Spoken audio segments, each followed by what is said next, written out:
Buenos días. Vayan tomando asiento, señorías.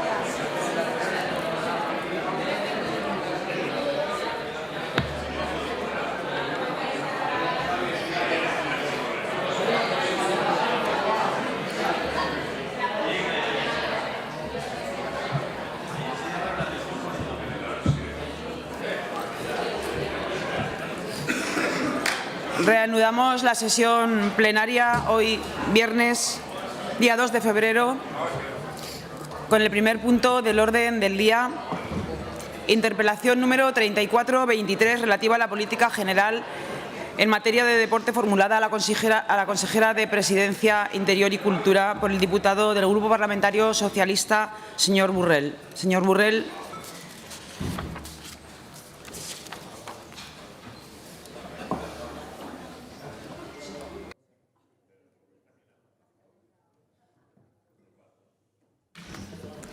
Señora presidenta, buenos días. Señora consejera. Bueno, hemos pedido esta interpelación desde mi grupo parlamentario para poder conocer más sus intenciones políticas respecto a esta materia. Son ya aproximadamente unos 6 meses desde que se constituyó este Gobierno y, desde luego, compareció usted para las líneas generales del departamento, pero evidentemente es poco tiempo para todas las materias. Ha comparecido también su directora general, ha defendido el presupuesto, pero evidentemente es un departamento importante y no siempre habrá tenido el tiempo para poder explicarlo todo debidamente. Mire, usted, señora consejera, nos habló de 5 líneas estratégicas.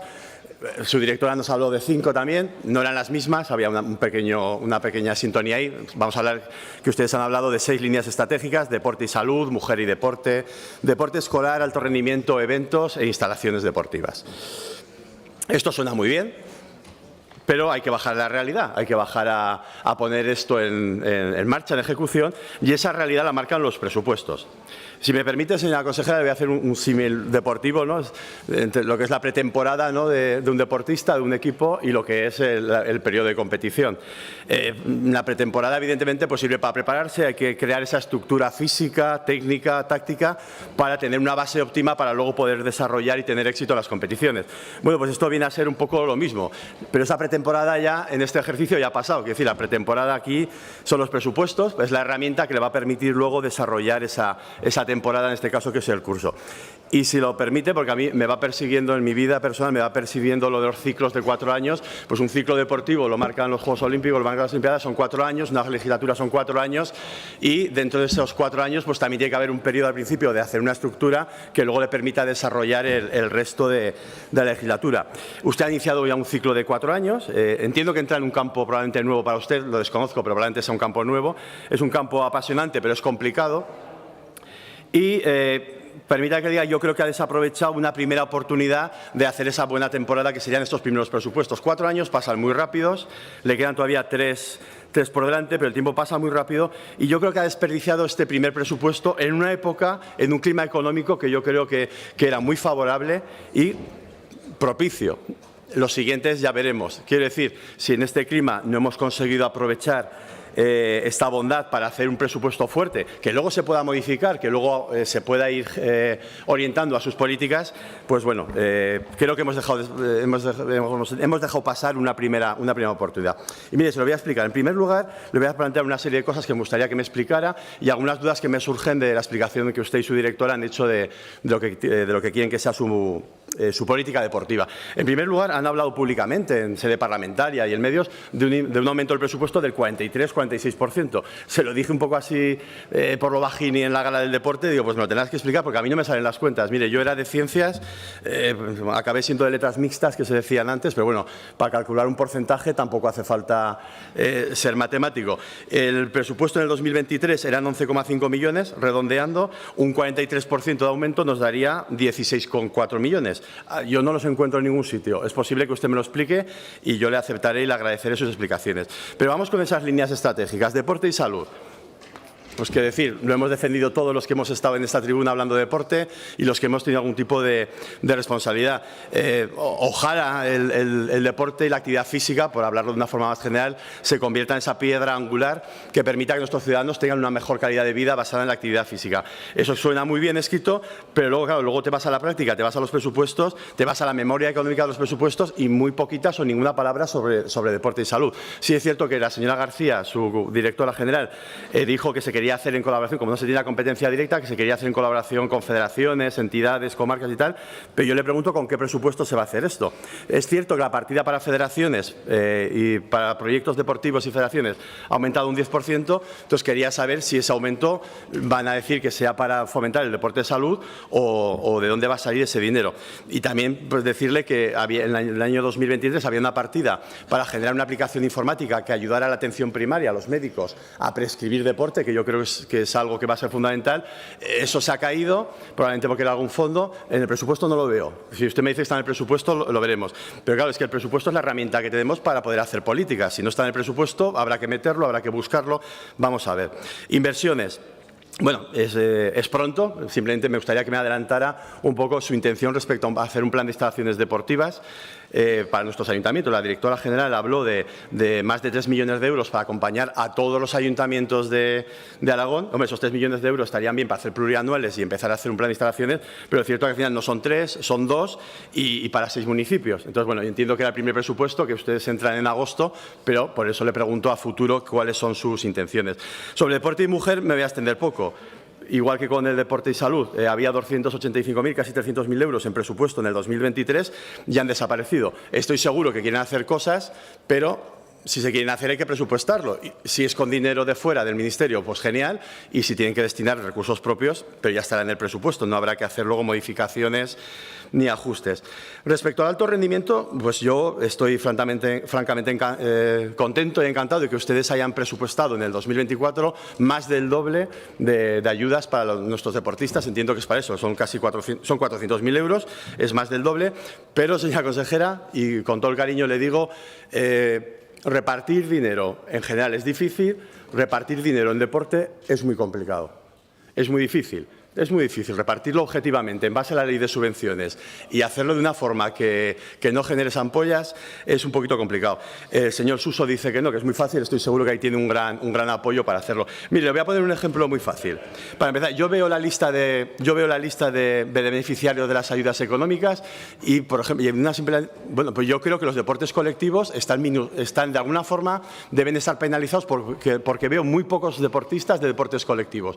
En una comunidad como la nuestra, por ejemplo, con baloncesto, por poner un ejemplo solo, que tiene un gran nivel, y veo luego pocos deportistas ahí. Entonces, hay que ver si esto es porque es, o se lo estoy diciendo de una forma constructiva. Es decir, hay que analizar de esa tabla, de esos criterios de evaluaciones, cuál es el resultado final y ver si eso refleja la realidad.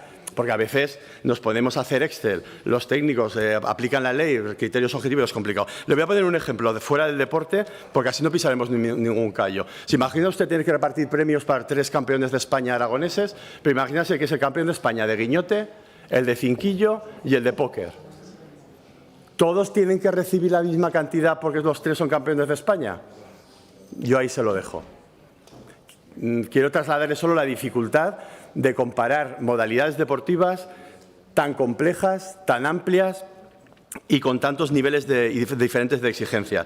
Respecto a las cantidades que llegan a los técnicos, no le voy a hacer ninguna crítica, simplemente decirle que hay que dar una vuelta, que las cantidades que están saliendo del plan de ayudas y que llegan a los técnicos no son de su cosecha. Por eso le pido que me diga cuál es su intención para que las cantidades que llegan a los técnicos sean más dignas.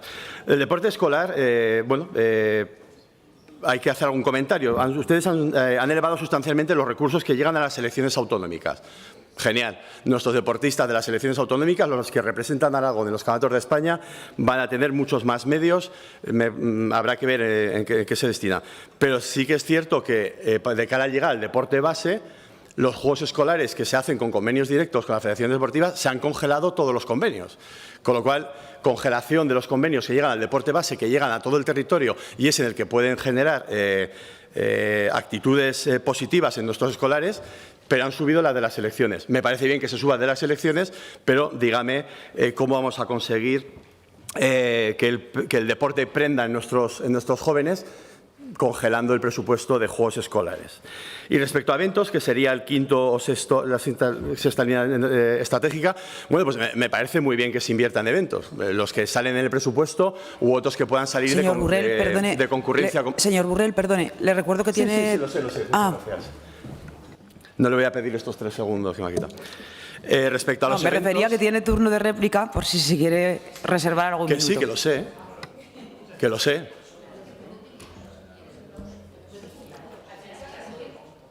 No he acabado todavía. Si me dejan continuar. Gracias.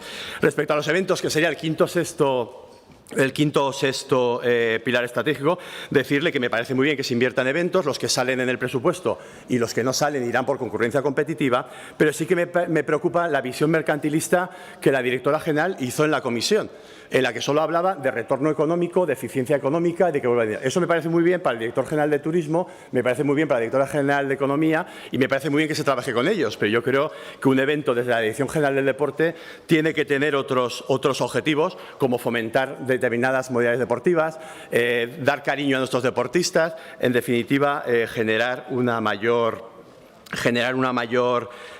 influencia, digamos, en todo el territorio. Muchas gracias. Entiendo que 15 segundos o 20 me quedarán de lo último a interrumpir. Muchas gracias.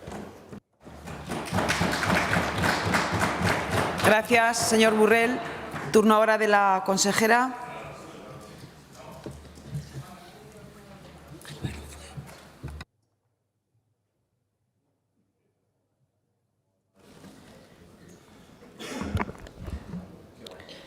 Buenos días.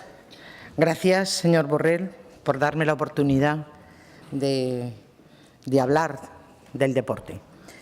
Yo, por lo que ha dicho usted, es deportista. Usted conoce más el mundo del deporte que yo, con lo cual creo que todas las aportaciones que hace son interesantes, aunque no comparto todas, ¿eh? Ya las vamos desgranando. Yo no veo ninguna incompatibilidad entre las líneas que expuso la directora y las que yo expuse, ¿vale? No me salen los mismos puntos, pero aunque salieran diferentes sería por la agrupación, nunca por la discrepancia. Mire, el porcentaje de incremento sale de considerar 8.100.000 euros 2023 a 11.600.000 en el 2024. Esto da un porcentaje del 43%. Y yo tampoco soy de ciencias, ¿eh? Yo también soy de letras, pero yo creo que las cuentas salen. Por ir siguiendo un poco su línea que ha ido siguiendo los puntos, los ejes de actuación de la Consejería y de la Dirección General en materia de deportes. Estamos en reuniones con respecto de deporte y salud, en reuniones con federaciones y entidades para implementar nuevas escuelas deportivas en las zonas rurales, así como programas que permitan que todos los municipios tengan la posibilidad de hacer deporte en ellos. Atendiendo fundamentalmente a la juventud, y también para la gente mayor, pero más para el deporte base. También hemos hecho la cátedra sobre salud mental impulsada entre la Universidad de Zaragoza, la Fundación Blanca Fernández Ochoa y el Gobierno de Aragón. Este es un ejemplo de un modo de trabajar cooperativo entre diferentes instituciones. En cuanto a inversiones e instalaciones deportivas, hay 3 millones para infraestructuras deportivas. Para el estadio de atletismo Corona de Aragón, 1.300.000 para arreglar su pista de atletismo. También he recogido en el presupuesto para el Ayuntamiento de Huesca, el Parque Deportivo San Jorge, 40.000 euros. Luego hay convenios de colaboración que vienen de la legislatura anterior, que arrastramos. El motivo no se lo expongo porque supongo que lo conocen, estaban ustedes allí.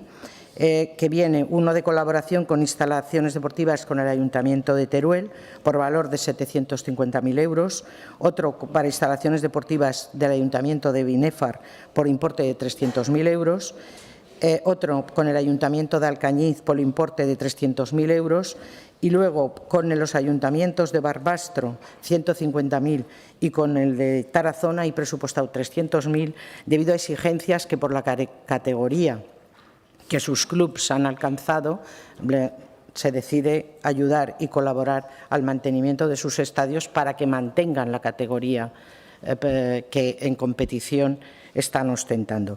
En cuanto a deporte y mujer, tenemos una tasa de abandono del 48% de niñas que entre 12 y 18 años dejan de practicar deporte. Tenemos que trabajar en programas, sobre todo dedicados preferentemente a este colectivo, para que sigan en el mundo del deporte, fomentar prácticas antiabsentismo,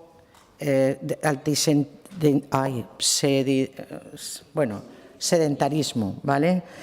También hemos hecho un programa que ya ha acabado, Red de Líderes, para enseñar a las mujeres, mostrar prácticas en la gestión deportiva. Esto les hará llegar a ocupar cargos en instituciones.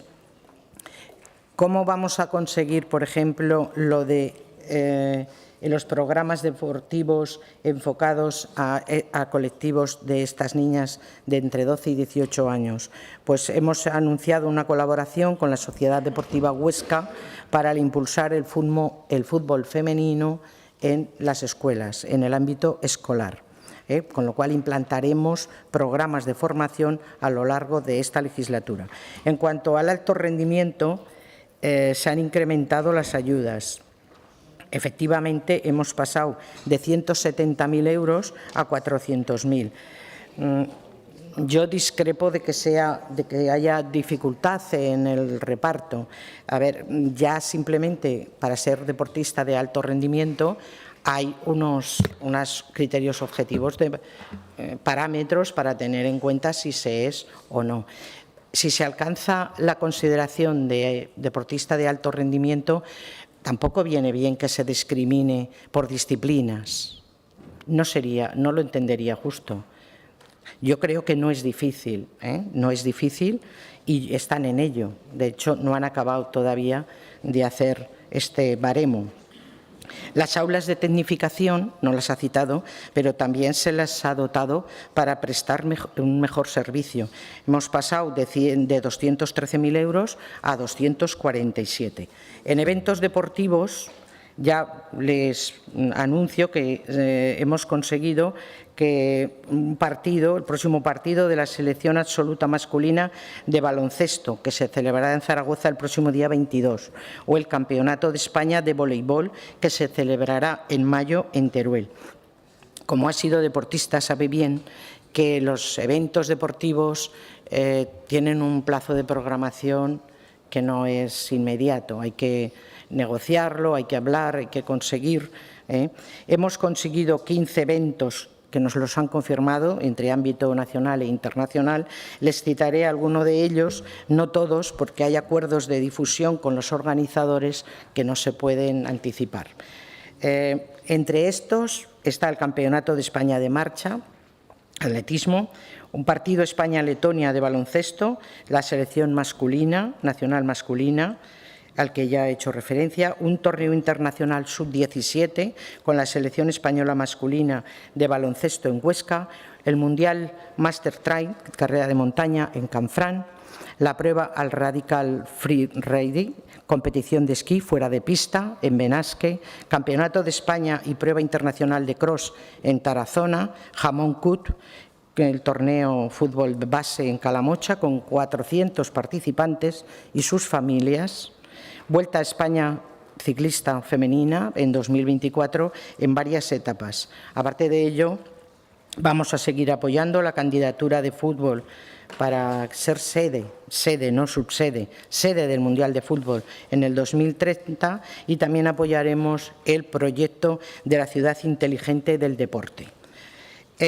mejoras estas de carácter administrativo, que creo que se ha referido a ellas en alguna de sus apartados. Se van a modificar las bases de subvenciones para federaciones, alto rendimiento, eventos deportivos de carácter regional, clubes de máxima categoría y clubes no profesionales para adecuarlas a las demandas que ellos mismos nos han solicitado. Nos hemos reunido con las federaciones y han visto que el criterio del reparto de las subvenciones no se ajustan mucho a las necesidades actuales, con lo cual nos han pedido modificarlas y nos parece bastante correcto. Se están redactando ya también los pliegos para la obra de reforma del Centro Aragonés del Deporte. Como ha visto, yo creo que en la hoja de ruta la estamos cumpliendo. Le he dicho unos cuantos eventos ya. Tenemos claros los ejes y vamos a actuar en ello. Todas las aportaciones que usted en positivo nos haya expresado, evidentemente las recogeremos, y porque consideramos que el deporte es integrador, lucha contra la soledad, socializa a las personas, pero también contribuye al desarrollo. El deporte es transversal, es de todos, pueden participar todos en ellos y hace que la apuesta del Gobierno sea decidida en este campo. Yo no soy deportista profesional, no he conocido el mundo del deporte tan cercano, pero la directora general del deporte sí que lo ha sido, lo conoce bien y yo creo que trabaja en unas líneas de actuaciones muy definidas y muy claras. Le comunico que hemos solicitado una entrevista con la ministra de Deportes. Sabe que tiene origen aragonés, es Pilar Alegría, doña Pilar Alegría, que espero que nos reciba y le trasladaremos unas buenas peticiones a proyectos que tenemos, que todavía no se pueden exponer porque están en embrión, y espero que nos apoye decididamente para el bien de la comunidad autónoma y de la ciudad. Muchas gracias. Gracias, señora consejera. Van a estar 15 segundos. Señor Burrell, su turno de réplica.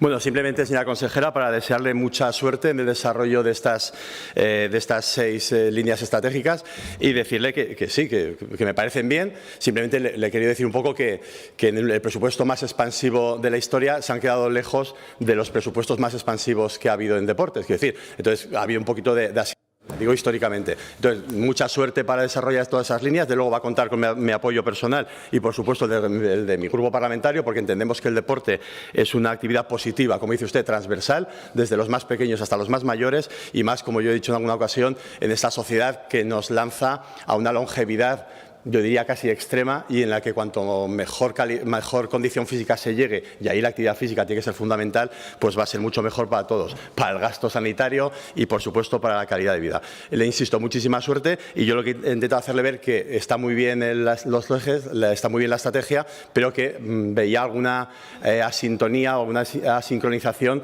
en la transmisión presupuestaria. Y luego, simplemente, no nos engañemos con las cifras, señora consejera. El presupuesto es el presupuesto. Y da igual si son fondos propios de venga. Al final se plasma en una cantidad final. Y esa cantidad final, señora consejera, no se ha incrementado un 43%. Gracias.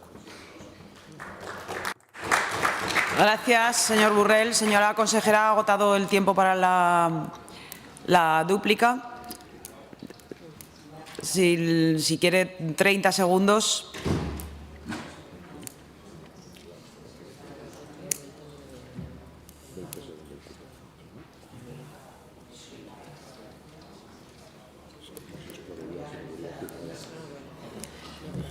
No, son extra porque también al señor Burrell le hemos interrumpido. 30 segundos. Borrell, estos 30 segundos únicamente los voy a acabar para agradecerle su colaboración y para contestarle a una pregunta que antes no le había hecho. Esto del programa de Deporte y Salud se ha activado, se hace con fondos europeos. Hemos conseguido que nos prorroguen el plazo hasta el 2025 para ejecutarlo, porque si no se perdían. Si hubiera acabado en el 2023 500.000 euros en este hito, y entonces hemos conseguido que se prorrogue vamos a implementar en centros de salud que estaban sin desarrollar. Muchas gracias. Gracias, señora consejera. Pasamos al siguiente punto del orden del día, interpelación número 424, relativa a la política general en materia de transporte escolar del Gobierno de Aragón, formulada a la consejera de Educación, Ciencia y Universidades por el diputado del Grupo Parlamentario Aragón-Teruel Existe, señor Guitarte. Su turno.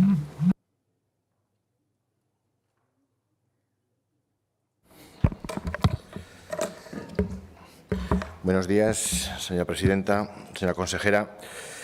Traemos esta interpelación hoy aquí y podría parecer un tema prematuro o un tema desfasado, pero precisamente es para tratar un problema que creemos que ha sido muy criticado en el inicio del curso escolar pasado y queremos advertirle, queremos hacer la prevención posible para que en el curso próximo no suceda, porque ese curso sí que será ya exclusiva responsabilidad de su gestión, ¿no? Los problemas de transporte escolar se vienen reiterando en todas las primeras semanas del curso, cada curso escolar. El transporte, o más bien la ausencia del mismo, está constituyendo un auténtico quebradero de cabeza para no pocas familias aragonesas, especialmente en el medio rural. Y este curso 2023-2024 no fue la excepción. Por ejemplo, lo han sufrido los niños y niñas de Gallo Canta que se escolarizan en el Colegio Rural Agrupado de Uset, a 10 kilómetros de distancia de su pueblo de residencia. En el comienzo del presente curso, los 5 alumnos de educación primaria de Gallo Canta no disponían de servicio de transporte escolar. El traslado lo estuvieron realizando los padres sin que el Servicio Provincial de Educación de Zaragoza asumiera este traslado mediante una ruta de transporte desde el día 1 de septiembre. Hasta 30 alumnos de Aguaviva, Foz, Calanda y Las Parras no disponían de ruta para su centro, el IES Valle de Guadalupe, en Calanda. El problema ya sucedió igualmente en el curso pasado, cuando la empresa concesionaria de la ruta rescindió el contrato en abril.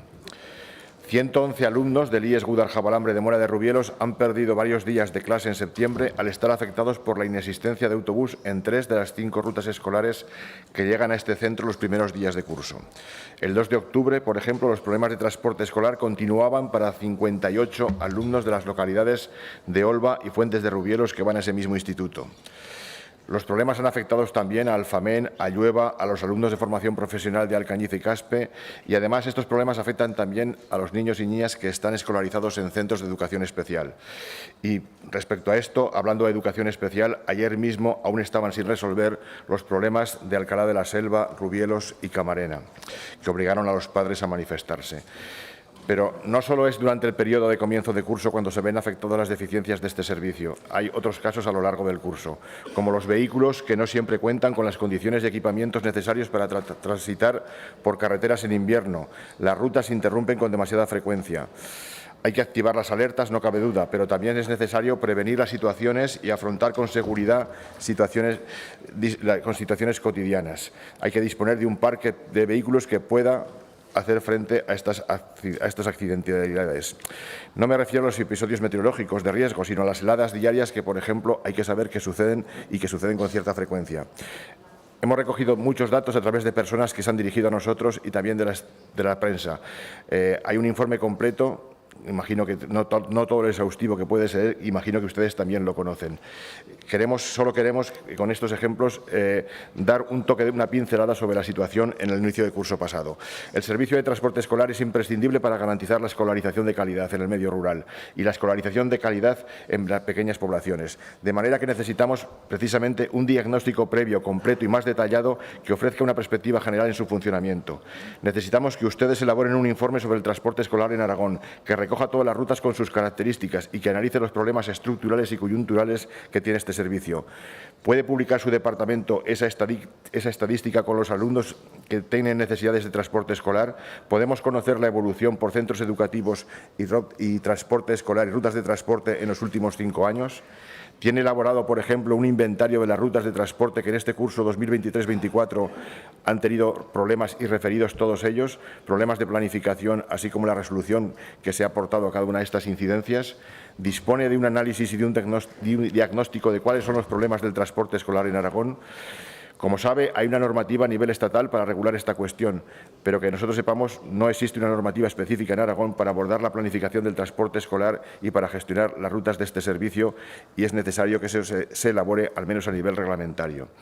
Ante una serie de problemas que se reiteran todos los años y que se solucionan siempre de manera improvisada, por la carencia a su vez de datos y de diagnósticos, por la falta de análisis riguroso del problema, le planteamos la siguiente pregunta. ¿Cuál es la política general, si la hay, en materia de transporte escolar del Gobierno de Aragón? Gracias, señor Guitarte. Señora consejera, su turno de respuesta.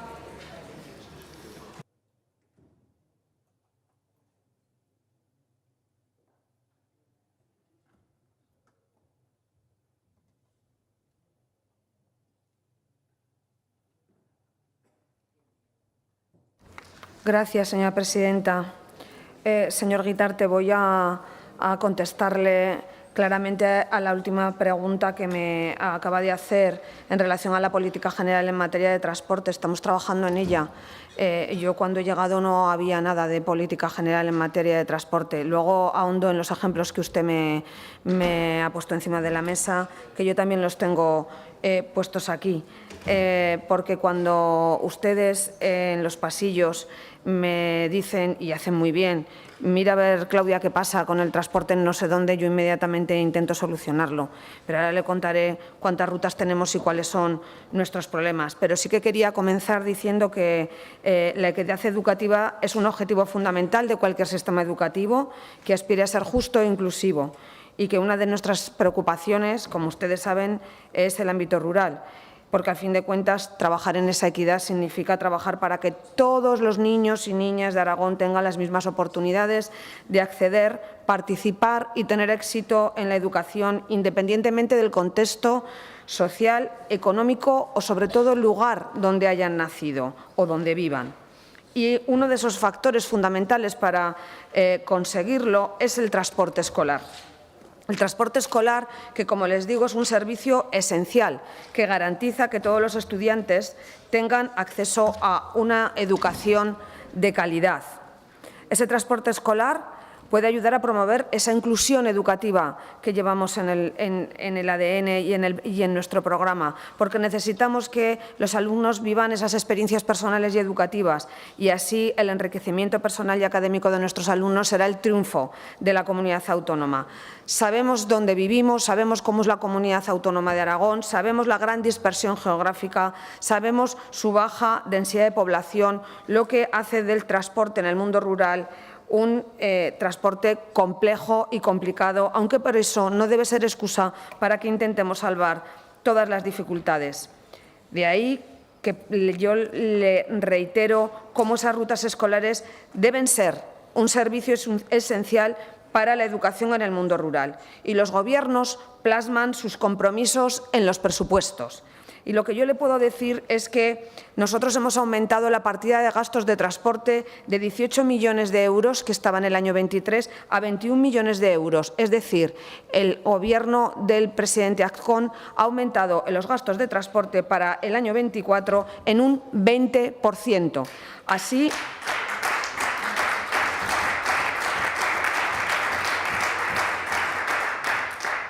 Así como donde no llegamos a poner rutas escolares porque no es posible, lo acometemos con otros servicios, como ustedes saben, con taxis o con lo que denominamos las ayudas individualizadas de transporte y comedor, que son ayudas que se dan a las familias, que también han aumentado de 825.000 euros a 1,5 millones. Es decir, hemos aumentado un 70% esas ayudas de transporte y comedor individualizadas.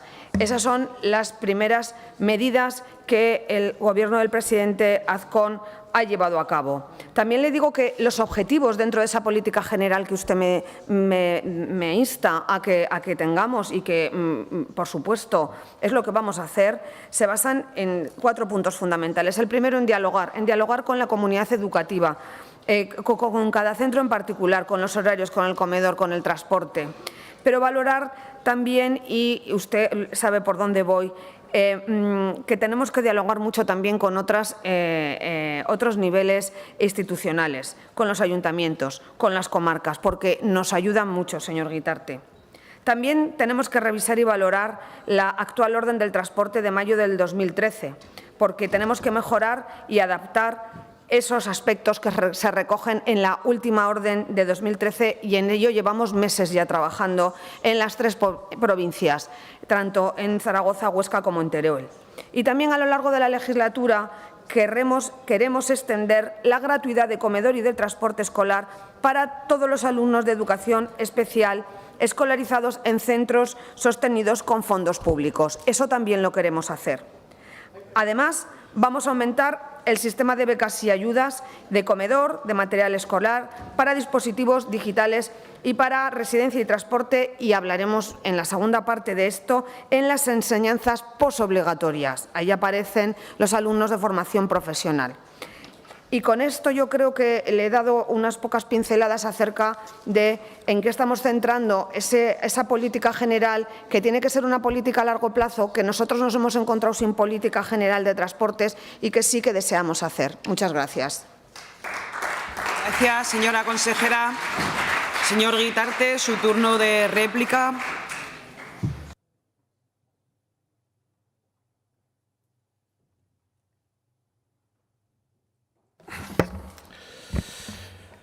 Pues parece evidente que no disponemos de un análisis riguroso y reflexivo y, por lo tanto, no se dispone, consecuencia de ello, de una política adecuada frente a todo ello, ni tampoco de la normativa necesaria. De todo ello se deduce que hay una deficiente planificación en el transporte escolar. El problema comienza todos los años con el propio calendario de planificación. Se obtienen los datos de necesidades tarde, se organizan los itinerarios y rutas tarde, y la adjudicación de las rutas a las empresas se realiza tarde, de manera apresurada, urgente y a veces improvisando y sin resolver los problemas que perviven de un curso para otro.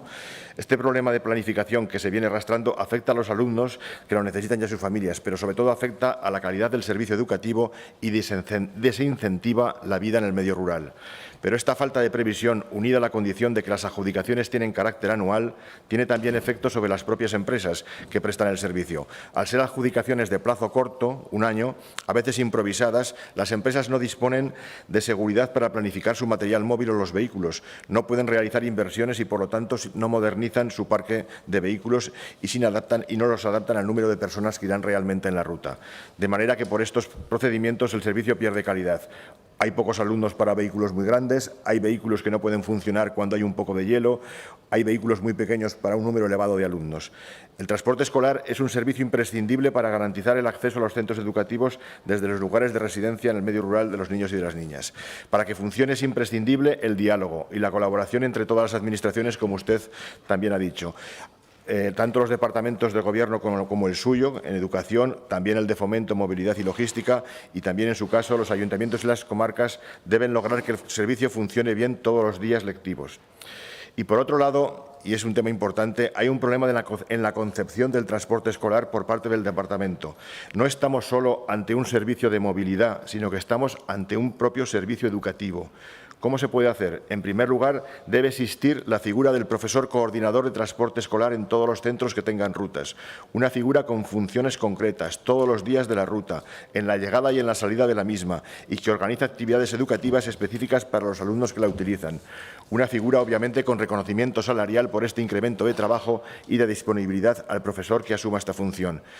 Mire, en Francia o en Canadá existen guías de transporte escolar que fijan todas las responsabilidades y pautas específicas de un modelo de comportamiento para cada uno de los agentes implicados en estas rutas. En Aragón, sin embargo, no hay ningún tratamiento educativo del transporte escolar.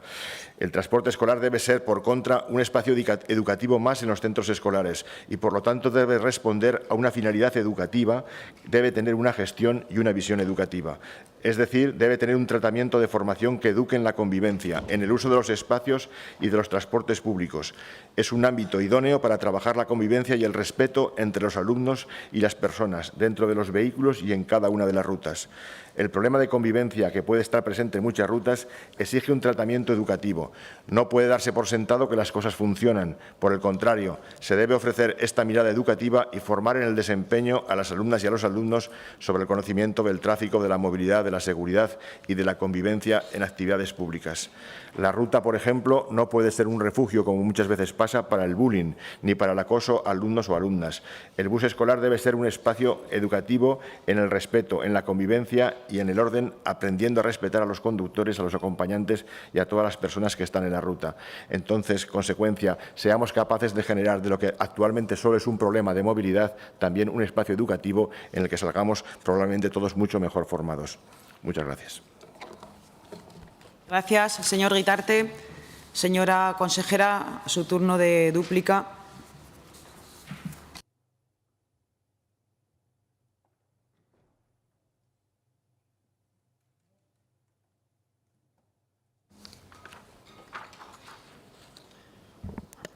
Gracias, señora presidenta.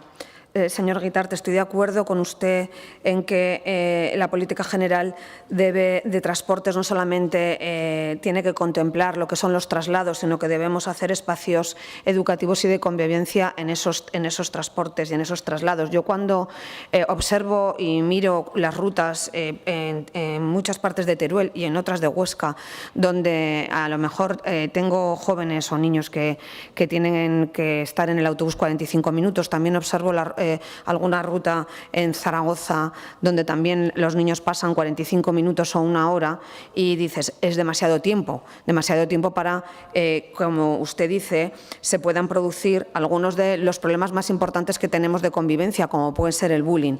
Así que ahí nos encontrarán y en nuestra política general de transportes, claro que tenemos espacio para ello. Me ha hablado usted de Francia y Canadá. Ya me gustaría a mí tener las rutas de transporte como en Francia y en Canadá, pero tengo que invertir mucho tiempo en pensar, y lo vamos a hacer, y no dar nada por sentado, que funcione, como me decía usted. Yo que voy a dar por sentado que funcione si cuando llega no funcionaba nada. Usted ha hecho una descripción total y absoluta de cómo comenzamos el curso escolar. El curso escolar estaba sin licitaciones. Usted ha hablado de que solamente hay contratos a un año. Teníamos en licitar el transporte en Teruel, en Huesca, en Zaragoza. Vamos pagando factura mes a mes que tengo que ir a llevar a convalidar al Consejo de Gobierno. Eso es inestabilidad total y absoluta, porque cuando quieren las empresas me pueden dejar tirada de un día para otro, porque vamos así, eso es lo que nos hemos encontrado. Mire, le puedo decir que en Teruel prácticamente están todas las rutas licitadas para el curso que viene. Así que creo que lo estamos haciendo con tiempo y planificación. También le digo una cosa, que este es un tema vivo y que pasado mañana me pueden aparecer unos cuantos alumnos en un centro a los que tengo que, en un pueblo, a los que tengo que trasladar y tengo que ponerme en marcha rapidísimamente. No por hacer una planificación completa, no surgen necesidades a lo largo del curso. Sí que van a seguir surgiendo necesidades. Mire, en el curso 22-23 había 629 rutas en Aragón. Este curso hay 646, unas cuantas más. En Teruel había 121 rutas y ahora tenemos 128. ¿Eso qué quiere decir? Que cada vez tenemos más rutas, porque ¿sabe cuántos alumnos estamos trasladando? Y tengamos en cuenta la densidad de población y el volumen de población que hay en Aragón. 14.000 niños y niñas y jóvenes trasladamos a diario. Y también le voy a tender la mano en algo que sé que a usted no le gusta. A mí me gusta que me ayuden las administraciones comarcales y municipales. Ya sé que usted piensa que el asunto del transporte es competencia nuestra, pero sí que en aquellas comarcas donde firmamos convenios de delegaciones con ellas para las que tengan las competencias en transporte, las cosas funcionan muy bien. Se lo digo para que se lo piense en alguna comarca la próxima vez. ¿Por qué? Porque la administración que está más cercana a sus ciudadanos y a sus vecinos y a sus necesidades es el ayuntamiento y, en este caso, la comarca. Y este año hemos empezado con problemas como me recordaba siempre el señor Urquizu, de aquellos alumnos de formación profesional que estaban en Alcañiz y querían ir a Caspe y no se podía, se solucionó. ¿Por qué no se podía hacer? Porque normativamente, legalmente, los alumnos que residen en una ciudad o en un pueblo donde hay formación profesional no tienen derecho, según la norma estricta a ese transporte. Se está haciendo. Hubo años que los de Alcañiz que iban a Caspe no tenían ese transporte. Este año sí que lo tienen. No obstante, lo van a tener todos en Aragón en formación profesional. ¿Por qué vamos a cambiar la norma? Para que esto no vuelva a ocurrir. Que eso es lo que se tenía que haber hecho, yo creo, desde hace bastante tiempo.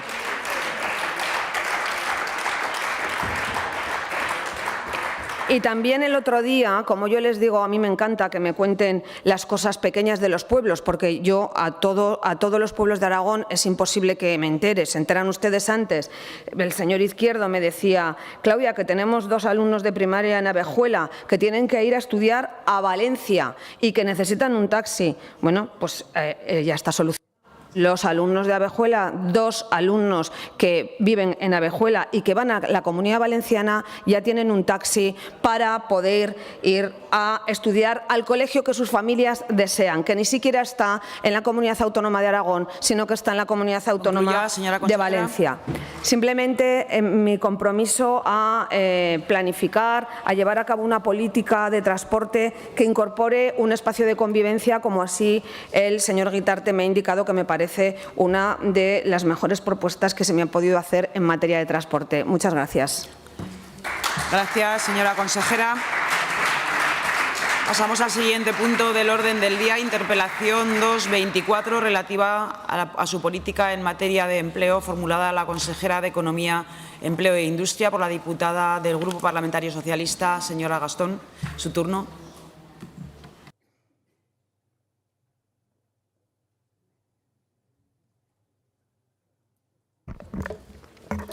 Gracias, señora presidenta. Muy buenos días, señores y señores diputados. Buenos días, señora Vaquero. Presenté esta interpelación en materia de empleo y, fruto de la casualidad del calendario, hoy precisamente hemos conocido los datos del paro registrado y la afiliación a la Seguridad Social. La pasada semana conocíamos los datos de la EPA y es una buena oportunidad, consejera, para que usted se estrene en estos casi 6 meses en lo que corresponde a la valoración de los datos aragoneses en cuanto al mercado laboral. Ya le anticipo cuál es la mía. Sabemos que enero siempre es un mes en el que los datos del paro corresponden a subidas del paro, pero es un conjunto de datos los que ofrece el paro registrado y las afiliaciones que son buenos, a mi entender. Lo mismo ocurrió con la EPA del 4º trimestre. Y dicho esto, no quiere decir, ni mucho menos entenderé que compartiremos que en materia laboral esté todo hecho. Centrada esta interpelación en el empleo, debo decir, y usted es bien conocedora, que no es la primera, y es que en estos casi 6 meses no conocemos ni hemos percibido cuáles son sus pretensiones en materia de empleo. Le he preguntado desde esta tribuna cuál era su hoja de ruta y usted se ha limitado a contestar públicamente y a reiterar que todo aragonés que quiera trabajar encuentre un empleo. Y nos parece fantástico como desideratum, pero desde luego no pasa por ser una hoja de ruta. Pasa, en todo caso, por ser un eslogan, pero no pasa, en todo caso, si es que el empleo sigue siendo para ustedes una prioridad por ser un cúmulo de acciones y políticas en materia de empleo. Consideramos que no solamente debiera dar a entender que la prioridad es el empleo, seguir con ello, sino que además debiera mantener el reto del pleno empleo. Lo estamos rozando con los dedos en Aragón. Y para conseguir ese reto, el pleno empleo, debiera tener clara cuál es su política de empleo y trasladarla, pero además con concreciones, no con eslóganes ni con discursos cargados de lugares comunes. No sabemos, desde su primera y única reunión, señora Vaquero, con los secretarios generales de los sindicatos y presidentes de las organizaciones empresariales, qué programas pretende abordar con sindicatos y patronal en el marco del diálogo social. No sabemos cuáles son los colectivos prioritarios a los que pretenden dirigir el peso de sus supuestas acciones políticas. Le hemos escuchado en medios de comunicación y leído decir que quiere que el INAEM sea un referente. Créame INAE y tendrá los datos que referente ya es en cuanto a su comparativa con el resto de servicios públicos autonómicos de España. La IREF, una vez evaluada arduamente el conjunto de políticas activas de empleo, lo mostró como ejemplo para el resto de comunidades en cuanto a eficacia y eficiencia de las políticas activas de empleo. Pero, en todo caso, si nos parece bien, lo que no sabemos es qué pretende hacer para conseguir ese propósito. Hemos conocido sus presupuestos y digo una vez más que, salvo la generosa partida para las agencias de colocación, no hemos visto novedad alguna en un presupuesto con unas cifras, señora Vaquero, históricas, como se han cansado de repetir. Y es así. No hemos visto partidas generosas para la formación dentro del presupuesto del INAEM, y usted es conocedora de que con el dinero que viene de conferencia sectorial, que es finalista, no podrá sino atenerse al catálogo nacional de formación. Y usted ha reiterado públicamente, y yo lo comparto, que hay formación en estos momentos, no solo en estos momentos, sino también en años anteriores, que debe ser adaptada a la realidad de las necesidades de las empresas. ¿Qué es lo que ocurre? Que, como no está en ese catálogo nacional, debe acudirse con recursos propios. No hemos visto ese tipo de partidas y le deseo mucha suerte en ese desafío de que en el ámbito nacional modifiquen el catálogo formativo, porque es algo, tengo que reconocerle, que por más veces que he insistido con el Ministerio de Trabajo no he conseguido. Ahí tendrá nuestro apoyo. La formación profesional laboral debe ser protagonista. Pretendíamos, por ello, que para aquella que funciona, los acuerdos de formación con compromiso de contratación tuvieran más posibles que los apenas 400.000 euros con los que cuenta su presupuesto, si es que se entiende esta herramienta como una verdadera política de empleo para, formando, conseguir la inserción laboral. Obviamente nos la rechazaron, pero bueno, esperemos que después de estos prácticamente 6 meses, esta falta de 10 días, tenga concreciones, tenga ideas claras, nos valore los datos del empleo y, en aras a la situación actual del mercado laboral aragonés, nos pueda aportar acciones, políticas, hoja de ruta y, en definitiva, concreciones. Gracias, señora presidenta. Gracias, señora Gastón. Señora consejera, su turno de respuesta.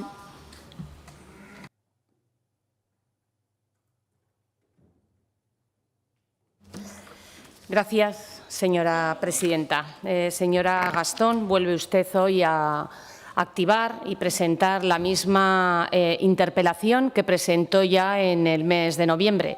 La verdad es que podía haber salido aquí con el diario de sesiones y haber leído la misma contestación que le di ya en el mes de noviembre, con cuál es nuestro proyecto y nuestra política general en materia de empleo, pero la verdad es que no es necesario, puedo seguir extendiéndome en ello. Ya le anticipo que nosotros somos coherentes y, como además estamos comprometidos con la verdad, no cambiamos de opinión, por lo tanto, nuestros objetivos son los mismos.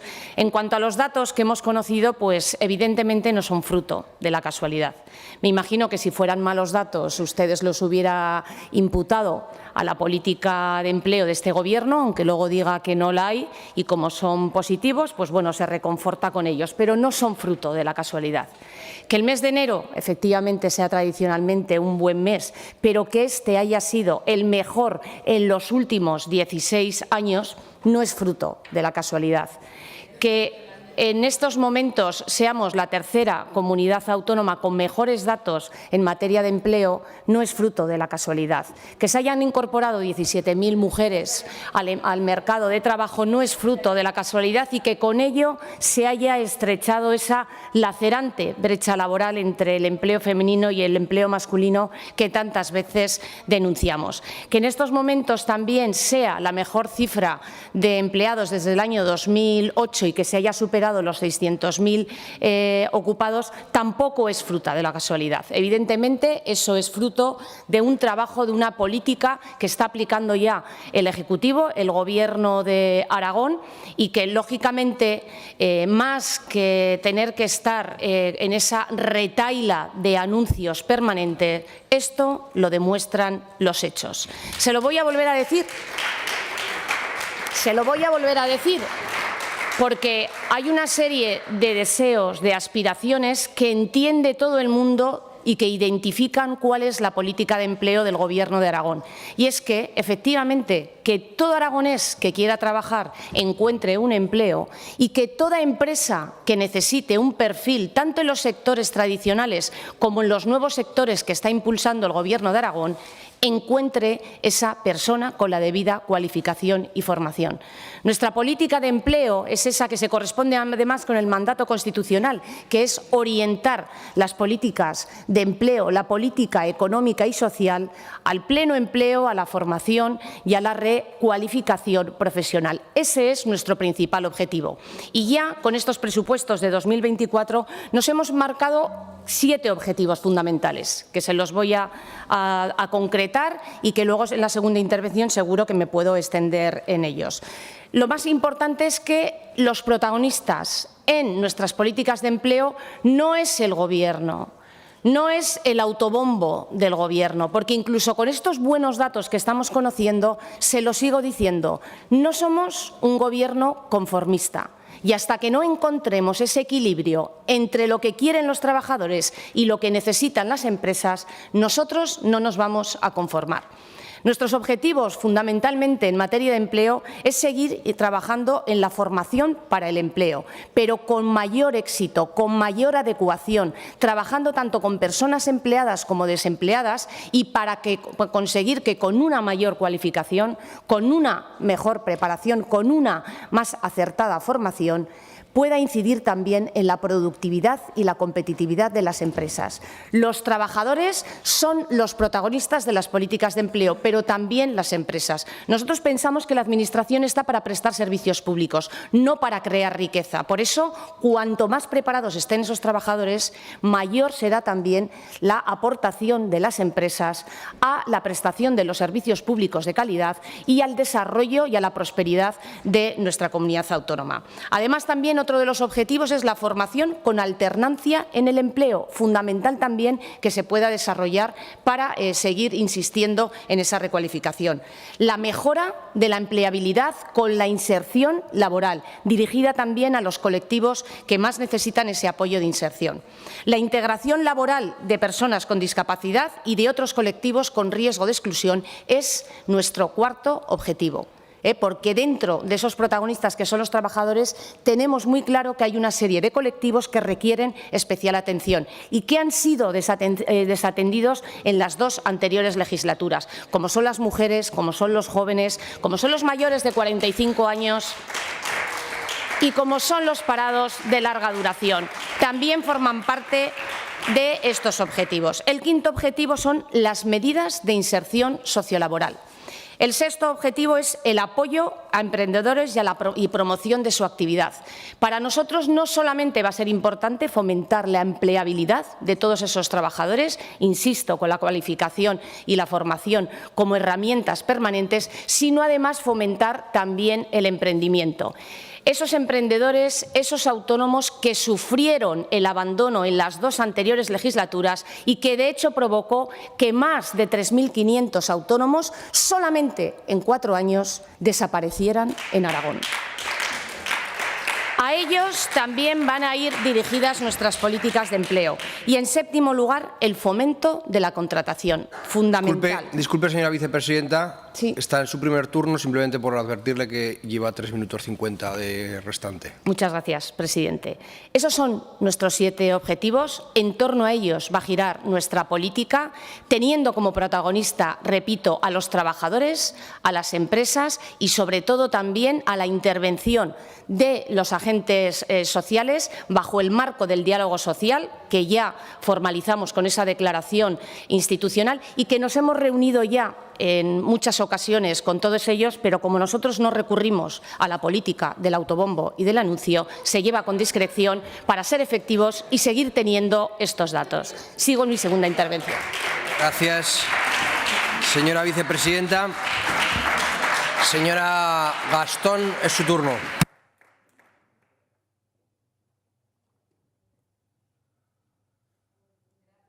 Presidente, señora Vaquero, hasta usted misma se ríe con lo de que no son un gobierno de autobombo. Verá,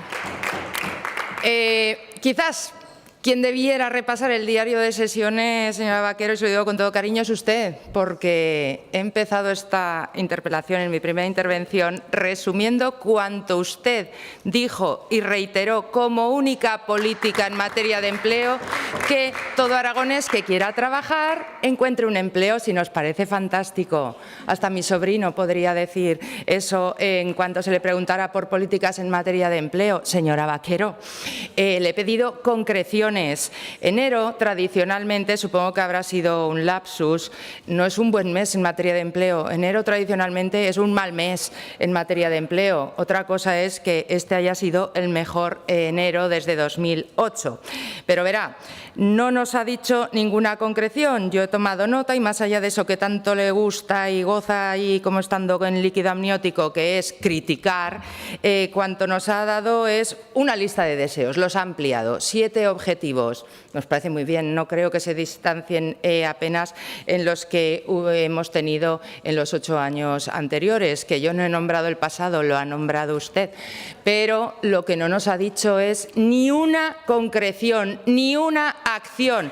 Nos ha dicho que va a trabajar en formación para el empleo como si no hubiéramos podido comprobar que en los presupuestos no hay apenas, no solo partidas nuevas, que no las hay salvo las agencias de colocación, sino posibles dinero de esas cifras históricas para abordar, no sé si los 7 objetivos o ni la mínima parte de ellos, señora Vaquero. Pero de todos modos, mire, en materia de empleo no tenemos concreciones, en el resto de política económica tampoco, pero nos parece bien que en la valoración, primera valoración pública de la señora Vaquero en materia de empleo, haya pasado ya de las cifras del maquillaje, haya pasado ya del apocalipsis, de que todo está tan mal, que solo nosotros veíamos las cosas en positivo. De verdad, solo habla de empleo usted cuando la convocamos aquí y la convocaré cuantas veces estime oportuno hasta tener concreciones de cuánto es el cúmulo de concreciones y de acciones y políticas que usted pretende llevar a cabo. Lo que ha quedado patente es que tenemos ya presente la fe del converso.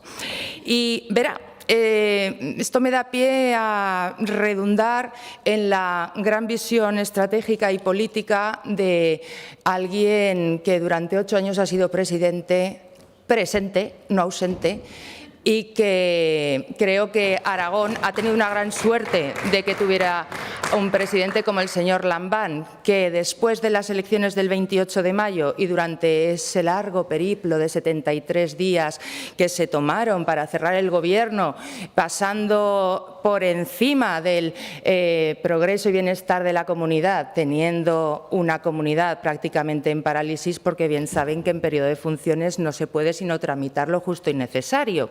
Verá, ya trasladó cuáles eran los ejes, eso sí, son ejes y concreciones que iban a llevar a cabo. El primero de ellos acertó, tratar de arramblar y hacer suyo todo el legado positivo de los 2 ejecutivos anteriores. El segundo de los ejes que iban a llevar a cabo es que iban a centrarse en hacer oposición a la oposición. Creo que es palmario que siguen haciéndolo. Y el tercero de los ejes, me lo acaba de demostrar usted, a partir de Navidades todo será de color de rosa. La fe del converso. Y nos parece bien, no falló ni un ápice. Pero todo eso, señora Vaquero, acabo ya, presidente, sin gestionar. Y sabe que le digo que cuando se le da una patada, una pelota, funciona por inercia, que es lo que está ocurriendo. Pero si no se le da un nuevo impulso, viendo la trayectoria, planificando cómo generar ese nuevo impulso, la realidad socioeconómica va evolucionando, va cambiando, estamos rozando el pleno empleo y el impulso tiene que ser distinto. Es lo que pretendo, señora Vaquero, que se deje de desiderátums y nos diga ya, después de 6 meses de una vez, qué pretende hacer con concreciones en materia de empleo. Gracias. Gracias, señora Gastón. Señora vicepresidenta, tiene la palabra. Gracias, señor presidente. Yo ya sé por qué usted se ve claramente, repite siempre las mismas interpelaciones, y es porque viene aquí a derrochar su frustración permanente. Señora Gastón, usted fue la consejera del INAEM. Usted fue la consejera del INAEM y pretende ser la portavoz del INAEM porque demuestra cada vez que no sabe hablar de otra cosa. Y usted lo que pretende es que vengamos aquí con las hojas de Excel que también preparan los jefes de servicio. No espere que yo le venga aquí con las hojas Excel que preparan los jefes de servicio, señora Gastón, que de eso ya se ocupaba usted. Mientras tanto, con nuestro trabajo seguiremos viniendo aquí tantas veces usted quiera, venir aquí a hablar sobre política de empleo, que es una interpelación que puede repetir permanentemente, porque ya está demostrando que no sabe hablar de otra cosa que los datos que preparan los jefes de servicio. Yo le seguiré hablando de objetivos, le seguiré hablando de política y le seguiré hablando de datos, señora Gastón, que es lo que por favor, ustedes dejen no intervenir consiguieron. Pero le tengo... Un momento, señora Vaquero. Dejen intervenir a la señora vicepresidenta. Le han dejado hablar a usted en su turno de palabra.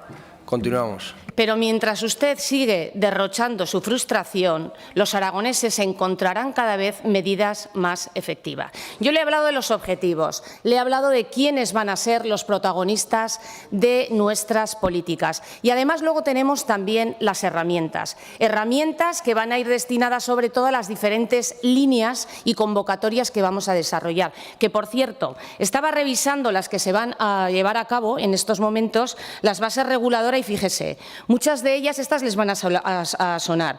El programa Arinser Plus, el programa de fomento de empleo en cooperativas y sociedades laborales, objetivos de cualquier gobierno. Otra cosa es luego cómo se orienten, pero objetivos de cualquier gobierno. Programa de desarrollo local para subvenciones a entidades locales y contratación de técnicos de desarrollo local, modificación del programa del empleo con autónomo, revisión y modificación de programas como para emplear nuevos jóvenes, en fin. ¿Sabe lo que pasa con todos estos programas? ¿Por qué hay que revisarlos? Porque usted, además de ser solamente la consejera del INAEM, se dedicó a utilizar las mismas bases reguladoras que elaboró en 2016. Para usted, en 8 años, no solamente pura vagancia, sino que además no cambió ni una sola de estas bases reguladoras. O sea, aunque no queramos, nos tenemos que poner a actualizar, porque no tenemos ninguna duda que a lo largo de estos años han cambiado muchísimo el mercado de trabajo y las necesidades. De ahí que se hayan quedado obsoletas muchas de esas herramientas que ahora vamos a tener que cambiar. Como digo, con objetivos fundamentales para trabajar en ese pleno empleo que podremos alcanzar, pero sobre todo para equilibrar las necesidades de las empresas y la dignidad también de muchos trabajadores que han visto negada su oportunidad. Muchísimas gracias. Gracias, señora vicepresidenta. Pasamos al siguiente punto. Siguiente punto del orden del día. Interpelación relativa a la política general del Departamento en cuanto a turismo y, en concreto, la red de hospederías de Aragón, formulada al consejero de Medio Ambiente y Turismo por la diputada socialista, señora Soria.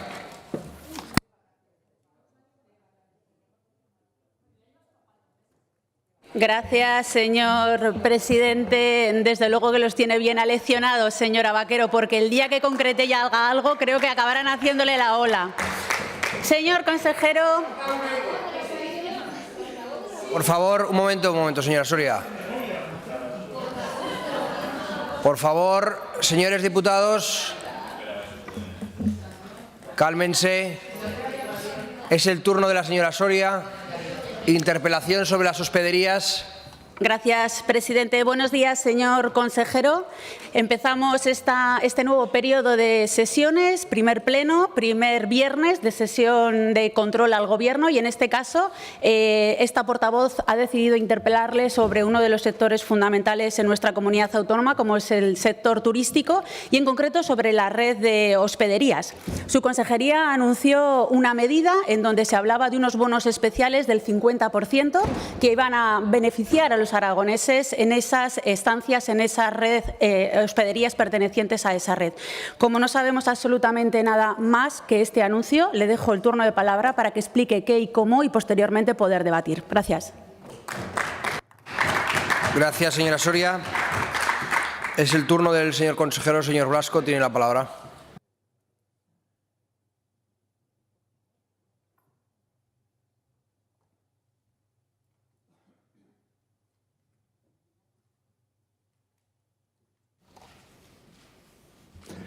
Buenos días. Buenos días, presidente.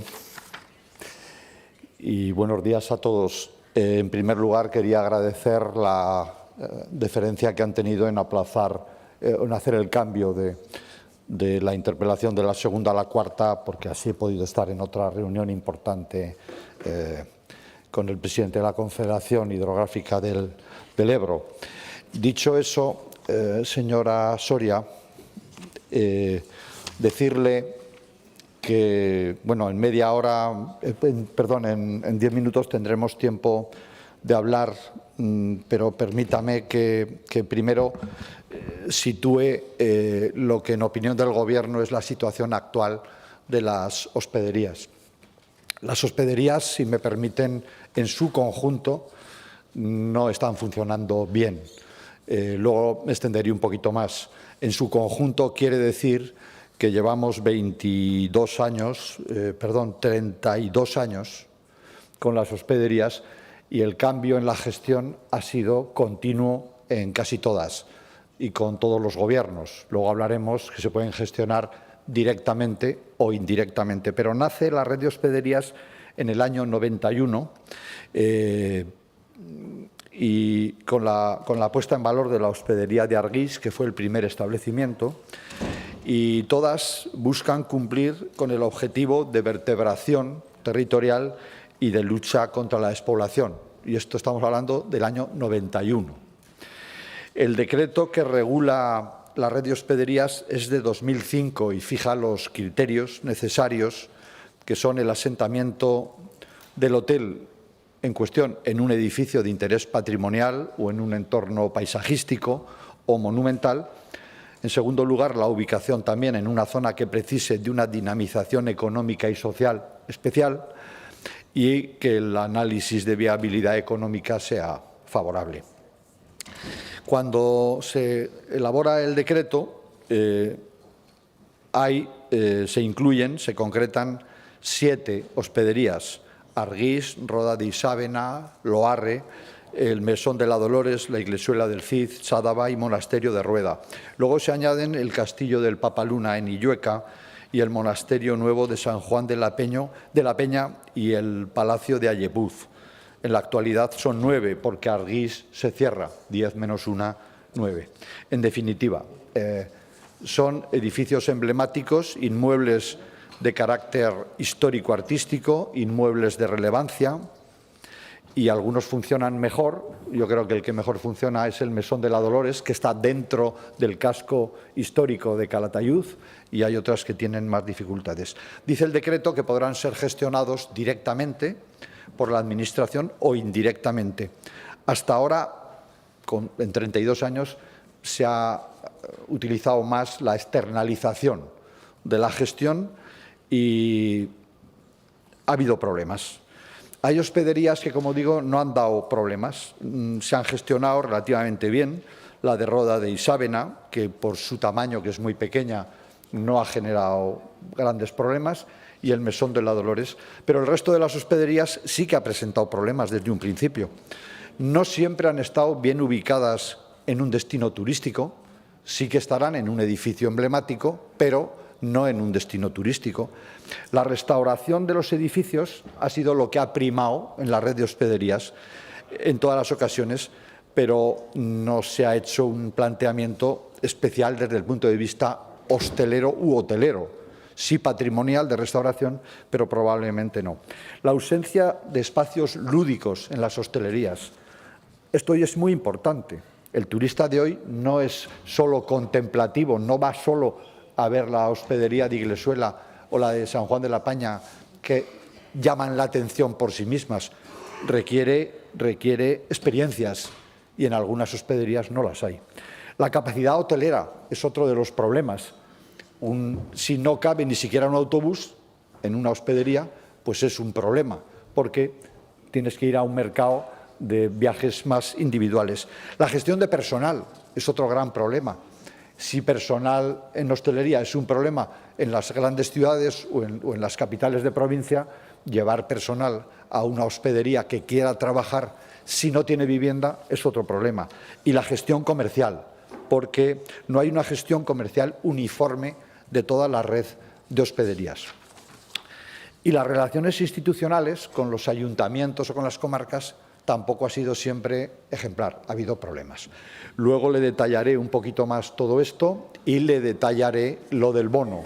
El bono es pues una forma de ayudar a las hospederías que son de la comunidad autónoma a que no se vean. Hay un sector que las ha visto como competencia desleal, pero yo creo que, dada la ubicación de las hospederías, no se debe de ver como competencia desleal, sino como una ayuda que desde hace 32 años la Administración ha planteado a zonas despobladas para la rehabilitación de edificios emblemáticos y, como digo, el bono, del que luego me extenderé un poquito más, que se gestionará a través de una aplicación para los bonos y para los ciudadanos de Aragón. De momento eso es lo que se ha planteado, luego se lo detallaré un poquito más. Gracias, señor consejero. Señora Soria, su turno de réplica.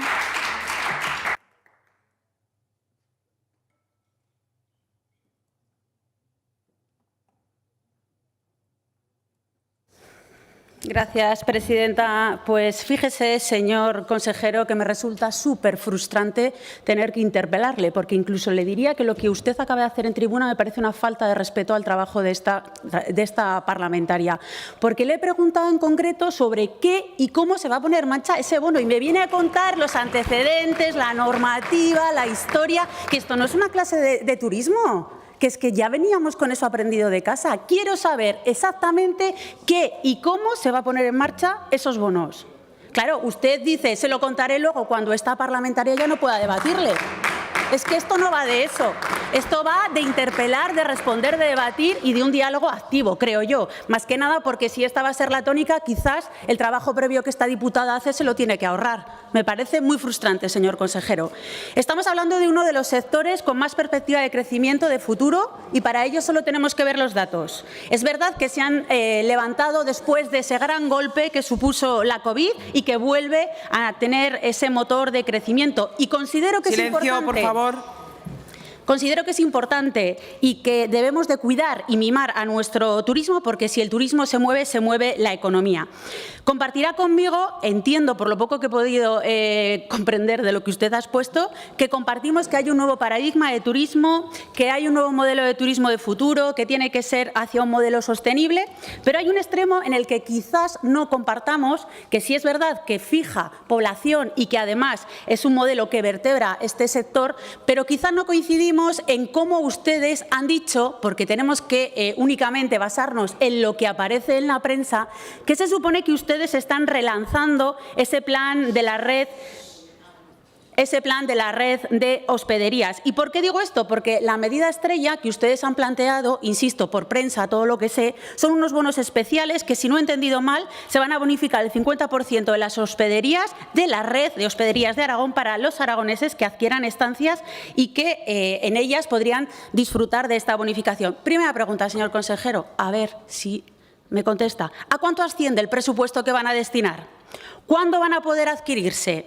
¿Qué requisitos más allá del de empadronamiento en la Comunidad Autónoma de Aragón van a solicitar, van a pedir? Porque, claro, lo único que sabemos a este respecto en esos viajes tan escasitos que hace el señor Azcón, el ausente, por nuestro territorio, es verdad que lo único que dijo en su visita a la hospedería en Illueca es que se iban a poner en marcha en abril. Ojo, señor consejero, que estamos en febrero y en marzo. Quedan solamente 2 meses. ¿Y qué ha pasado con esto? ¿Qué ha pasado con esto? Pues lo que usted sabe perfectamente, que se ha generado un malestar entre todos los empresarios del sector. ¿Por qué? Porque esto está generando confusión, está generando que se le califique de despropósito, y todo viene porque con esta medida, si no me explica lo contrario, porque no me ha dicho nada, lo único que se está haciendo es beneficiar a una parte de ese sector. Se está beneficiando a una parte de ese sector que además ha puesto en funcionamiento esas hospederías con dinero público y que además ahora se van a ver doblemente otra vez beneficiados con ese 50%. Si no me dice lo contrario, yo leyendo esto y reflexionando, parece que se quiere desviar la clientela hacia un determinado sector de esa red de hospederías. Porque claro, el resto de empresas privadas que pertenecen a este sector, yo creo que también contribuyen a generar riqueza, puestos de trabajo, y son empresas que se han levantado con un esfuerzo privado. Por tanto, si ustedes están justificando esta medida como algo para reactivar, para dinamizar turísticamente las comarcas en las que se encuentran esas hospederías que pertenecen a la red, a sensu contrario, señor consejero, tenemos que entender que, por tanto, las empresas privadas no contribuyen y por eso se quedan fuera de esta medida. ¡Ojo! Ojo, porque es un poco peligroso ese terreno en el que se está moviendo. Pero es que, además, yo le planteo una duda. Si estas empresas, estas hospederías que pertenecen a la red no son rentables con el uso turístico, ¿usted considera que lo van a ser con el dinero de todos, incluso con esa parte del sector de empresas privadas que se quedan fuera?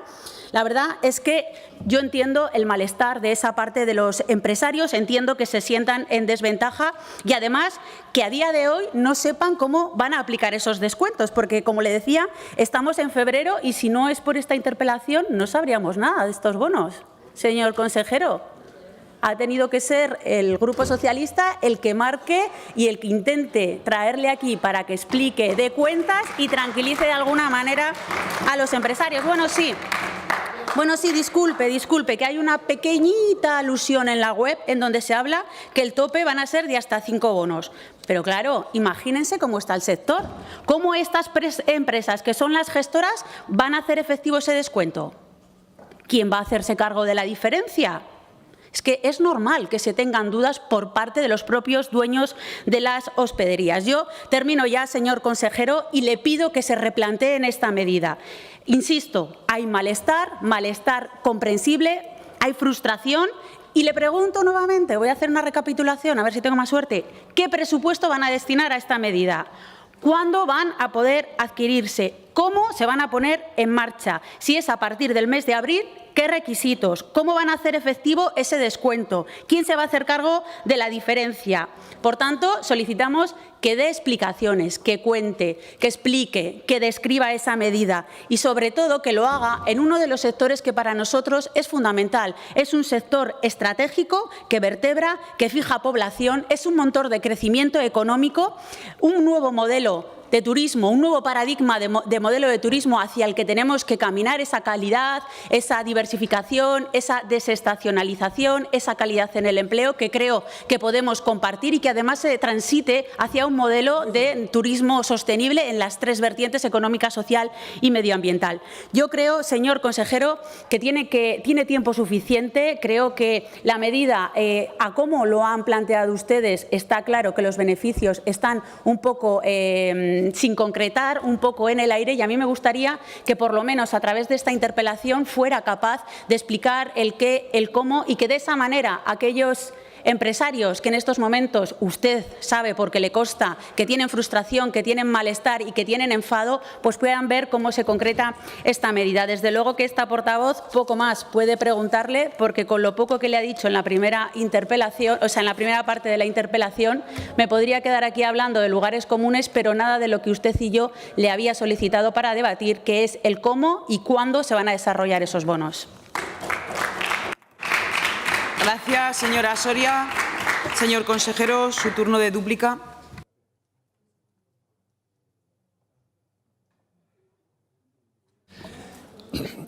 Señora Soria, no es el Grupo Socialista el que toma la iniciativa con esta interpelación.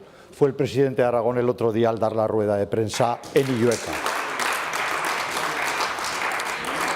Y el presidente lo anuncia y el presidente lo anuncia en Illueca porque la consejería que yo presido y la Dirección General de Turismo, viendo que había un problema en la gestión de las hospederías, que son de la comunidad autónoma y, por tanto, responsabilidad de este Gobierno, pero también del Gobierno Lambán y también del Gobierno anterior y desde el año 91 de muchos gobiernos, nadie ha hecho nada nuevo que no sea, si este gestor fracasa, vamos a sacarla otra vez a ver si este funciona. Dicho eso, permítame, con toda la corrección parlamentaria que pueda, usted está intentando crear un problema donde no lo hay. Sí que ha habido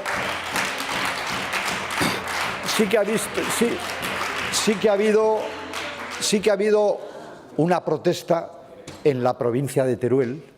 Hay 2 hospederías en la provincia de Teruel, la que menos tiene, y no hay sector en la economía aragonesa que reciba más apoyos que el del turismo. Luego hablaré en el último minuto del bono. Luego hablaré del bono. Pero no hay sector económico que haya recibido más apoyos. No hay sector económico como el turístico, que está recibiendo 26 planes de sostenibilidad turística que planteó el Gobierno suyo y que este Gobierno ha hecho nuestros. No hemos dicho, como lo propuso el Gobierno Lambán, me lo cargo. No. Estamos intentando llegar a tiempo y de común acuerdo con el Gobierno de España. Luego, no me venga a crear un problema donde no lo hay.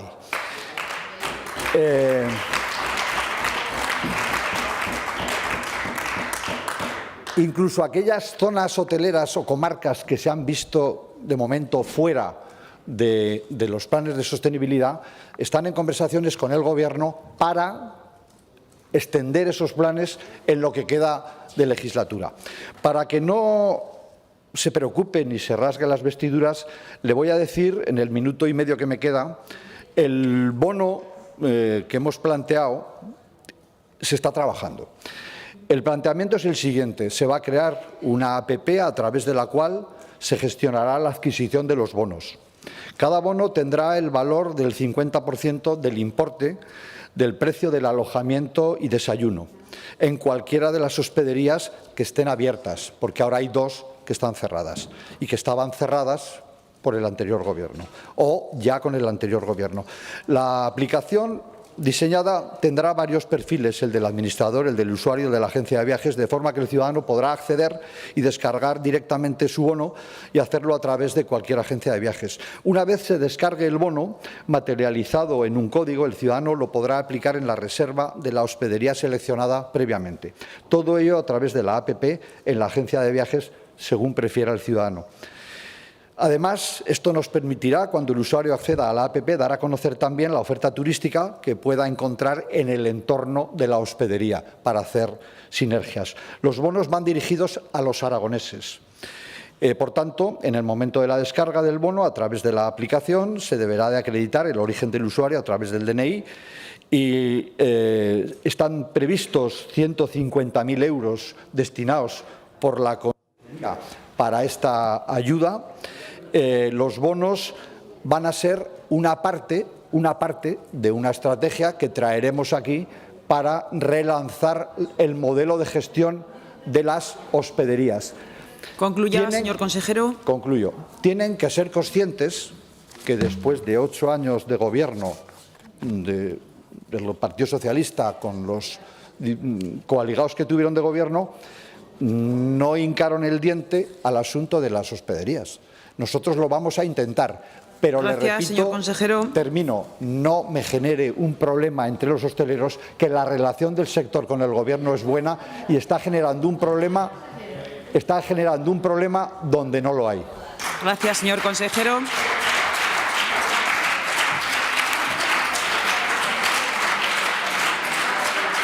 Siguiente punto del orden del día, pregunta número 7324, relativa a la valoración del vicepresidente del vídeo promocional sobre el medio rural aragonés realizado por la Dirección General de Despoblación, formulada al consejero de Desarrollo Territorial, Despoblación y Justicia por el diputado del Grupo Parlamentario Socialista, señor Villagrasa.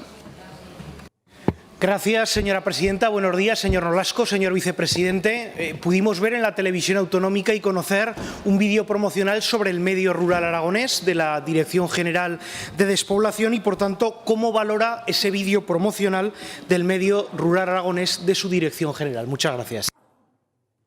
Gracias, señor Villagrasa. Señor consejero. Muchas gracias, señora presidenta. Muchas gracias, señor Villagrasa. Los juicios estéticos son siempre subjetivos. Y ya siento que no le haya gustado, porque por lo que ha dicho en redes no le ha gustado nada. Ya lo siento, pero como digo, los juicios estéticos son de cada cual. Muchas gracias. Gracias, señor consejero. Señor Villagrasa. Gracias, señora presidenta. Señor Nolasco, no me ha gustado a mí, no les ha gustado a los aragoneses y tampoco le ha gustado al Gobierno de Aragón, que se lo han retirado de la televisión autonómica porque les daba vergüenza. Qué dolor llevo en el corazón cuando salieron las nominaciones a los premios Goya y ver que su vídeo, el de la Dirección General de Despoblación, no había obtenido ninguna sola candidatura. Pero vamos, un vídeo en el que, además de esconderlo en la televisión autonómica, relacionan un medio rural que es del siglo pasado, que no se corresponde con los pueblos de Aragón existentes en la actualidad. Un vídeo en blanco y negro, un vídeo que da una imagen apolillada, totalmente distinta de la vanguardia de las oportunidades y de lo que significa el medio rural. Mire, usted lo sabe, pero fotograma a fotograma parece que solo hay yunques en el medio rural. Ustedes sacan tractores que comenzaron a fabricarse en el año 1969. Han gastado dinero porque sacan un tractor Deutz en una de las imágenes, pero cuando ustedes este mismo tractor lo van a encender es de la marca John Deere, con lo cual también han gastado recursos en ese tractor.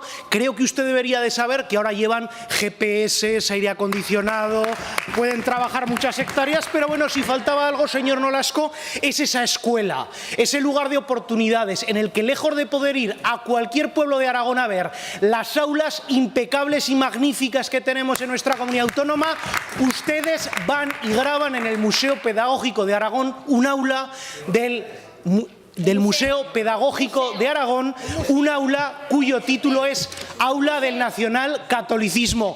Señor Nolasco, ¿cómo pueden ustedes meter y enseñar tanto la patita a la vez? Es intolerable que con la calidad educativa que hay en Aragón ustedes es que nos saquen este colegio en el que tapan ahí con unos efectos el cuadro de Franco, pero luego tienen aquí la hucha de la Santa Infancia. Mire, el medio rural aragonés no se corresponde ni con la imagen ni con su visión. Espero que les hayan hecho un barato, lo conoceremos de cuánto ha costado esto, pero señor Nolasco, pregunte a las señorías del Partido Popular por qué se avergüenzan de ese vídeo que inmediatamente han retirado de la televisión autonómica.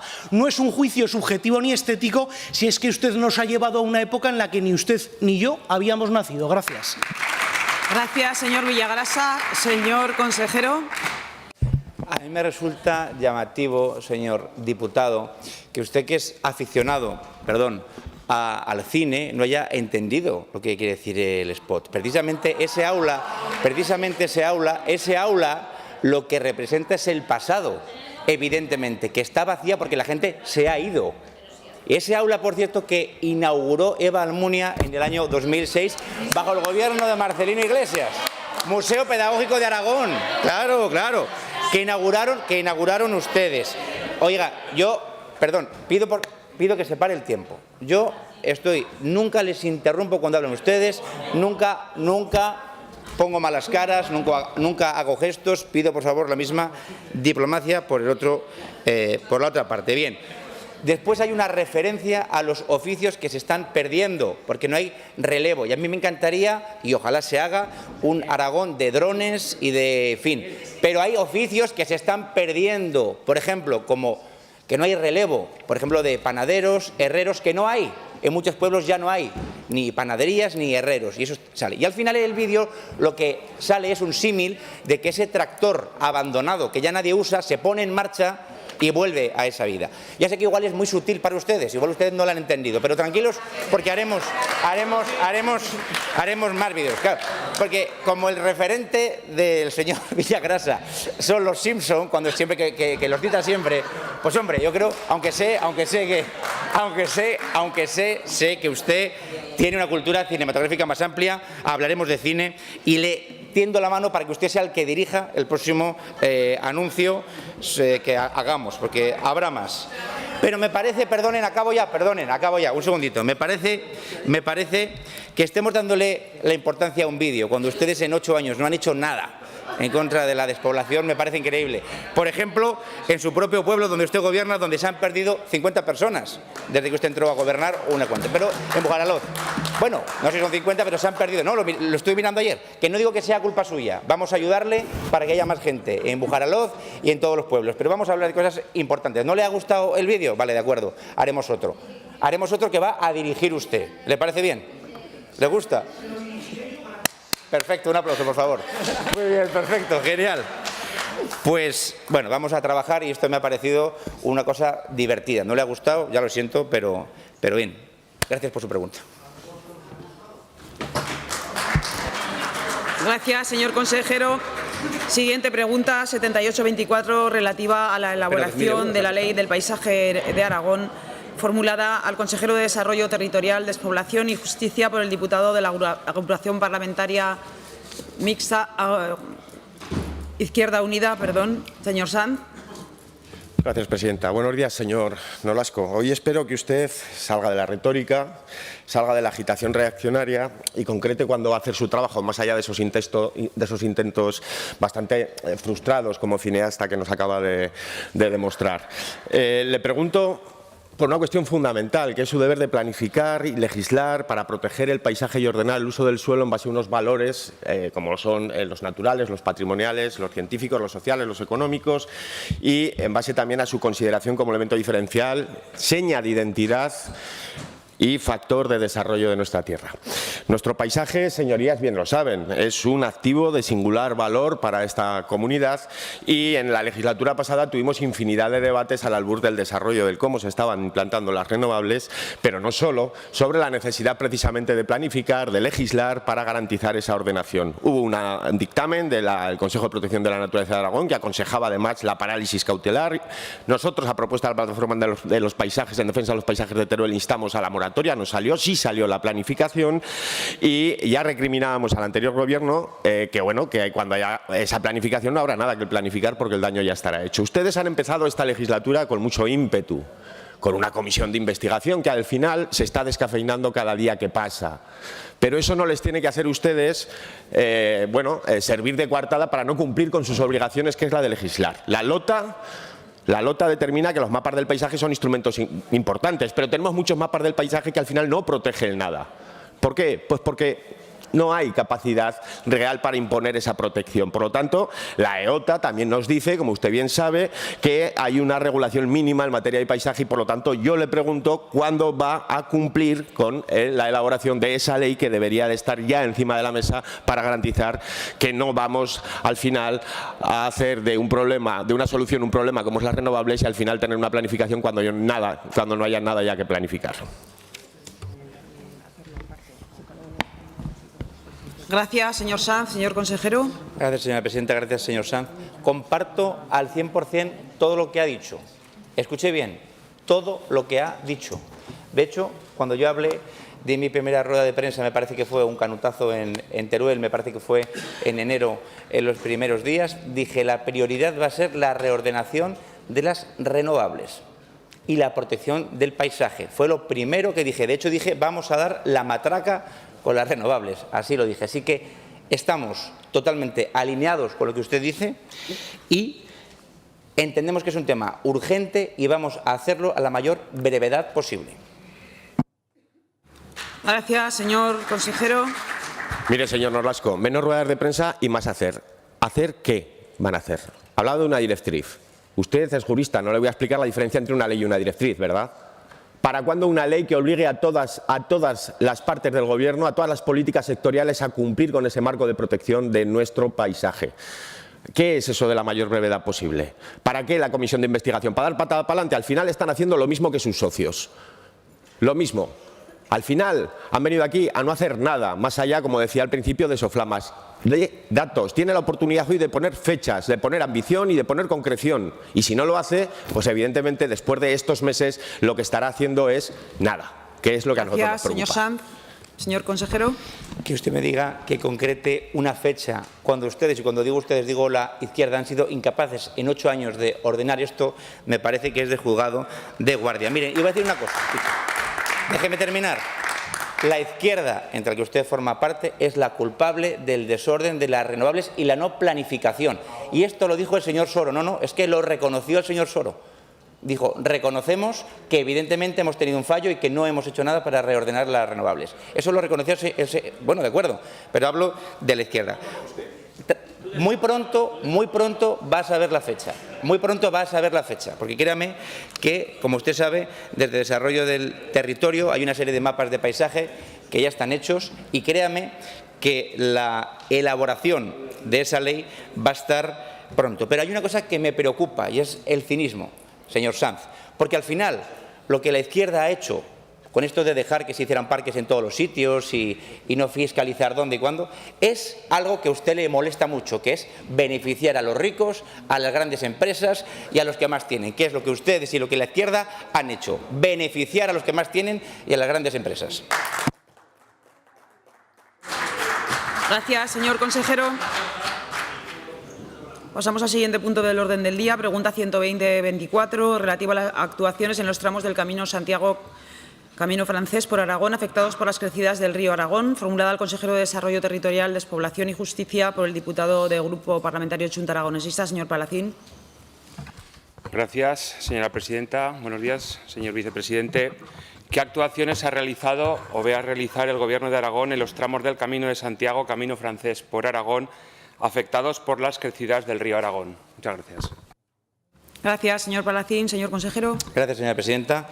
Bien, vamos a actuar en 3 líneas, en el mantenimiento, en la conservación y en la señalética. Y ahora paro porque voy a extenderme en el segundo turno de palabra para darle, detallada cuestión de lo que usted me vaya a decir.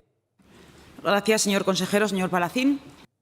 Gracias, presidenta. Señor vicepresidente, la Asociación de Amigos del Camino de Santiago de Jaca denunciaba que existe un tramo a su paso por Castillo de Jaca que presenta serios problemas debido a las riadas que se produjeron en el mes de noviembre. Sabe además que es una zona que sufre por la nieve, por la lluvia y se tiene que actuar de una forma continuada para que haya un buen mantenimiento del trazado del camino. A fecha de hoy no se ha actuado todavía. Sigue en la misma situación, por eso la pregunta, porque existe preocupación, ya que en el mes de marzo sabe que va a empezar la temporada de cuando llegan más peregrinos. Las asociaciones, el territorio, como decía, están preocupados porque puede suponer esta incidencia que al estar el camino en malas condiciones, pues pasen menos peregrinos y eso haga un efecto llamada que impida que se acerquen esos visitantes. Por eso creemos que es necesario un compromiso por parte del Gobierno de Aragón para proseguir con las acciones de recuperación realizadas anteriores legislaturas.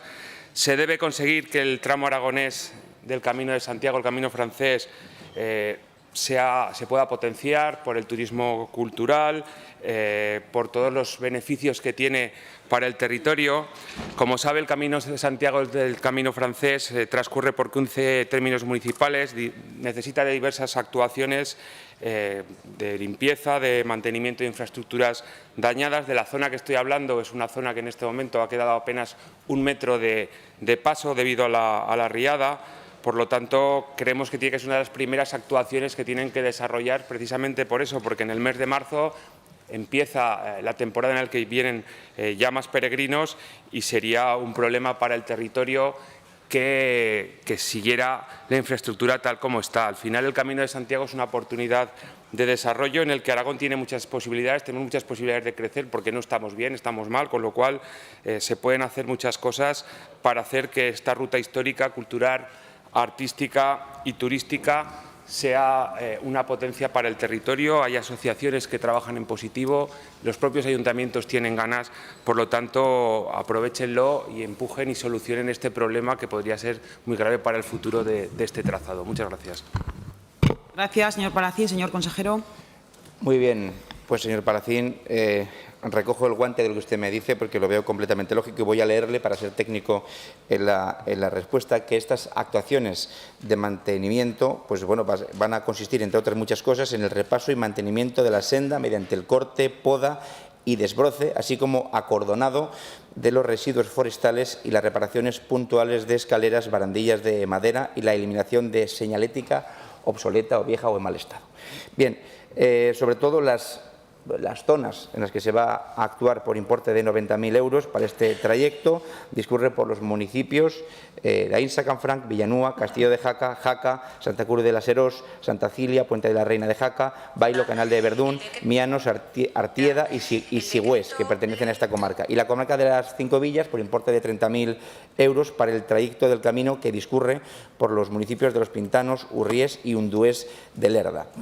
Y, bueno, en previsión de la retirada de estas señales o las direcciones en fin, que están ya viejas o que están en fin, en mal estado y que a veces indican la entrada a los municipios o que van indicando los senderos y los caminos, pues vamos a contar con un presupuesto adicional de 50.000 euros. Entonces, esto es lo que le puedo contar. Ya digo que creo que haber respondido lo que usted me ha dicho, es decir, las reparaciones se van a llevar a cabo en todo lo que podamos y todo lo que nos dé el dinero, pero yo creo que va a ser una actuación integral y completa. Gracias, señor consejero.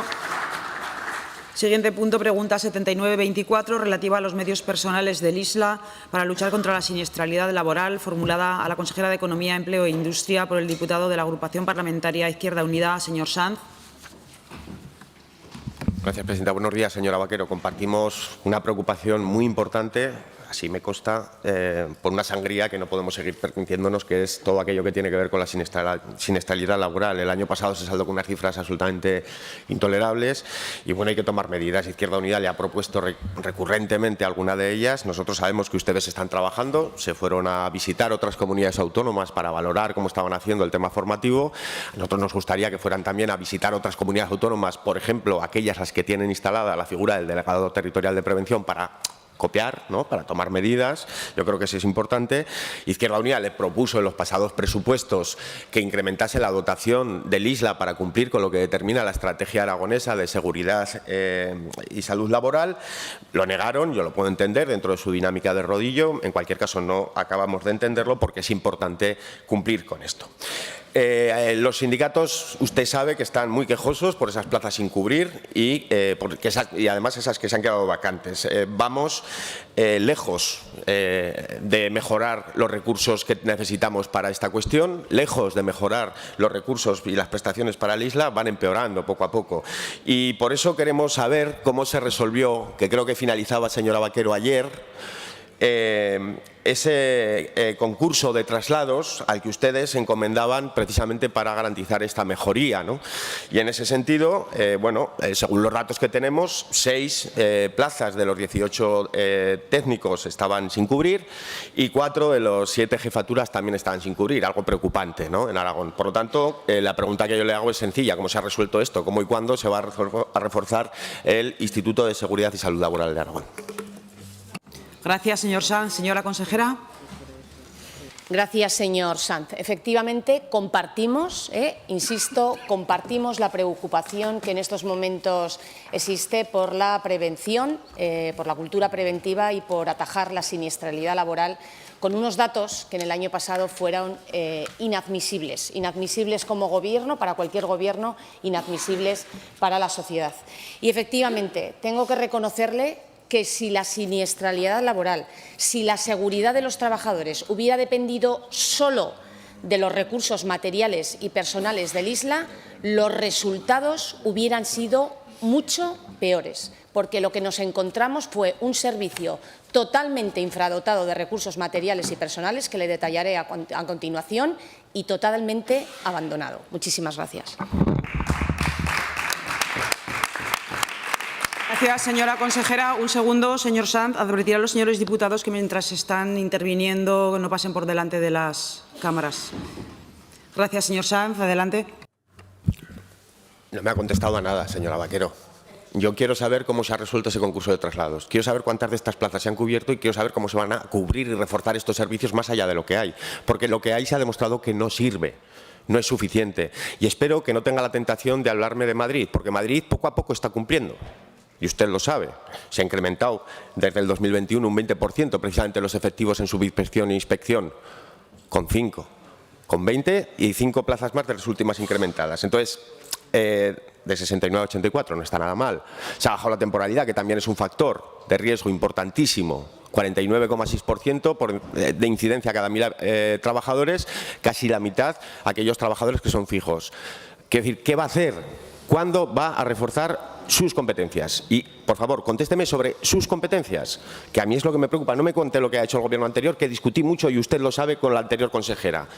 Yo estoy intentando con usted resolver un problema. Esto y atajar la siniestralidad en las pymes, que concentran el 84% de los accidentes en el trabajo, las pymes de menos de 50 trabajadores. Es fundamental. Gracias, fundamental, señora Vaquero. ¿Qué van a hacer? Su turno, señora consejera.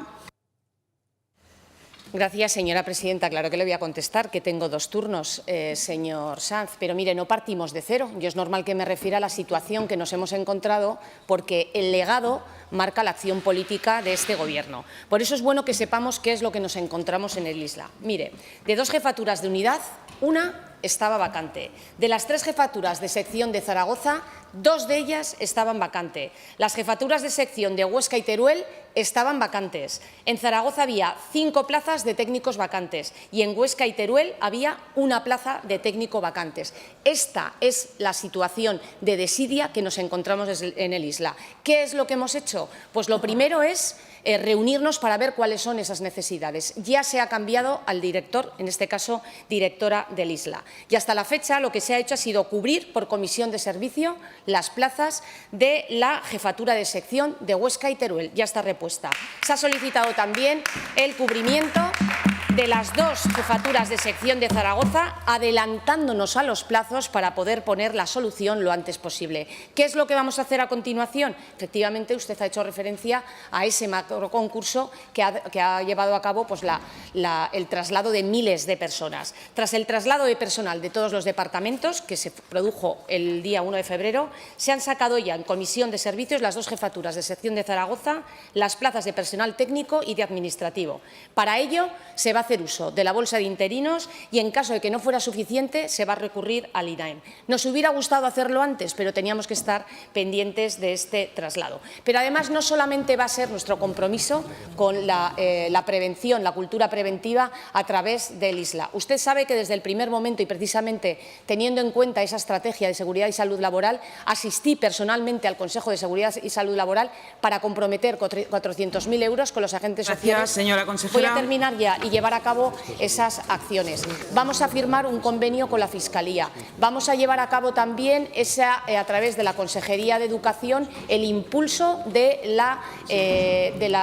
Gracias, señora consejera. Muchísimas gracias. Seguiremos hablando de esto porque es un tema que nos interesa a ambos. Gracias. Siguiente pregunta, 117-24, relativa a las declaraciones xenófobas del vicepresidente primero, formulada a la consejera de Economía, Empleo e Industria por el diputado del Grupo Parlamentario Chunta Aragonesista, señor Soro. Gracias, presidenta. Abro comillas. En la prensa parece que no se tienen que decir estas cosas, pero yo lo digo abiertamente, porque me parece que es información también. Los ataques que se producen aquí, la gran mayoría, son de gente de origen magrebí. Esto es una realidad, esto es así, cierro comillas.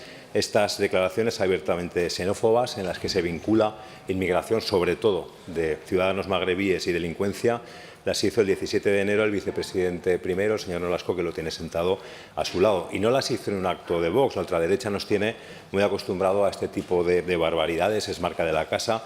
Las hizo en un acto oficial en la calle Montañés, en Las Delicias, en representación del Gobierno en su condición de vicepresidente, con ocasión de la presentación de la Oficina contra la Ocupación Ilegal, una de las obsesiones de los ultras, junto con la negación de la violencia machista o el cambio climático. Conocemos las declaraciones por el canutazo que figura en esta nota oficial, en esta nota del Aragón Hoy, del portal web de información del Gobierno de Aragón. Lo he comprobado antes de bajar al Pleno esta misma mañana y las declaraciones siguen colgadas ahí, en un medio oficial. Hoy, en su condición de portavoz del Gobierno, le hago una pregunta muy concreta, una pregunta muy sencilla: si el Gobierno comparte y respalda o no las declaraciones xenófobas del vicepresidente.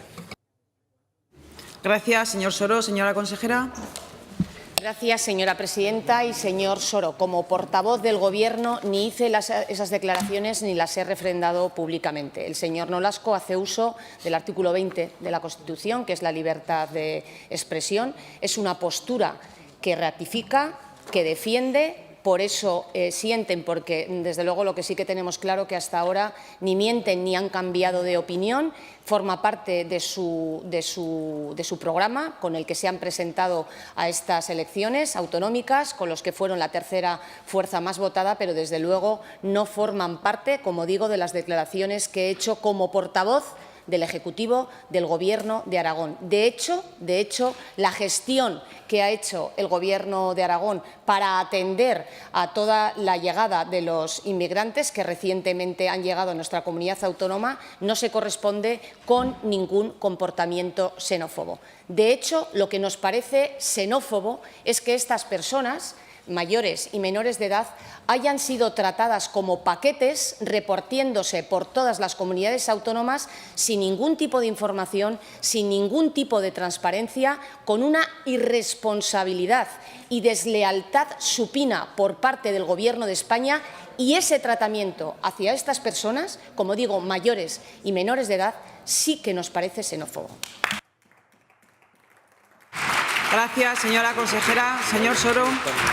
Señora Vaquero, de verdad que lamento su respuesta. Mire, contra la xenofobia como contra la violencia machista no caben medias tintas. No se puede ser condescendiente, no se puede justificar ni disculpar nada, no se puede mirar hacia otro lado. Es lo que está haciendo usted hoy. Se es racista o no se es, y le aseguro que quien lo reconoce claramente es tan racista como el que echa balde en estibio o el que es fuera. Mire, una casualidad. Ayer mismo recibí una respuesta escrita a una pregunta que formulé al señor Nolasco por unas declaraciones que hizo en diciembre sobre el Festival Periferias. Apareció entrecomillado en todos los medios de comunicación que dijo que la eliminación del Festival Periferias tiene un componente político e ideológico. Eso dijo entrecomillado. Añadió también que seguirán implementando desde Vox aquellas políticas que estén acordes con su ideología y que eliminarán las que no lo estén. Ayer mismo se cargaron la Ley de Memoria Democrática. Vox aplaudió. Usted no aplaudió. A los diputados y diputadas del PP no les vi aplaudir ayer. Bueno, pues yo le pregunté sobre estas declaraciones, insisto, entrecomilladas en la prensa, y justo ayer recibí la respuesta escrita y me dijo el señor Nolasco: la frase o expresión de la que la pregunta me atribuye ha sido tomada fuera de contexto y de forma parcial. Lo de siempre, matar al pregonero, algo muy grave, acusar a los medios de comunicación de mentir, de manipular, otra obsesión de Vox. Solo le gustan los medios ultras amigos, pero en esta ocasión no hay excusas, en esta ocasión no está fuera de contexto, en esta ocasión no es parcial. El señor Nolasco dijo lo que dijo y lo dijo, señora Vaquero, en representación del Gobierno de Aragón. Aún tiene la oportunidad de aclarar si comparten o no desde el Gobierno esas declaraciones. Su turno, señora consejera.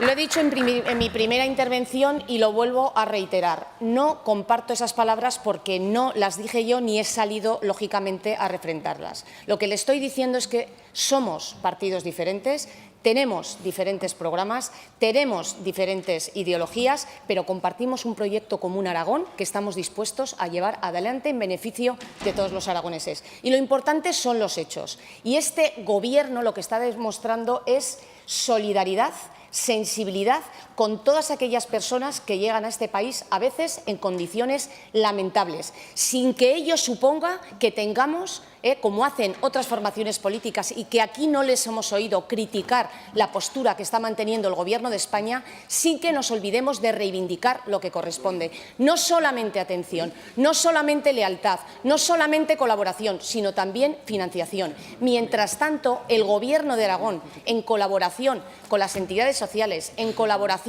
con las ONGs, de lo que se ha encargado, huyendo del comportamiento xenófobo que ha demostrado el Gobierno de España, es darles atención social, darles atención sanitaria, atención cultural, darles unas condiciones de vida dignas mientras han llegado allí. Gracias, señora consejera. Eso es lo que habría que criticar, señor Soro, más que las palabras del señor Nolasco, el comportamiento xenófobo que perjudica la vida de estas personas que han llegado a nuestra comunidad autónoma. Muchísimas gracias. Gracias, señora consejera. Siguiente punto, siguiente pregunta, 125-24, relativa a la utilización de la página web del Gobierno de Aragón, formulada a la consejera de Economía, Empleo e Industria por la representante del Grupo Parlamentario Socialista, señora Gastón. Gracias, presidenta. Señora Vaquero, ¿Qué valoración hace del uso de la web y otros canales de comunicación del Gobierno de Aragón dirigido mediante notas de prensa de partido para hacer oposición al Partido Socialista? ¿Va a ser esta su línea de actuación a futuro? Gracias, señora Gastón. Señora consejera. Gracias, señora presidenta y señora Gastón. Niego la mayor. El Gobierno de Aragón no está haciendo un uso partidista, un uso político de la página web. La página web y el resto de medios con los que se difunde la gestión que lleva a cabo el Ejecutivo se hace de una forma totalmente transparente, trasladando en el día a día la gestión que hacen cada uno de los consejeros y los departamentos y, por lo tanto, se hace sin ningún tipo de utilización política. Muchísimas gracias. Gracias, señora consejera. Señora Gastón.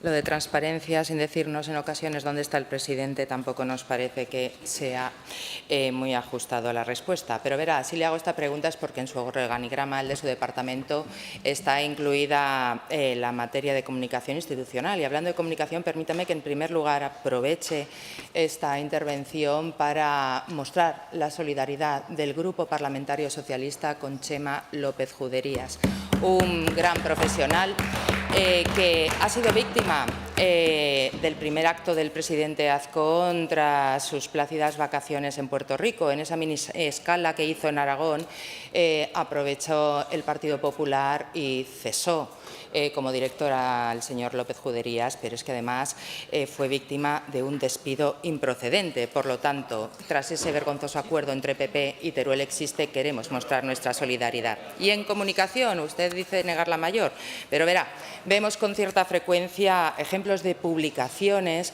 con informaciones propias de un partido político a través de canales institucionales. Le pongo ejemplos.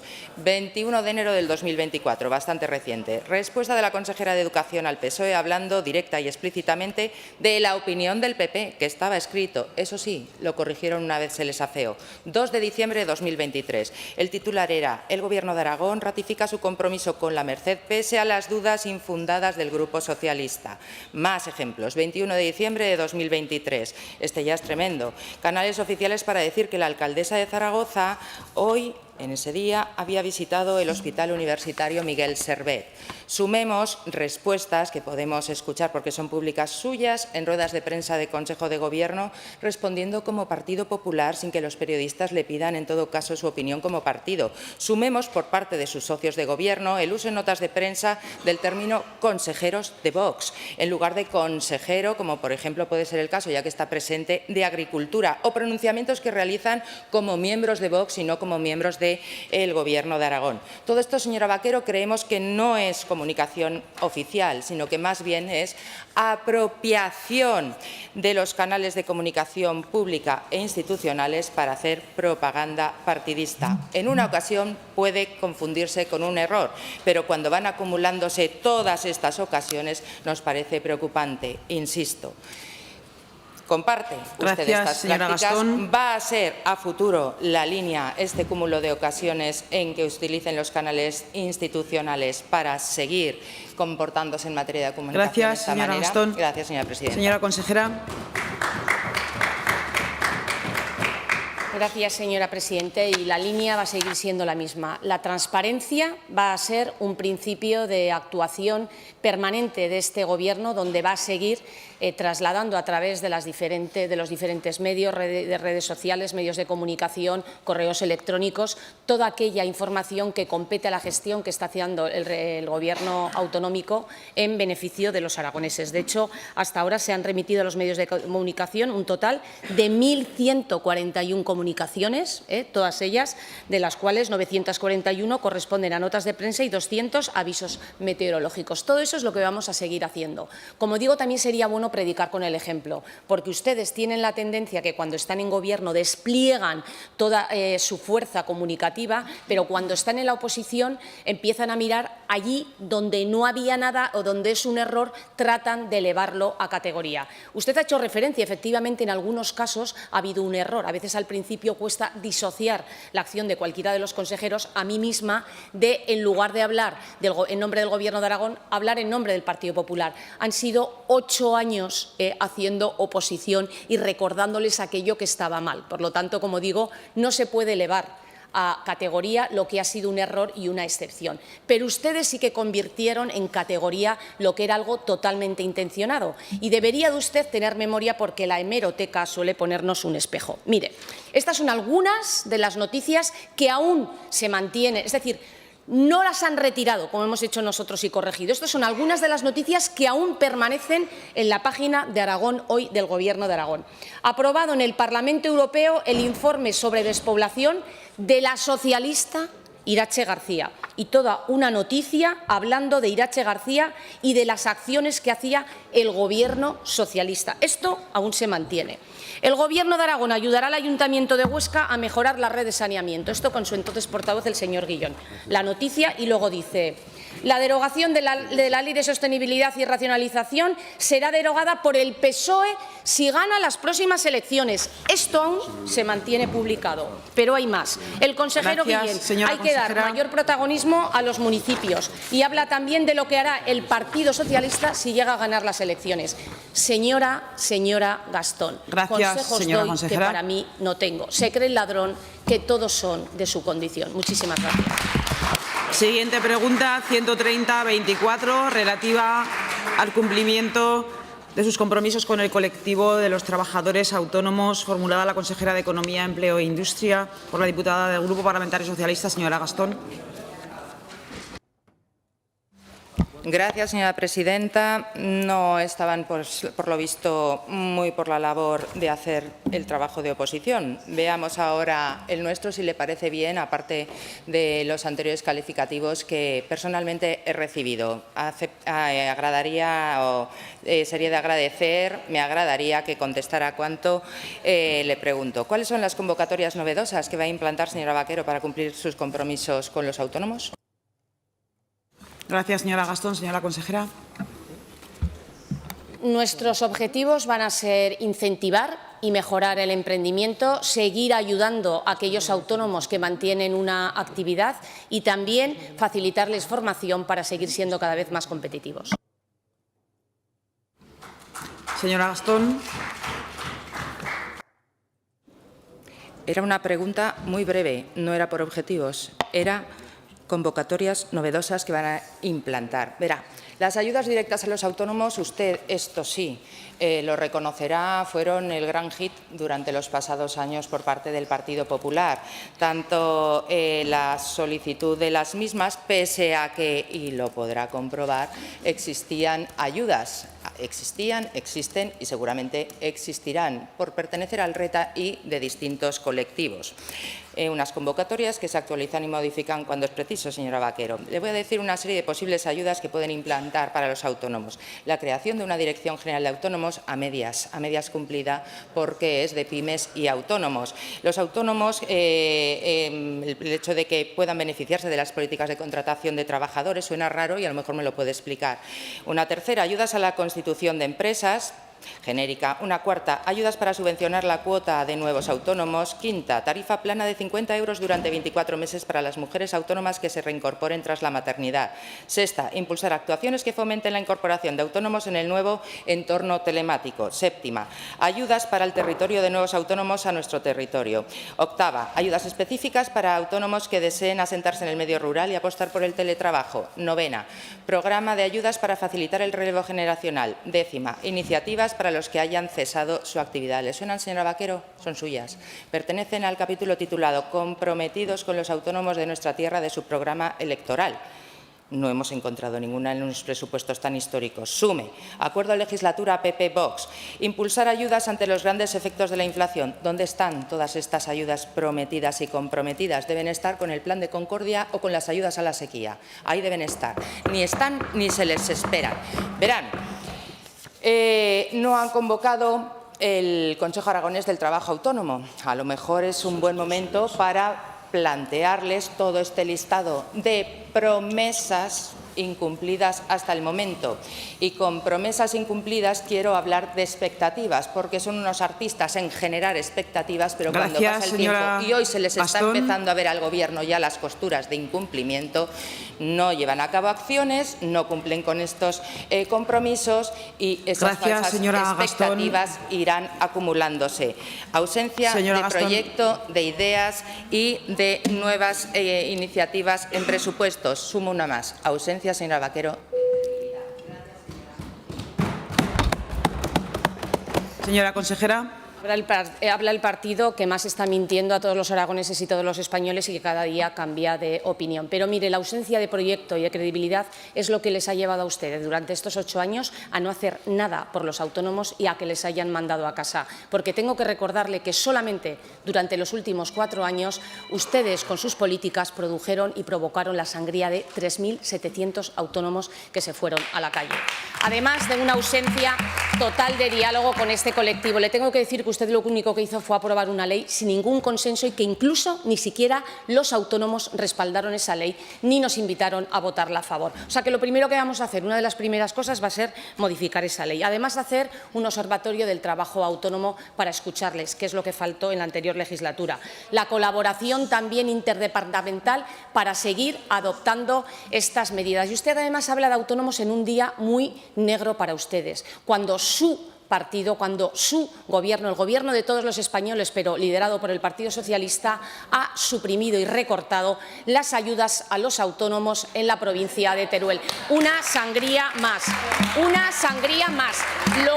Lo han hecho y todavía no está directamente implementado. No han revertido todavía el recorte. Pero mira, yo le voy a anunciar otra de las medidas que va a hacer este Gobierno, que en solamente 6 meses va a hacer mucho más de lo que hicieron ustedes en 8 años. Próximamente va a redactar la convocatoria para que todos los autónomos, superando incluso lo que está en nuestro programa, si lo ha leído, todos los autónomos de Aragón, de cualquiera de las 3 provincias, tengan una cuota cero durante el primer año de su actividad. Eso es lo que va a hacer este Gobierno. Lo que ustedes no han sido capaces de hacer en 8 años y han mandado a miles de autónomos al desempleo, este Gobierno lo va a hacer en los 6 primeros meses. Muchísimas gracias.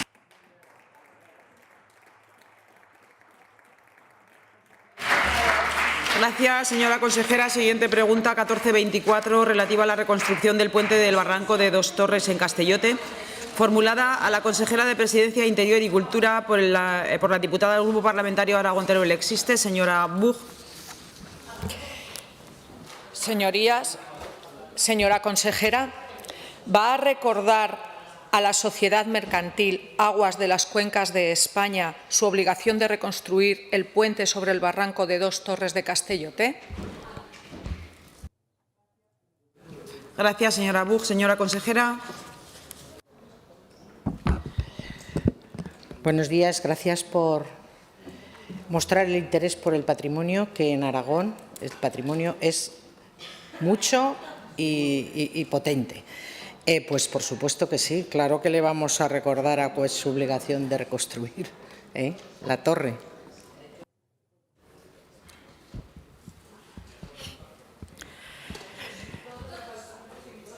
En los años de la década de 1930, las aguas del pantano de Santolea cubrieron un hermoso puente medieval datado entre los siglos XIV y XVI, que estaba construido sobre el río Guadalope en el camino entre Bordón y Castellote. En 2018, con el vaciado del embalse, recrecimiento y construcción de la presa del Cañón, salió de debajo de las aguas, se desmontó y, dovela a dovela, fue trasladado a una explanada cercana a la carretera T8101, esperando que la Sociedad Mercantil Aguas de las Cuencas de España cumpla con el plan de restitución por las obras del embalse y restaure el patrimonio, el rico patrimonio del que usted y yo hablamos, volviendo a reconstruir el puente en un nuevo emplazamiento, en el barranco de Dos Torres. Es urgente que Aguas de las Cuencas de España actúe ya para reconstruir un monumento patrimonial que corre el riesgo de deteriorarse o que se pierda alguna dovela o información. El plan de puesta en carga de la presa del Cañón se acabó a finales de 2021. Ha pasado suficiente tiempo para que se hubiese reconstruido ese puente. Y mi pregunta es, ¿qué trámites van a seguir desde su consejería? Muchas gracias. Gracias, señora Buch. Señora consejera. Gracias, diputada Buch. La verdad es que en su escrito aporta más datos de los que el informe que solicité a la Dirección General de Patrimonio consta en la Dirección General de Patrimonio. Únicamente consta una autorización en el 15 de febrero del 2019 que se les autorizaba al desmontaje, pero con condiciones de cómo se tenía que hacer para preservar íntegro y en buen estado el material extraído. No hay nada más hasta marzo del 2020, no consta nada más, donde se hace un informe de control de seguimiento arqueológico del desmontaje y se concluye que esta actividad de desmontaje en el puente de Santolea, en el pantano, se ha hecho correctamente. Se ha hecho un control y seguimiento, está perfectamente documentado y grabado todo lo que se extrajo para volverlo a montar en las mismas condiciones, compromiso que tiene que realizar la empresa Aquaes, una empresa nacional, y ya no hay ningún otro escrito por parte de esta empresa comunicando que va a proceder o cómo tiene que hacerlo. Evidentemente, desde la Dirección General se le ha mandado una carta requiriéndole porque no lo puede hacer de cualquier forma. Primeramente hay que analizar el barranco, encontrar el enclave más idóneo para la reconstrucción del puente y, por supuesto, bajo la supervisión de los técnicos, supongo que serán arquitectos, los técnicos y conservadores que visionarán y revisarán la reconstrucción del puente. Tiene mi compromiso de que se reiterará las veces que haga falta y se someterá el mismo a todos los controles técnicos que la Dirección General estime oportuno. Gracias. Gracias, señora consejera. Siguiente pregunta, 121-24, relativa al Día de la Memoria Democrática de Aragón, formulada a la consejera de Presidencia, Interior y Cultura por el diputado del Grupo Parlamentario Chunta Aragonesista, señor Soro. Gracias, presidenta. Señora consejera, buenos días. ¿Qué actos de reconocimiento y homenaje va a impulsar el Gobierno de Aragón el día 3 de marzo de 2024, Día de la Memoria Democrática de Aragón, con el objeto de mantener el recuerdo de las víctimas, de todas las víctimas, con arreglo a la Ley de Memoria Democrática todavía en vigor? Gracias, señor Soro. Señora consejera. Gracias, señor Soro, por su pregunta, pero como su pregunta encierra cierta trampa, le voy a decir una cosa. Esta consejera cumplirá estrictamente la legislación vigente el 3 de marzo del 2024. Y en mi nombre lo cumple el Gobierno. Y de aquí tiene mi compromiso. La legislación vigente el 3 de marzo se cumplirá escrupulosamente. Gracias, señora consejera. Señor Soro.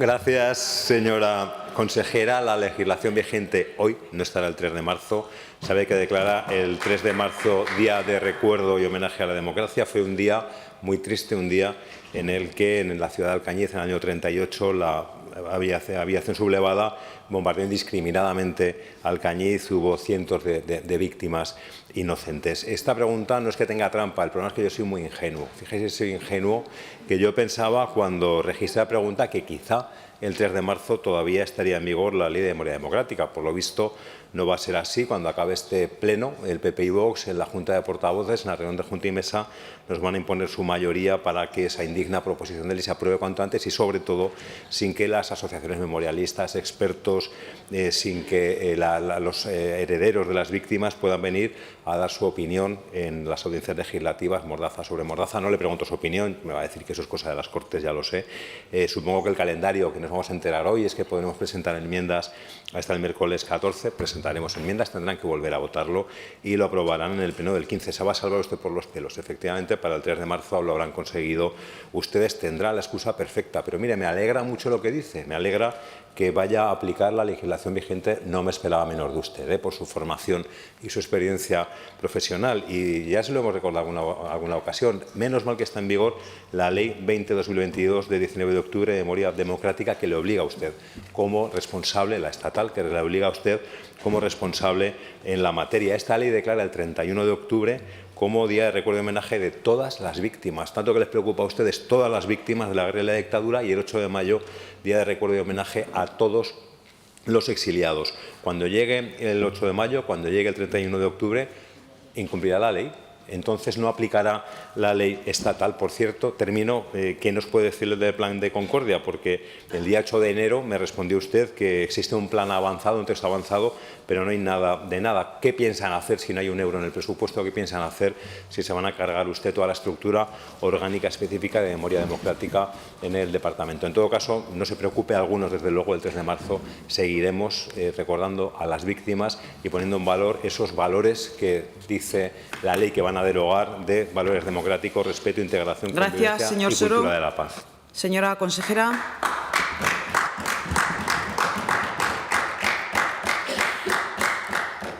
Gracias, señor Soro, de nuevo. Es usted un parlamentario elegante. Usted lo ha expuesto perfectamente. Está tramitándose una ley de derogación de la memoria histórica. Seguramente los hitos temporales son los que usted ha dicho, o no. Se tiene que votar o no. Con lo cual ya veremos lo que pasa. Por los pelos nada. Por los pelos hubiera sido el 29 de febrero. Eso sí que hubiera sido por los pelos. Pero no se preocupe, que de verdad que si este Gobierno celebra algún día en memoria de la dignidad de las víctimas de violencia, se hará para todos. Pero mire, como me he documentado, los años anteriores sí que hubo celebraciones. Hubo en Calatayud en el 2020, en Alcañiz en el 2021, en Caspe en el 2022 y en Zaragoza, eran año electoral, 23, una semana entera. Si usted encuentra un acto en estos programas que tuviera en cuenta a todas, lo hacemos el 3 de marzo. ¿Me entiende? No encontrará ninguno. No encontrará ninguno. Todos son a favor o en la dignidad de una parte de las víctimas, no de todas. Mi plan es de concordia, es para todos. La agenda la marca el Gobierno y estará cuando sea aprobado en Consejo de Gobierno. Esta es toda la información que le puedo dar.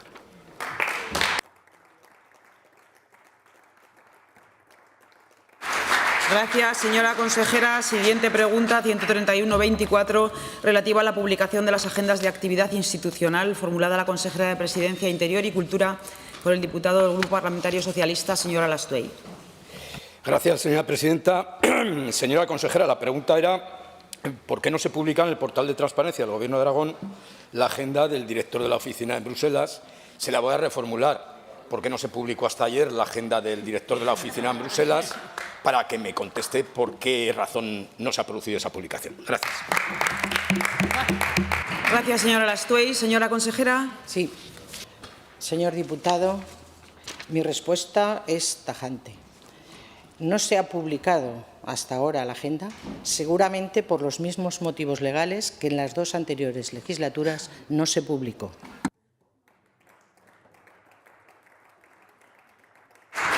Gracias, señora consejera. Señora Alastuey.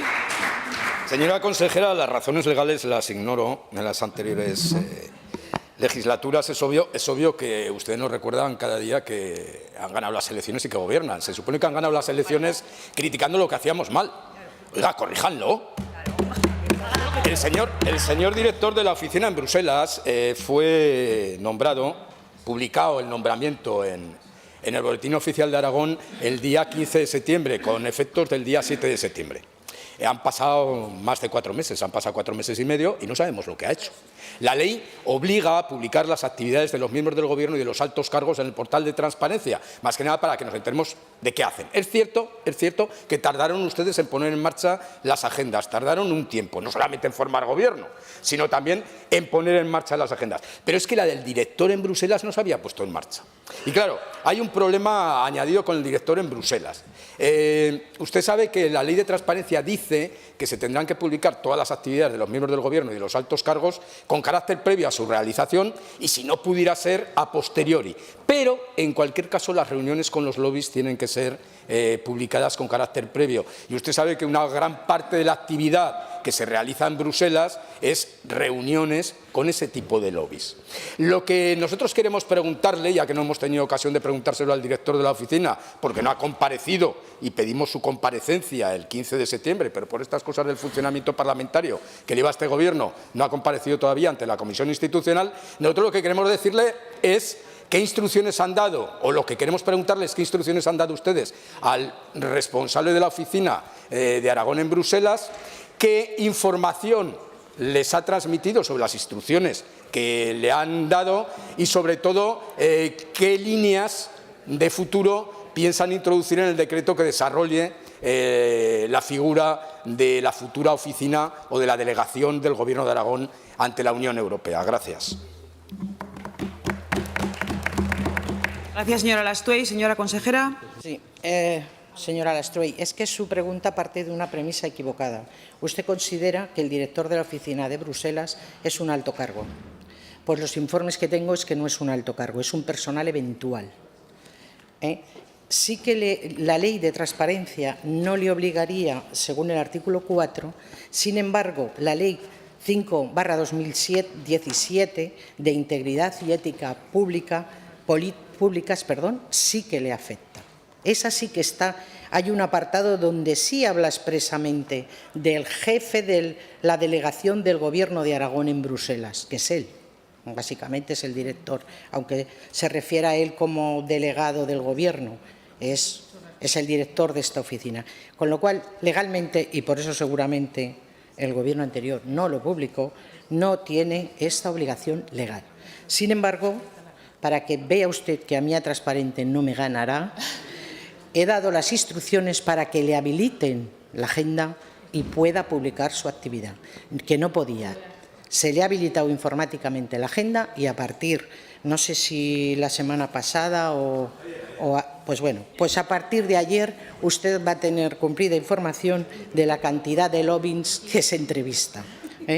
Ningún problema, no hay nada que ocultar, mire, no hay nada que ocultar, con lo cual el que el director se vea será tranquilo y será totalmente accesible.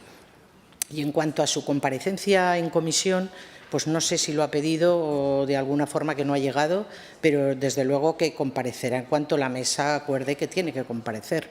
No hay ningún problema tampoco. Es un señor normal. No lo tenemos por qué ocultar. Gracias.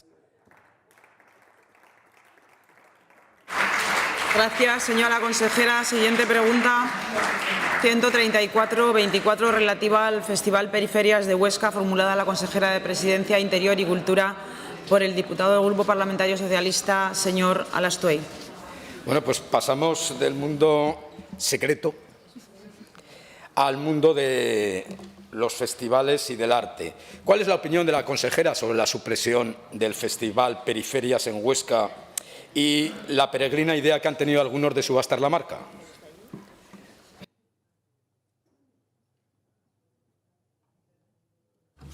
Gracias, señora Alastuey. Señora consejera.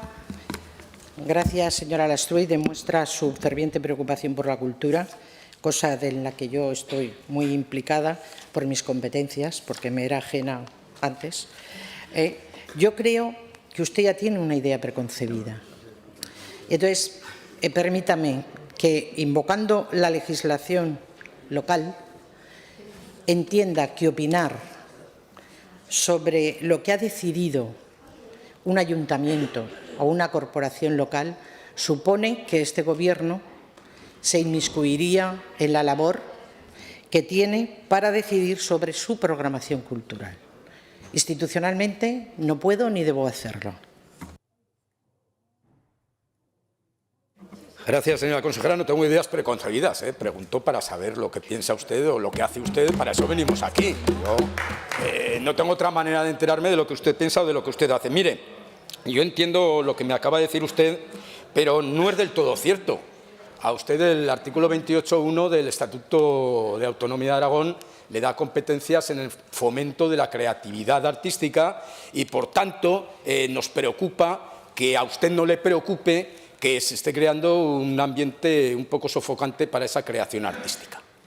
Mire, lo del Festival Periferias es de libro de agenda de la ultraderecha. Ayer la alcaldesa del Ayuntamiento de Huesca lo reconocía. Si quería presupuestos tenía que suprimir el festival. Es un quid pro quo. Para poder gobernar nos tragamos la agenda de otros y en este caso la agenda que se tragan es la agenda de Vox, que por cierto ayer celebró muchísimo que ustedes sigan su agenda. Pero es que no solamente suprimieron el Festival Periferias, sino que Vox ha ido con cachondeíto.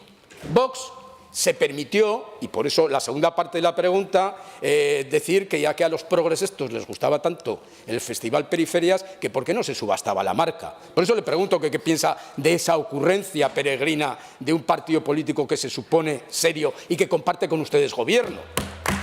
Por eso se lo pregunto, porque mire, alguien podrá decir, si se la coge con papel de fumar, alguien podrá decir que no tiene competencias, alguien podrá decir que esto de no financiar no es censurar, pero le voy a decir una cosa, usted ha lanzado o está ayudando al Ayuntamiento de Huesca a reprogramar la cultura mediante un proceso participativo. Su director general de Relaciones Institucionales estuvo ahí, por tanto algo se ha implicado, no solamente ha pasado de puntillas, sino que algo se ha implicado. Y usted convendrá conmigo en que se está generando un clima de censura cultural. Imagínese que al Ayuntamiento de Huesca, en ese proceso participativo, le da por hacer otro festival de arte de vanguardia.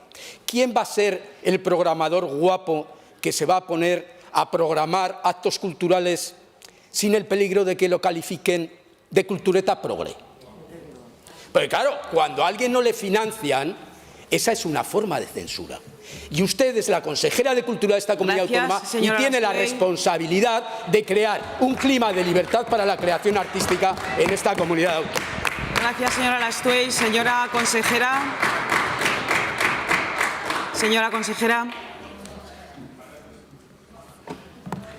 Ay, señor diputado, me dice tantas cosas que luego me es imposible contestarle a todas.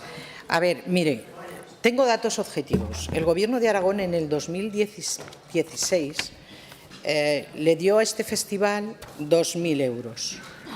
2.000. En el 2017, hablo del Gobierno de Aragón, no del Ayuntamiento. En el 2017 no tiene nada directo, pero a través de pagar una actuación creo que reportó 8.000 euros. En el 2018 se acabó. No hay rastro de este festival, que yo, de hecho, lo ignoraba. Pero yo le voy a leer una frase que he leído yo en prensa. Voy a abordar la cultura como una forma de combate político principal. ¿Quién se cree que ha dicho esta frase? Mire, su ministro de Cultura. Y ha salido en la prensa. Muy mal. Combate. Muy mal. Combate. Combate. Efectivamente, comparto su idea. La cultura es de todos. Muy mal. La cultura tiene que ser libérrima para hacer, salvo que toque con la ley, con la legalidad. El resto, la cultura es de todos, no es patrimonio de nadie. ¿Entienda? Pero comparto su opinión. No financiar determinadas actividades es censura. Le preguntaremos al ministro Urtasun si financia el flamenco o si financia los toros, porque eso también es cultura. ¿Entiende? Gracias. Gracias, señora consejera. Pregunta 1524, relativa al reciente incremento del periodo medio de pago a proveedores formulada al consejero de Hacienda y Administración Pública por el diputado del Grupo Parlamentario Socialista, señor Galeano. Gracias, señora presidenta.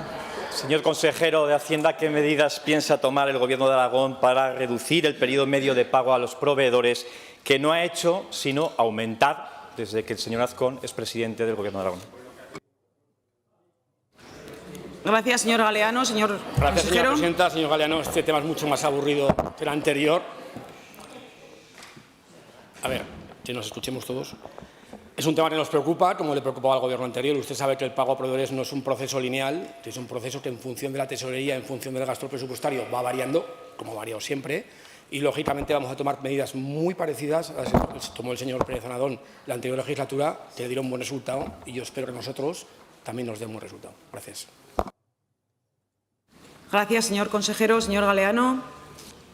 Bien, ha sido prudente con su respuesta, señor consejero. Desde luego, el señor Azcón, que llegaba de viaje, de vacaciones a Puerto Rico con su famoso amigo empresario, pues bueno, pensaba yo que a lo mejor a este amigo no le habrá gustado conocer que el periodo medio de pago a proveedores de la comunidad ha aumentado, sigue aumentando desde que el señor Azcón es presidente de esta comunidad.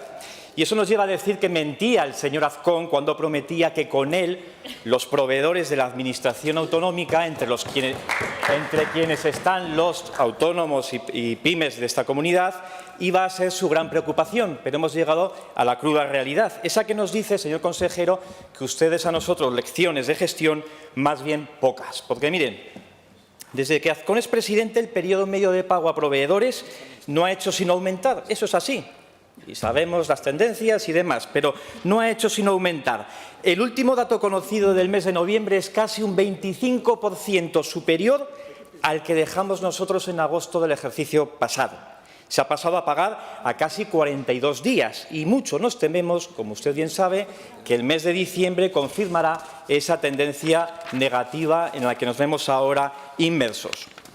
Pero es que además en el ámbito sanitario, ese que iba a ser el objetivo prioritario también del presidente Azcón, estamos pagando a una media superior a los 51 días. Es decir, que con unos ingresos en máximos, con la mayor cantidad de recursos, tanto en el año 2023, con un ejercicio presupuestario histórico, como también para este ejercicio 2024 tenemos unas cifras históricas, ustedes han hecho que la sanidad vuelva a tener unas listas de espera en crecimiento, se lleve a cabo un recorte de las consultas médicas en diferentes localidades y que tengamos todavía ese peor pago a los proveedores. ¿No decían ustedes que llegando al Gobierno con esas pócimas mágicas que tenía el señor Azcón llevarían a cabo poco menos que un punto de inflexión y el maná, que llegaría el maná a esta Administración? Pues vaya decepción para muchos de los aragoneses que están viendo su gestión desde ese mes de agosto. Señora presidenta, muchas gracias.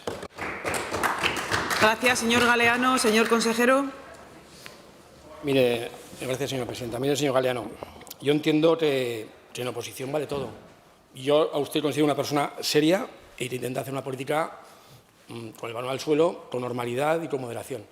¿Usted cree que es normal, en una pregunta como estas, sacar un viaje privado del señor Azcón?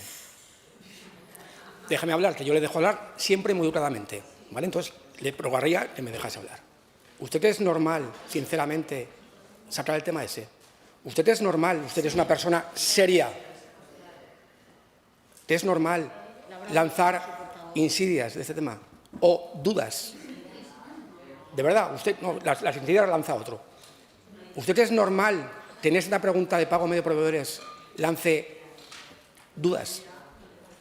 ¿A qué no es normal, señor Galeano? Yo sé que está en un proceso complicado, todos... No, lo anormal es que no me dejen hablar, eso es lo normal, ¿vale? Eso es lo anormal, que no me dejen hablar. Entonces, yo le digo que pago medio a proveedores, usted me confunde y saca muchos temas, me habla de las listas de espera. Yo le puedo decir que acaban de anunciar que el PET de Escarrilla va a abrir todos los días. Ustedes lo cerraban, pero es que no es de este debate, Mire, los problemas que tenemos del periodo medio de pago a proveedores en sanidad, en el salud, son los mismos que tenían ustedes. Y usted sabe por qué son. Y yo le puedo comparar su periodo de pago a proveedores de 2019 de enero a enero de este año, usted lo sabe. Usted lo sabe perfectamente. Y yo entiendo que en su labor de oposición está preguntarme por este tema, que es un tema muy importante. Pero de ahí, hablarme de un viaje o hablarme que es la culpa del señor Azcón, como tampoco era la culpa del señor Lambán, sinceramente no lo entiendo, señor Galeano. Y de usted me sorprende tristemente.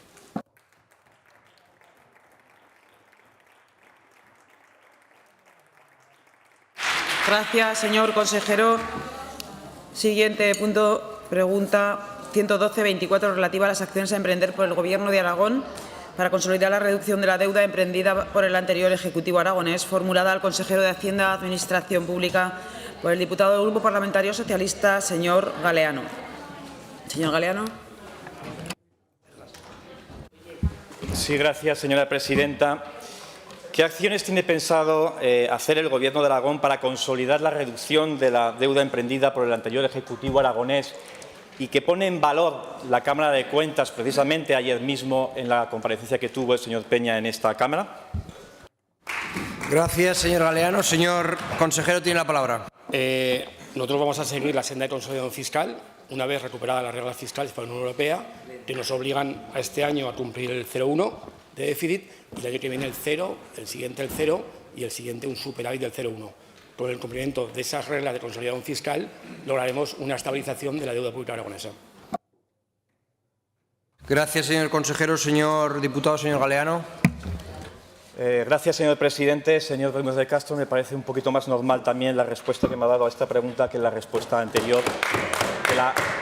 Vamos a correr un tupido velo porque yo no he hecho ninguna insinuación, ningún tipo de consideración ni peyoración de esa que usted me achacaba, sino simplemente era un símil, llámelo como quiera usted, pero para sacarle a relucir unos datos de los cuales no me ha respondido ni me ha dicho ninguna medida. En cualquier caso, le puedo pasar unos cuantos vídeos de la anterior legislatura para que vea la normalidad de algunas de las preguntas de sus compañeros de grupo y sus consideraciones más o menos personales y privadas. Y luego, si quiere, entramos a comparativas. Pero bueno, por circunscribirme ya a la pregunta, no me negará, y usted lo dice, que ha tomado usted el testigo en tiempos de cierta bonanza, ingresos en máximos, desempleo en mínimos, empresas interesadas en cartera y en el hecho también de que, como les decía en la pregunta, en el último ejercicio completo de gestión del anterior Gobierno se consiguiera reducir la deuda por primera vez en los últimos 20 años. Es una herencia positiva y no quiero yo mirar hacia atrás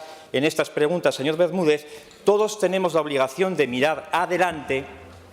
El señor Azcón ausente, el primero, que es el primero que ganó las elecciones y gracias al voto de las señorías de Vox le permitieron presidir esta comunidad. Y es él quien debe llevar a cabo la gestión de la política financiera de esta comunidad. Y visto lo visto, los recursos que tiene el presupuesto que se ha podido conformar, lo que nos preocupa a los socialistas y lo que nos deja decepcionados a nosotros, pero bueno, a nosotros, al resto de ciudadanos aragoneses, es que desde el minuto 1 ustedes no se hayan puesto a cumplir hitos, a cumplir con los compromisos que tienen adquiridos con los ciudadanos. Eso sí, quizás la única deuda que se ha visto reducida en esta comunidad es la que van a tener los más ricos de esta comunidad a partir del 1 de enero, cuando vean reducida su factura fiscal gracias a esas medidas que ustedes tomaron en el presupuesto. Nada más, gracias. Gracias, señor Galeano. Señor consejero, tiene la palabra. Gracias, señor presidente. Señor Galeano, yo no voy a entrar más. Yo he contestado en la misma línea que le ha preguntado a usted. ¿Vale? Ya está. Mire, los más ricos, yo siempre le digo lo mismo. Ustedes, cuando cortaron la mantequilla, decidieron que en esta comunidad una persona que le daba 1 millón de euros era pobre y una persona que le daba 1 euro era rico. Ustedes. Para ustedes, una persona que le da 1 millón de euros entre padre y madre es rico. Entonces, ese debate demagógico es, vamos, demagógico. Y luego, el tema del impuesto de patrimonio, lo ha sacado usted, está en el mismo porcentaje que ponen ustedes como media nacional. Es su... Es decir, la excepción de 700.000 euros es en su programa electoral y en su medida la que tienen ustedes puesta. Y es más, el propio Rodríguez Zapatero decía que el impuesto de patrimonio, su gurú, el que negocia con esta gente, que es el señor Rodríguez Zapatero, era el que suprimió el impuesto de patrimonio, que nosotros no lo hemos suprimido. Yo tampoco, pero lo dice Rodríguez Zapatero. Porque yo creo que el impuesto de patrimonio a cierta gente hay que pagarlo, aunque no esté de moda decirlo. Miren, nosotros hemos puesto medidas de control del gasto. Nosotros vamos a cumplir la senda del déficit y con esa senda del déficit, a partir del año 24, vamos a controlar la deuda. No tenemos ninguna duda y lo vamos a intentar. Con una premisa, que si ese control de la deuda del déficit supone poner en riesgo la sanidad, la educación y los servicios sociales, no lo vamos a hacer. No lo vamos a hacer. Esa es nuestra premisa. Si hay que poner en duda la viabilidad y la calidad de la sanidad, los servicios sociales, educación, no lo vamos a hacer. No cumpliremos y lo diremos.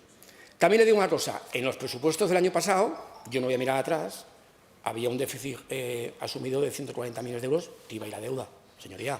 Es decir, y dígalo, ya que habla de todo, diga también eso, es decir, un poco de normalidad, pero dígalo también. Y es más, para poder cumplir las reglas fiscales y que nadie nos diga nada, este año pasado, el 2023, hemos llevado gasto al 2023 de ejercicios siguientes, por ejemplo, la carrera profesional de los médicos, por ejemplo, las sentencias judiciales del Ayuntamiento de Zaragoza, por ejemplo, sentencias judiciales de educación. Señor Bermúdez. Gasto, acabo ya, que estaba, luego me ahorro 20 segundos, que estaba concentrado para intentar cumplir las reglas fiscales. El año pasado cerraron con un 0,83 de déficit, este año cerraremos en la línea de ustedes, con un 0,8-0,9 de déficit.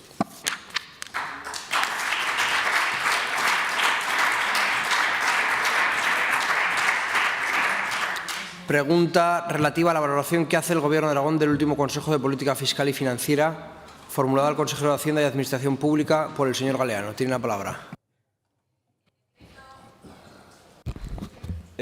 Acabamos la triatlón esta, señor Bermúdez de Castro. ¿Qué valoración hace el Gobierno de Aragón del último Consejo de Política Fiscal y Financiera, donde se aprobó que las comunidades autónomas recibirán en 2024 una cifra récord de sistema de financiación autonómica? Gracias, señor presidente. Yo no fui al Consejo. Señor consejero, tiene la palabra. Gracias. Yo no fui al Consejo por motivos médicos, como usted bien sabe, fue la vicepresidenta. Un matiz, y no se lo he hecho en cara, ahí no se aprueban las aportaciones a cuenta ni se aprueba nada. Gobierne, el Consejo de Política Fiscal y Financiera, yo soy de la opinión que hay que reformarlo. El señor Carlos Pérez Adón seguro que me da la razón. Porque gobierne uno o gobierne otro, y yo he estado en los dos lados, como Gobierno de España y como Gobierno autonómico, es decir, es poco operativo. Poco operativo. Y le repito, yo hago una valoración, pues en algunos puntos estábamos a favor, en algunos puntos estamos en contra, como es normal, como hubiera hecho usted. En el reparto del déficit usted hubiera votado en contra si en vez de la señora Montero hubiera habido un ministro del PP, seguro, como hacían siempre, seguro, como hacía yo, seguro. Y le puedo decir que en ese Consejo no se aprueban ni las entregas a cuenta ni la liquidación. Gobierne quien gobierne, y esto es, no sé cómo definirlo, las entregas a cuenta o la liquidación es como las lentejas, o las tomas o las dejas, es lo que hay, eso es lo que hay. Nosotros este año hemos salido bien, lo que acertamos, no, de lo que pusimos en el presupuesto, me refiero. Claro, no, estaba yo en una camilla entrando al quirófano y me llegó el mail, que te lo mandé. Y es así, tal cual, es que fue así, porque llegó el mail a la 1, pero no se aprobó. Ahí se aprobó la senda del déficit, de las comunidades del PP pedían el 0,3 y ustedes propusieron el 0,1. Que el 90% del déficit lo asume el Estado y los que gestionamos los servicios sociales, la sanidad y la educación solamente nos dejan el 10% del déficit del Reino de España. Yo creo sinceramente que sería más justo un reparto más equitativo entre la Administración General del Estado y las comunidades autónomas, que era lo que pedía la señora Montero cuando era consejera de Andalucía. Ahora pide radicalmente lo contrario. Gracias, señor consejero. Señor Galeano, tiene la palabra. Era consejera de Hacienda la señora Montero y era ministro de Hacienda el señor Montoro. Y entonces no había semejante pataleo de ustedes reclamando en esos casos décimas que en aquellos casos no eran ni 0,1 o en otros parámetros. Pero bueno, señor Bermúdez de Castro, desde luego, hombre, me está diciendo que son lentejas, pero bien que tanto el anterior Ejecutivo saliente como ustedes coincidíamos en que iban a ser esas lentejas, porque esto no es al azar. Entiendo que son cantidades que desde luego son cantidades absolutamente rigurosas en cuanto a su confección. Pero mire, el pasado 11 de diciembre, como usted se ha dicho, se celebró ese último consejo. Usted no estaba en ese caso de viaje, estaba, es verdad, ausente por otros motivos, y fue la vicepresidenta Vaquero la que acudió la que acudió a ese consejo, pero poco más supimos de aquel consejo, salvo alguna pequeña escueta nota de prensa. Esperábamos alguna comparecencia de su persona para informarnos de un consejo que, pese a quien le pese, y le pese o no a la fachosfera de este país, hablamos de una nueva cifra récord de financiación para las comunidades autónomas con 155.000 millones, tras incrementarse un 15% con respecto a las del 2023, de las cuales a Aragón se le van a asignar 5.163 millones durante este ejercicio, de los cuales 630 millones de esa liquidación extra es el recurso que les ha permitido, entre otros, a ustedes confeccionar el presupuesto más alto de la historia. Y a pesar de estos buenos mimbres, seguimos escuchando al presidente Azcón denigrar constantemente la gestión de Sánchez y eludir la responsabilidad que él tiene con el territorio que desde hace 6 meses preside y debe entregarse exclusivamente a esa presidencia. Porque si ahora, señor consejero, de los consejos de política fiscal y financiera se sale con los ingresos en máximos, no es capaz el señor Azcón de reducir listas de espera, de ampliar becas, de dar ayudas directas a los agricultores o de impulsar las infraestructuras de esta comunidad, ya me dirán ustedes qué van a hacer para cuadrar cuentas y acometer toda esa serie de medidas si quieren, además, seguir bajando impuestos luego a los más ricos de esta comunidad. Gracias, señor presidente. Señor consejero, tiene la palabra. Yo que pensaba que en la lista de espera de sucesores estaba el señor Sávez y alguno más, y lo veo usted también, señor, hoy lo veo con un discurso absolutamente en línea sucesoria. Yo lo último que me esperaba de una persona seria como usted fuera que en la tercera pregunta volviese a hablar de fachosfera. Pero oiga, ¿qué piensa un ciudadano de los políticos con ese lenguaje, señoría? Que usted es una señoría seria. Otra vez con el viaje, porque si yo estaba operándome de una hernia y no estaba de viaje como el señor Azcón. Otra cosa, los impuestos no los paga el señor Sánchez, los pagan los ciudadanos, señoría. No ha habido un aumento de la financiación autonómica, señoría. Sea un poco riguroso, que usted lo es. O la déjeme hablar, que yo ni le interrumpo ni una milésima de segundo, y usted me está interrumpiendo. Con la financiación autonómica aprobada por el señor Rodríguez Zapatero, a medida del señor Mas, ahora que dicen que está infrafinanciada Cataluña, con el acuerdo con el señor Mas, Aragón recibe unos ingresos, que por el ciclo, que ha sido bueno, por la inflación, que también la inflación, que ustedes no hicieron ninguna deflactación del IRPF, ni a los ricos ni a los que menos ganan. Usted, que ahora es el defensor a ultranza de los que menos ganan, ha tenido que llegar el PP y Vox para hacer una deflactación del IRPF. Por esa misma razón, señoría, tenemos más impuestos. Pero ya acabo, ya que me acaba el tiempo. Los impuestos no son dádivas que nos da las comunidades Sánchez, señoría. Son el reparto, como usted ha dicho, es objetivo de las liquidaciones, no de las entregas a cuenta de las comunidades. Y le pido un favor. No es verdad. Como no hay ni presupuesto general del Estado, ni hay un Real Decreto Ley, señor consejero, esta comunidad autónoma cada mes está recibiendo las entregas a cuenta del año pasado. En vez de hacer esto, presente una PNL en Madrid. Señor consejero. Haya presupuestos para no pagar mal porque tenemos menos dinero. Gracias, señor consejero. Me he descuidado con el tiempo, lo siento. Siguiente punto del orden del día.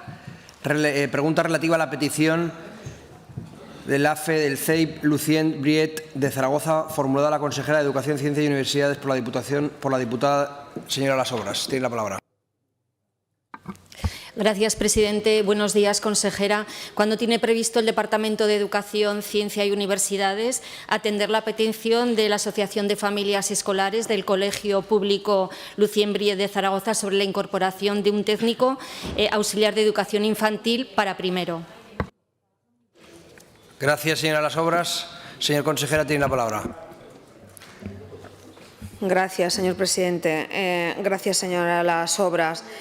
Lo que le quiero contar antes de darle la respuesta es que el pliego de prescripciones técnicas en vigor realizado por el anterior Gobierno, que han de regir el contrato de los servicios de apoyo a las aulas de 2 y 3 años de educación infantil en centros docentes públicos de educación infantil y primaria, señala que el servicio se prestará en centros docentes públicos que dependen del Departamento si se encuentran en algunos de los siguientes supuestos. 1. Centros con 2 vías en el nivel de 3 años con ratio igual o superior a 21 alumnos matriculados por aula en dicho nivel. 2. Asimismo, en centros con 2 vías en el nivel de 3 años con ratio de 18 y 20 alumnos matriculados por aula en dicho nivel. Se podrá asignar un trabajador siempre y cuando exista informe motivado. 3. Centros con 3 vías en el nivel de 3 años independientemente de la ratio por aula en dicho nivel. Estas son las condiciones del pliego. Gracias, señora consejera. Señora Las Obras. Gracias, presidente. Consejera, conozco el pliego que usted acaba de decir. Con fecha 30 de octubre del 2023, los servicios de inspección de educación del Gobierno de Aragón... Señorías, perdone, señora Las Obras. Bajan el tono de voz, señorías. Sí, como decía, que con fecha 30 de octubre del 2023 los servicios de inspección de educación del Gobierno de Aragón emitieron un informe sobre la solicitud recibida por AFE del Colegio Lucien Briez sobre la contratación de un técnico de auxiliar de educación infantil. En este informe, que fue emitido por los servicios de inspección de educación, explica lo que usted muy bien ha dicho, que según el pliego de prescripciones técnicas que rigen el servicio de apoyo a las aulas, hay un apartado 1b del pliego que dice que en los centros educativos de 2 vías en el nivel de 3 años con ratio entre 18 y 20 alumnos y alumnas, se podrá asignar un trabajador siempre y cuando exista un informe motivado por la inspección educativa. Por esto, según el pliego, este colegio no entraría en este apartado al tener en las aulas de primero de educación infantil una ratio de 17 y 18 alumnos y alumnas.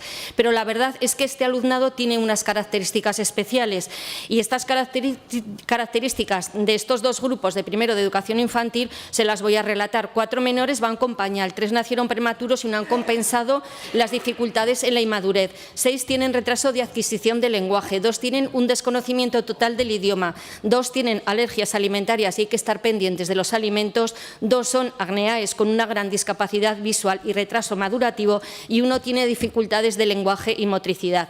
Los servicios de inspección del Gobierno de Aragón comprueban estos datos en el propio colegio y certifican que este alumnado sí que tiene unas necesidades especiales, lo que justifica la figura del técnico de educación de auxiliar. Conclusión en dicho informe. Estos servicios de inspección exponen que, aunque no se cumplen los requisitos de ratio establecidos en este pliego de prescripciones técnicas, dadas las características especiales de este grupo, se informa favorable la asignación de un trabajador o trabajadora a pesar de tener ratio de 17 y 18 alumnos y alumnas, con lo cual se justifica la presencia de un apoyo de un técnico de auxiliar de educación infantil en este aula de educación infantil del Colegio Lucien Briez por sus características especiales. Esto lo dice los servicios de inspección de educación del Gobierno de Aragón. Sí, es que he tenido que parar porque me has interrumpido. Bueno, me falta una frase solo. 5 segundos. Perdón, sí.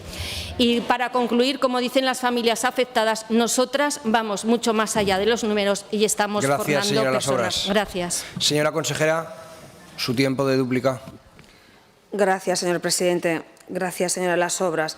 No creo acertado hacer aquí un glosario de la problemática de cada uno de esos niños. La conocemos muy bien y sabe que para nosotros son lo primero. Dicho esto, el que exista un informe de la inspección no quiere decir que se cumplan las condiciones, como usted bien ha dicho, y las condiciones no se cumplen.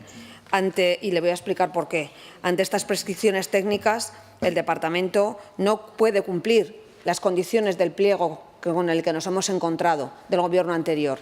Por lo tanto, en este caso no podemos mandar un técnico de educación infantil porque no cumplimos las órdenes del pliego. ¿Eso quiere decir que no lo vaya a haber? Sí, porque vamos a cambiar las condiciones. Repito, no me parece lo más adecuado poner encima de la mesa el glosario de problemas, enfermedades y otro tipo de cuestiones de los niños, ya que lo importante es que estemos preocupados por ellos y les pongamos toda la ayuda y el apoyo que necesitan, como hacemos desde el Departamento de Educación. Gracias.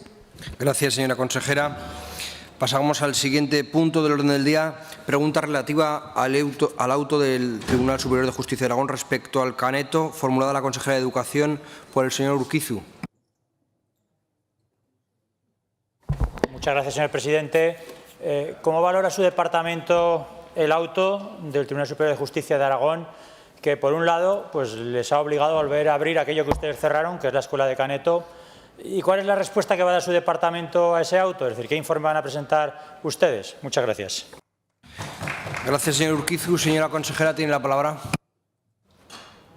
Gracias, señor presidente. Gracias, señor Urquizu. Ayer ya hablamos de esta pregunta. Le dije que tengo por costumbre no valorar a los jueces. Acatamiento total y absoluto de lo que diga el juez. Me ha preguntado que qué me parece la apertura que me han obligado. Son unas medidas cautelares. Creo que todavía no sé si nos han entendido, con un plazo de 15 días para poder presentar informes para la futura contracautela. Le voy a leer. El pasado 19 de enero, el Tribunal Superior de Justicia de Aragón, dentro del procedimiento ordinario 9/2024 sobre la prestación del servicio educativo en Caneto, notificó que había acordado estimar las medidas cautelares solicitadas por los demandantes. Asimismo, acordó la adopción de una contracautela y solicitó al Departamento de Educación, Ciencia y Universidades la emisión del informe en el plazo de 15 días sobre las medidas de seguridad a adoptar en Caneto. Dicho plazo finaliza el próximo 5 de febrero de 2024. El citado informe se está elaborando por técnicos de la Administración autonómica. En tanto se aporta el informe y continúa el proceso judicial abierto, el Departamento competente en esta materia no considera oportuna hacer ninguna manifestación al respecto. Muchas gracias. Gracias, señora consejera. Señor Urquizu. Muchas gracias, señor presidente. No le he pedido opinión sobre el juez, le he pedido opinión sobre el auto, que es una cosa distinta. Y creo que es algo relevante, porque el auto dice cosas muy importantes que hemos escuchado en esta Cámara durante 2 meses por parte de mi grupo y por parte de la oposición, a las que ustedes han desatendido. ¿Qué es lo que dice el auto? El auto dice que la escuela sí que existe, algo que su departamento negó, y que existe desde el año 2019, que es cuando se inicia el expediente. Y dice algo más, y es que la Administración no puede ir contra un acto que ella misma ha hecho. Es decir, que ustedes han ido en contra de los propios actos de la Administración. Eso es lo que dice el auto. El auto dice que ustedes tenían que gestionar un expediente, que había unas subsanaciones que había que realizar y que la respuesta no era dar carpetazo al expediente, sino que ustedes tenían que dar respuesta a los informes que existían, algo que ustedes no han hecho.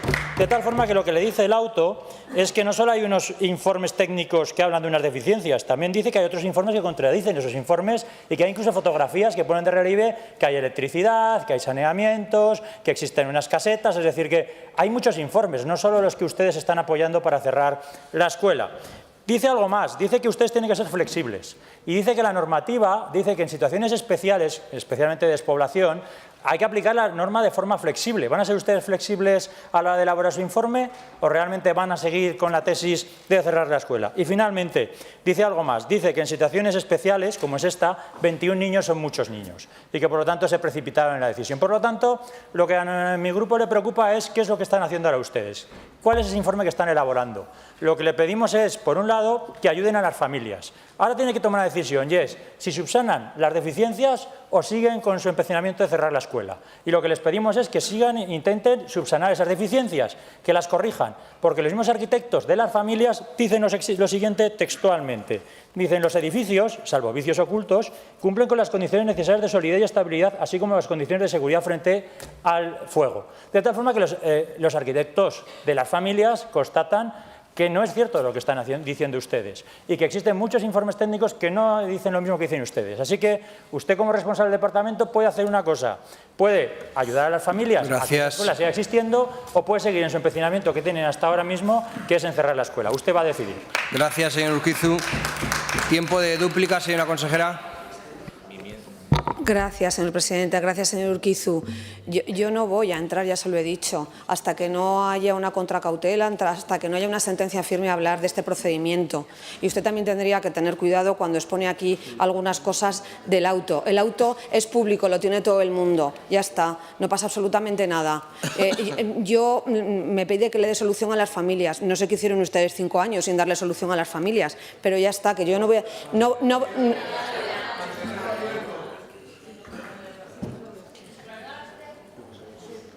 Por favor, señorías, por favor, mantengan el silencio, por favor, no crucen diálogos entre las distintas bancadas, por favor. Un momento, señor consejera. Silencio. Continúe. Muchas gracias, señor presidente. Muchas gracias, señor Urquizu. Pasamos a la siguiente pregunta del orden del día, relativa a la valoración de la resolución del Tribunal Superior de Justicia de Aragón sobre el centro educativo de la localidad de Caneto, formulada a la consejera de Educación por parte del diputado señor Palacín. Gracias, señor presidente. Señora consejera, buenos días. ¿Qué valoración realiza el Gobierno tras conocerse la resolución del Tribunal Superior de Justicia de Aragón relativa al centro educativo de la localidad de Caneto del CEIP de la Fueva? Gracias, señor Señora presidente. consejera, tiene la palabra. Disculpe. Gracias, señor presidente. Gracias, señor Palacín. Valoraciones no realizamos ninguna. En la cautela se nos insta a abrir la instalación de Caneto y el auto llega a la consejería un viernes y la instalación se abre el martes y no se abre el lunes porque es fiesta, es festivo en Caneto. Si no hubiera estado abierta el lunes, tal y como nos insta el juez. Nosotros solamente vamos a acatar las órdenes estrictas del juez en cautelas, contracautelas y sentencias firmes. Así que, si quiere, le puedo decir que el pasado 19 de enero el Tribunal Superior de Justicia de Aragón, dentro del procedimiento ordinario 9/2024 sobre la prestación del servicio educativo en Caneto, notificó que había acordado estimar las medidas cautelares solicitadas por los demandantes. Asimismo, acordó la adopción de una contracautela y solicitó al Departamento de Educación, Ciencia y Universidades la emisión de un informe en el plazo de 15 días. Dicho plazo finalizará el 5 de febrero. El citado informe se está elaborando por técnicos de la Administración autonómica.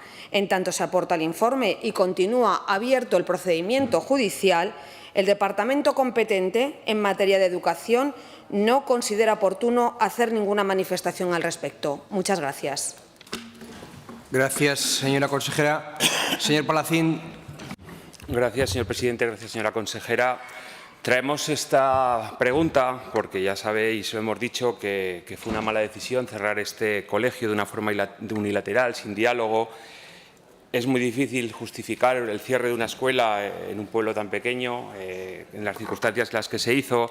Ante esta situación, los padres y madres se vieron obligados a ir a la justicia y la justicia, en este caso, aunque no sea sentencia firme, les ha dado la razón. Ustedes han tenido que reabrir la escuela. Me da la sensación que lo han hecho con pocas ganas. El tribunal dice que hay que subsanar las deficiencias y no cerrar la escuela. Reconoce que hay un colegio allí. Reconoce la excepcionalidad del centro. Estamos hablando de una zona despoblada que tiene además 21 niños. Por eso creemos que esto tiene que tomarse como un punto de inflexión. Porque hay veces que cuando se gobierna se pueden tomar decisiones que son erróneas, hay que saber rectificar, no pasa nada porque es cuestión de cuando como decía, de cuando se toman decisiones, pues podemos cambiar. Porque la decisión que se tomó va contra las familias, va contra los niños y niñas, que es lo más importante, que quieren estar en su pueblo, que quieren ir al colegio en su pueblo, que no quieren ir a otro centro, a una distancia importante por malas carreteras. Como le decía, ojalá esta sentencia sea un punto de inflexión, sea un antes y un después.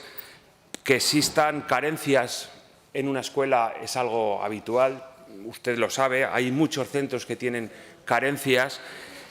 Lo que tiene que hacer el Gobierno de Aragón es solucionarlos, resolverlos, en este caso mantener el colegio abierto, que eso sería lo más importante.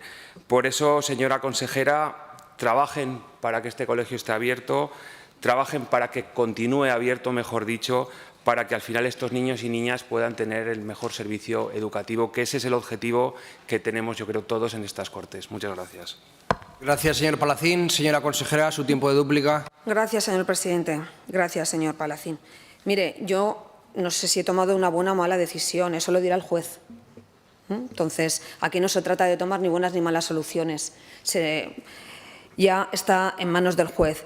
Abrí con muchas ganas el martes, me lo mandó el juez y yo inmediatamente iba a abrir el lunes, pero como era festivo, abrí el martes y recibimos el auto en la consejería el viernes anterior a las 12 de la mañana. La motivación ha sido siempre la seguridad de unos niños y niñas, con unos informes desfavorables que nos decían que estaban en un sitio que no estaban seguros. Esa ha sido nuestra motivación y, como le digo, no nos queda nada más que esperar a que el procedimiento judicial siga su curso. Muchas gracias. Gracias, señora consejera. Pasamos al siguiente punto del orden del día. Pregunta relativa al proceso de escolarización del curso escolar 24-25, formulada a la consejera de Educación por la diputada señora Las Obras. Tiene la palabra. Gracias, presidente. Bueno, señora consejera, esta pregunta la incluimos en el orden del día de este pleno de control de Gobierno antes de que el Departamento publicara el borrador para regular la escolarización de los centros educativos sostenidos con fondos públicos. Según consta en este borrador, el Gobierno de Aragón ha elaborado un nuevo decreto que supone una mejora en el proceso de escolarización para, por ejemplo, avanzar en la libertad de elección de centros de las familias en condiciones de igualdad y calidad educativa. Pero esto solo sirve para Zaragoza, Huesca, Teruel y en alguna cabecera de comarca, porque esto no sirve para las familias del medio rural que están luchando para que se mantenga su escuela y no se cierre. Esta libertad que ustedes proponen, tanto Partido Popular como Vox, que reclaman en Aragón, no garantiza la igualdad de oportunidades. Desde la publicación de este borrador no han tardado a llegar las primeras reacciones por parte de asociaciones y sindicatos. La Federación de Asociaciones de Padres y Madres de Alumnos de Aragón ya declaran que la zona única está lejos de atender esta libertad de elección de las familias y consideran que abre la posibilidad de la escolarización fuera de plazo, muy alejadas de su entorno. Pero tampoco convence este borrador a algunos sindicatos que ya han manifestado que cualquier persona que viva donde viva y con domicilio laboral en una ciudad tendrá ponderación para matricular a sus hijos e hijas, pudiendo perjudicar a quienes viven allí.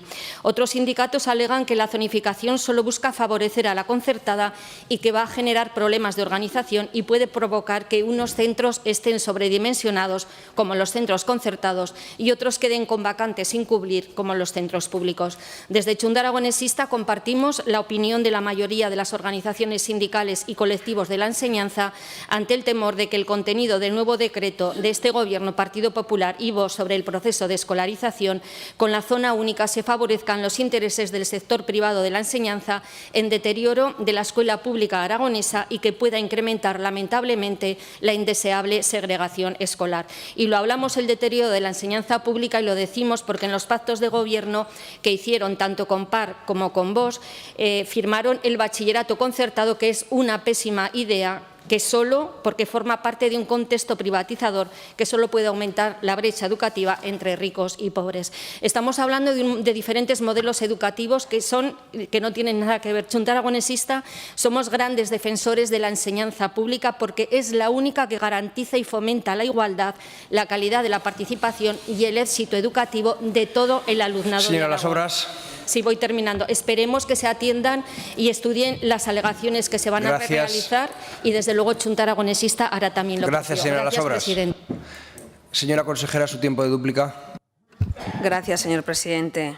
Gracias, señora Las Obras. Mire, ha mezclado varios temas porque no entiendo qué tiene que ver el decreto de escolarización con el bachillerato concertado. En absoluto, no tiene absolutamente nada que ver. Y ustedes son unos grandes defensores de la educación pública, como yo, pero ustedes viven en ciudades y tenemos la gran suerte de poder elegir llevar a nuestros hijos a la concertada, a la privada o a la pública, y cada uno decide haciendo uso de su libertad. Los que no lo pueden decidir es el mundo rural. Por eso, cuando también introduce el mundo rural en el decreto de escolarización, en el mundo rural estamos nosotros, está la pública, no hay nadie más. Por eso tenemos que hacer tanto hincapié y tanto énfasis y poner tantos recursos en la escuela rural, porque allí no se puede elegir. Dicho esto, el decreto de escolarización, que no sé cuándo han introducido la pregunta, pero vamos, lleva ya días colgado en el portal de transparencia del Gobierno de Aragón, porque esto no es un decreto en absoluto, esto es un borrador que se expone a toda la comunidad, que va a estar un mes colgado y que lo primero que ha hecho es mandarse al Consejo Escolar de Aragón, que es donde están representados todos los participantes de la comunidad educativa y no educativa, y donde están los sindicatos que usted ha nombrado, que les ha parecido algunas cosas mal, otros que les ha parecido otras bien, los padres, las familias, la pública, la concertada, la privada, todo el mundo. Y durante un mes va a haber sesiones, alegaciones, va a haber de todo. Este decreto es completamente amplio. No lo pueden criticar porque lo que hemos hecho es hacer un paraguas amplio para después, en la orden que le acompañará, hacerlo más restringido. Pero el decreto es completamente amplio y cabe absolutamente todo. Cabe la situación actual en la que estamos viviendo. Entonces, no entiendo el planteamiento, pero ya le digo que por parte de la Consejería, transparencia total, está colgado en el portal, en el Consejo Escolar lo han recibido los consejeros del Consejo Escolar, va a haber un mes de alegaciones, de correcciones, de que la comunidad escolar educativa, en su máximo órgano de representación, saque adelante algo por consenso y que estamos, la verdad, muy contentos de poder participar con toda la comunidad en este nuevo decreto que todos los años se ha llevado a cabo y este también lo llevaremos adelante. Muchas gracias. Gracias, consejera.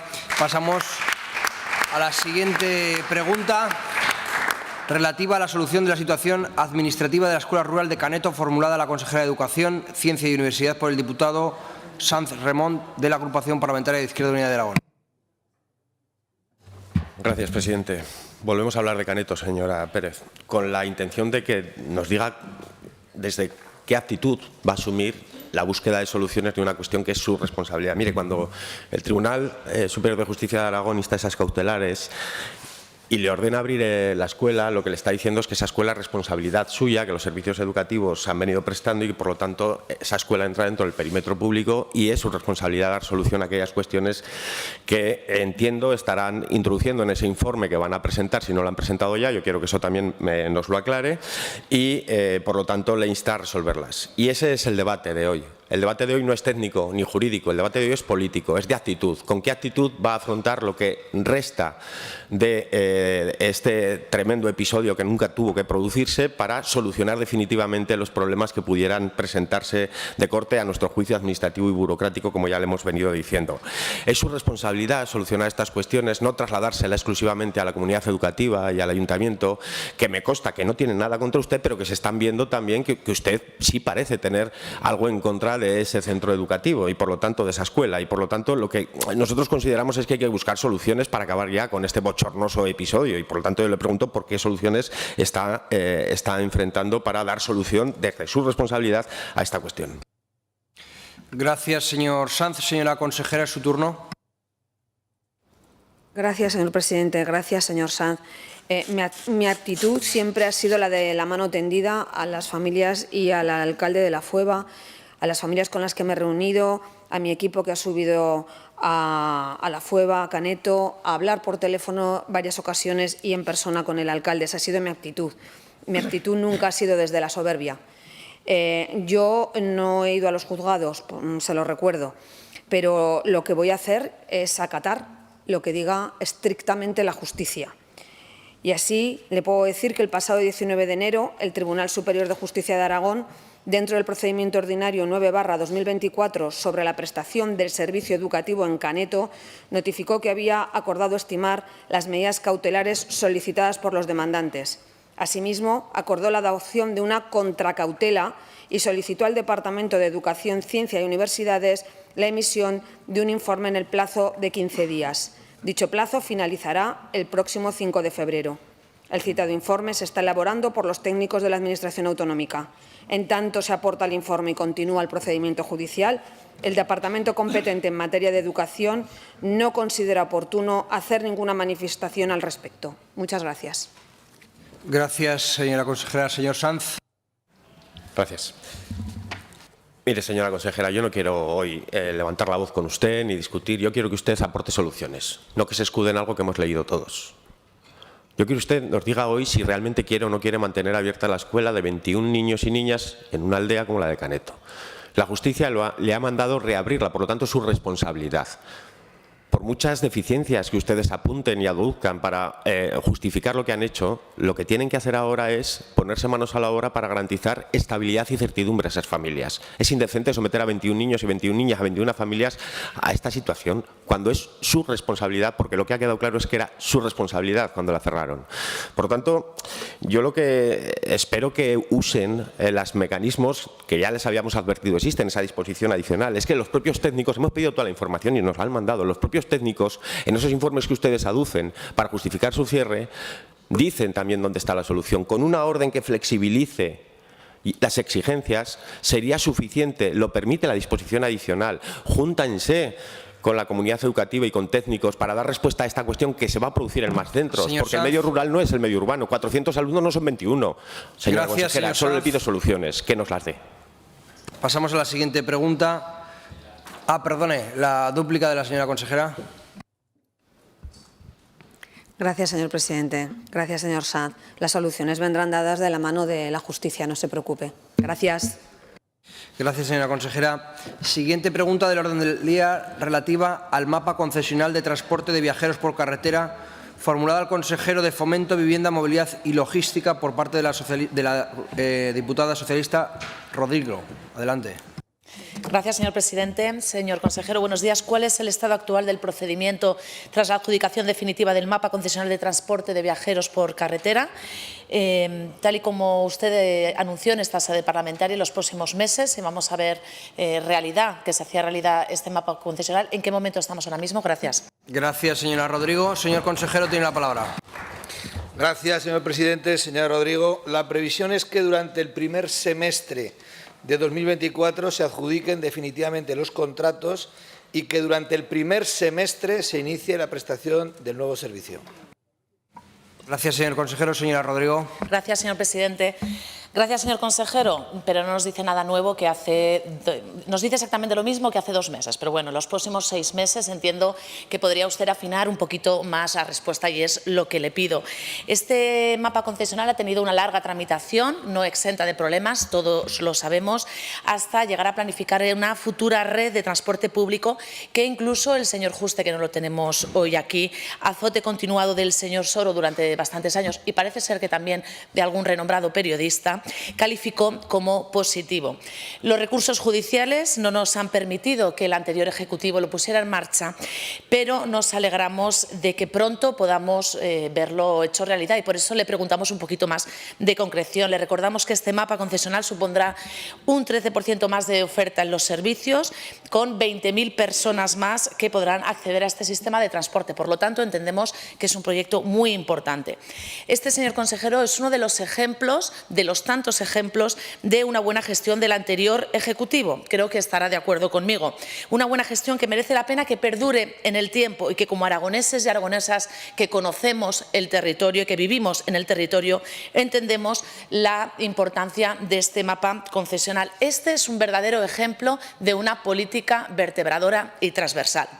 No pretendemos ser utópicos, pero desde luego no podemos dejar de poner en el centro de esta ecuación la sostenibilidad social, no económica, social, de esta de retransporte, porque la rentabilidad no puede ser una máxima en nuestra comunidad porque no es real, porque en ese caso el esfuerzo invertido en desarrollar los servicios públicos en nuestro territorio no habría servido para nada.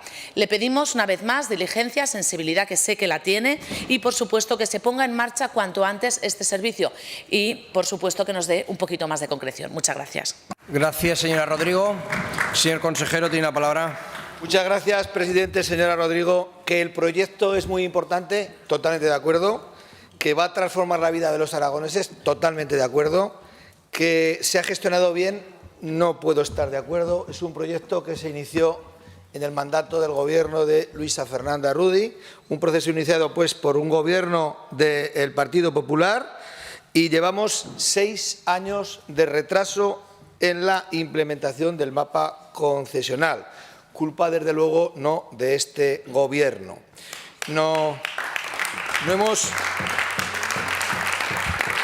Señor Rodrigo, no hemos introducido ninguna modificación en el mismo, porque después de una dilatada tramitación de 6 años, pues no era caso de empezar a complicar las cosas un poco más. Y además porque pensamos que estaba suficientemente debatido y analizado, a pesar de que, además del incumplimiento de 6 años, nos encontramos con un recurso que tuvimos también que esperar a ver el fallo en sentencia firme. Si nos hubiéramos metido con algo nuevo, habríamos podido poner en peligro el mapa concesional, nunca más lejos de nuestra intención y nuestra voluntad política. Cuando tengamos los concesionarios, iremos resolviendo los problemas que se vayan planteando y corrigiendo los errores. Es evidente que la implementación de un mapa concesional de transporte de esta magnitud y de este nivel va a tener que ir acomodando los plazos de puesta en marcha y puesta en funcionamiento, y que efectivamente tendremos que ir ajustando en líneas, en servicios y en cuestiones algunos elementos que son lógicamente de carácter técnico, pero que lo vamos a hacer con la mayor diligencia, con la mayor eficiencia, como estamos demostrando en la gestión en su conjunto en el departamento que ha conseguido ejecutar en 3 meses lo que el Gobierno anterior no había podido ejecutar en 8 meses en el ejercicio presupuestario de 2023. Por tanto, por fin nos ponemos en marcha y en estos momentos hablamos de meses y no hablamos de años, que es lo que nos tenía acostumbrado el Gobierno anterior en materia de transporte. Gracias, señor consejero. Pasamos a la siguiente pregunta relativa a la planificación logística en el territorio aragonés, formulada al consejero de Fomento, Vivienda, Movilidad y Logística por la diputada señora Rodrigo Pla. Gracias, señor presidente. Señor consejero, cambiamos de tercio, vamos a la logística. ¿Cuál es la planificación del Gobierno de Aragón en materia logística para los próximos meses en zonas del territorio que usted ha comentado en diferentes medios de comunicación, como Tarazona, la zona oeste de la comunidad, Calatayud, la plataforma logístico-industrial de Fraga, y qué gestiones se están realizando por parte del Gobierno de Aragón para el impulso de estas? Muchas gracias. Gracias, señora Rodrigo. Señor consejero. Gracias, señora Rodrigo. La materia logística daría para unas cuantas y cuantas horas y en 2 minutos es muy complicado, pero le contesto efectivamente, como usted bien dice en su exposición de motivos, aunque la concreta al Gobierno del señor Lambán, a pesar de que todos los gobiernos precedentes han hecho un gran trabajo en materia de logística, hay diferentes capacidades de desarrollo logístico e industrial que deberíamos contemplar en el estudio que a tal fin se está llevando a cabo, y esta es la información que le doy, desde la Dirección General de Estrategia Logística. Y sí, en dicho estudio se contemplarán las localizaciones de las que su señoría ha hablado y que yo he mencionado en alguna intervención pública. Gracias, señor consejero. Señora Rodrigo. Gracias, señor presidente. Efectivamente, señor consejero, daría para mucho más, pero es que, mire, tenemos una nueva directora general en cuestión logística, un puesto más que creemos innecesario, pero es que además no comparece en la Comisión de Cortes. Por lo tanto, ¿cómo quiere usted que le pregunte en otro sitio que no sea en 2 minutos y medio? No obstante, le tengo que decir, y usted lo ha reconocido, que el señor Lambán trabajó durante años para conseguir que Aragón sea lo que es ahora mismo, un referente europeo en el sector logístico, con más de 600 empresas y con más de 25.000 personas ocupadas. Aragón Plataforma Logística ha cumplido ya 7 años. Su nacimiento representó esa verdadera apuesta del Gobierno de Aragón por el sector logístico, y gracias a esta iniciativa tenemos importantes plataformas públicas y suelo de calidad, como puede ser Plaza en Zaragoza, Plus en Huesca o Platea en Teruel. Cuando hablamos de desarrollo territorial, de vertebración, de oportunidades en el territorio, es necesario que haya una apuesta clara por la descentralización, por aprovechar esas oportunidades que nos brinda el territorio, por aprovechar las comarcas cuya pujancia es innegable, y es ahí donde queremos que trabaje intensamente. Esta semana, en un encuentro en Fraga de los empresarios de la zona oriental de Huesca y del clúster de logística de Aragón, se volvió a reclamar una apuesta firme por el territorio. Es lo que nosotros también le pedimos. No dudamos de su interés por ello, pero, por ejemplo, a pesar de nombrar usted en repetidas ocasiones la plataforma logístico-industrial de Fraga, no tenemos conocimiento de ningún tipo de planificación para la misma. Es por eso esta pregunta. Recordamos su encuentro con el alcalde hace ya 5 meses, ¿y ha habido algún avance al respecto? Pues no lo sabemos, porque ni tenemos comparecencia ni ustedes nos responden, porque a pesar de las buenas intenciones no vemos reflejo alguno en el presupuesto. Además, ustedes rechazaron la enmienda que el Partido Socialista presentó para la redacción de un proyecto de ampliación, y por eso precisamente esta pregunta. Esperamos, señor consejero, que, como he dicho, las palabras no se queden solamente en palabras y que además, hoy mucha gente está pendiente de esta respuesta. Por lo tanto, señor consejero, le repito, ¿nos puede contar algo de la planificación? Gracias. Gracias, señora Rodrigo, por ajustarse al tiempo también. Señor consejero, tiene la palabra. Muchas gracias, señora Rodrigo. Telegráficamente, pues hablar en 2 minutos de este tema es muy complicado. 1. La logística en Aragón va a seguir siendo una actividad de éxito y de consenso. 2. Aragón está de moda y son multimillonarias las inversiones que se van a producir en los próximos años.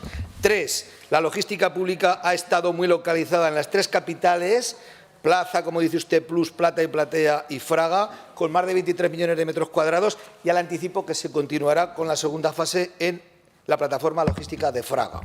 4. El área metropolitana de Zaragoza acoge ya y ampliará superficies. Hay más de 15 pigas en desarrollo en estos momentos. Hay iniciativas privadas en toda la comunidad autónoma que se verán en los próximos meses. La logística en Aragón va a tratar de 6 asuntos concretos: transporte, datos, agroalimentaria, automoción, energía y biosanitaria. Hay que conseguir que Aragón sea una plataforma logística en sí misma, y por eso ese estudio y por eso ese análisis de que la logística en Aragón es una logística muy central y muy al este, y estamos viendo que hay que ubicar también plataformas logísticas al oeste de la comunidad para que todo su conjunto, la comunidad autónoma, haga de esa flecha logística en punto de encuentro para el desarrollo del sur de Europa y del noreste de España. Por ello, señoría, vamos a llevar a cabo ese estudio del que le hablo, está trabajándose en el mismo. Seguiremos avanzando juntos con ustedes y en particular con el Grupo Socialista, porque entendemos que algo que ha sido de éxito estos años vamos a seguir haciendo con consenso, porque es el futuro de nuestra comunidad autónoma. Muchas gracias. Gracias, señor consejero. Siguiente punto del orden del día, pregunta relativa a la estimación del coste del pliego de transporte sanitario no urgente con ambulancias no asistenciales, formulada al consejero de Sanidad por el diputado de la Agrupación Parlamentaria Izquierda Unida de Aragón, señor Sanz Remón. Gracias, presidente. Señor Bancalero, el director general de Asistencia Sanitaria dijo que se iba a incrementar en 21 millones la cuantía, pasando de 41 a 62, para un pliego que tiene que salir a licitación en este primer trimestre, ¿verdad? Nosotros queremos saber cómo se ha estimado esto, porque entendemos que ese incremento debería incluir, por supuesto, el incremento de la partida para personal, que lleva congelada desde el 2018 y que eso ha supuesto una merma en la capacidad adquisitiva de los trabajadores del 16,8%. Entonces, hoy la principal empresa, usted bien sabe, que se llama Tenorio, tiene bloqueada la elaboración de ese acuerdo para el convenio, que lo rige todo, también esta cuestión, y eso dificulta esa estimación. Y además ustedes, como han demostrado, una incapacidad permanente y recurrente para hacer cumplir a las empresas y hacer que lleguen a esos acuerdos necesarios, pues evidentemente están muy cómodos con esa externalización, que lo que está permitiendo es, que al final las empresas se queden con un dinero que no les corresponde, que tiene que ir a los trabajadores, que nunca llega a los trabajadores, y ustedes, como digo, no cumplen con la responsabilidad de fiscalización de esa cuestión. En cualquier caso, el pliego de transporte sanitario no urgente tiene que salir y nosotros queremos saber cómo se ha estimado esta cuestión. Gracias, señor Sanz. Señor consejero, tiene la palabra. Muchas gracias, señor presidente. Señor Sanz, le agradezco esta pregunta, que nos da la oportunidad a este Gobierno de transmitir cómo gestionamos, siempre teniendo en cuenta las necesidades de los trabajadores y, cómo no, de los ciudadanos. El escaso tiempo me obliga a centrarme en lo que a ambos nos preocupa, que son los costes de personal, no de los vehículos, que también estarían dentro del transporte sanitario no urgente. Por ello, debo decirle que los costes anuales del personal se han calculado con las tablas salariales correspondientes al ejercicio 2018, el del último convenio pactado del sector del transporte sanitario de enfermos. Gracias. Gracias, señor consejero. Señor Sanz. O sea, usted me está diciendo que con un incremento de 21 millones de euros los trabajadores van a seguir cobrando lo mismo que en 2018. Eso es lo que acaba de decir. Eso es lo que acabo de entender. Miren, dejen de escurrir el bulto. No puede ser que estemos dirigiendo dinero que tiene que ir para personal y que acaba en los bolsillos de las empresas. Y ustedes no hagan nada. Nos están timando. Usted sabe que tenemos un problema con el transporte sanitario en general, que depende de la firma de ese convenio. Y ustedes tienen que implicarse para garantizar que esos recursos públicos, que son de todos y de todas, también de los trabajadores, llegan al bolsillo de los trabajadores para garantizar en un servicio esencial condiciones justas y no precarias. Hay trabajadores por debajo del salario mínimo interprofesional neto. Y eso es indecente, señor Bancalero. Usted tiene que buscar otras soluciones que las que está buscando siempre, que al final son las mismas que hacía el Gobierno anterior. Más dinero a las empresas, más dinero a las empresas. Así no se solucionan los problemas son crónicos, la huelga es crónica. Ahora mismo, ¿cómo están ustedes practicando y exigiendo que se cumplan las penalidades? Hay menos efectivos en el transporte sanitario no programado que los que contemplan, programado que los que contempla el pliego. Y ustedes no hacen nada. ¿Qué están haciendo, señor Mancalero? ¿Cómo van a garantizar que se abandona la precariedad en un servicio esencial como el que es? ¿Cómo van a meter en cintura a las empresas? Y si no lo van a hacer, por lo menos no le estén dando ese sobresueldo que les están dando y que es absolutamente indecente. Cumplan, Gracias, señor Sanz. cumplan con los trabajadores y las trabajadoras. Señor consejero. Gracias, señora presidenta. Señor Sanz, usted ha mezclado, que entiendo su discurso, ha mezclado la problemática que hay a día de hoy en el sanitario urgente, que nosotros lo hemos heredado, no es la misma con el sanitario no urgente. Usted es conocedor de una reciente sentencia que ha anulado la adjudicación del lote 2 de este contrato. Es la segunda vez en pocos meses que se anula una adjudicación relacionada con el transporte al Gobierno anterior del Partido Socialista. Una con el Banco de Sangre y la otra con el transporte sanitario no urgente.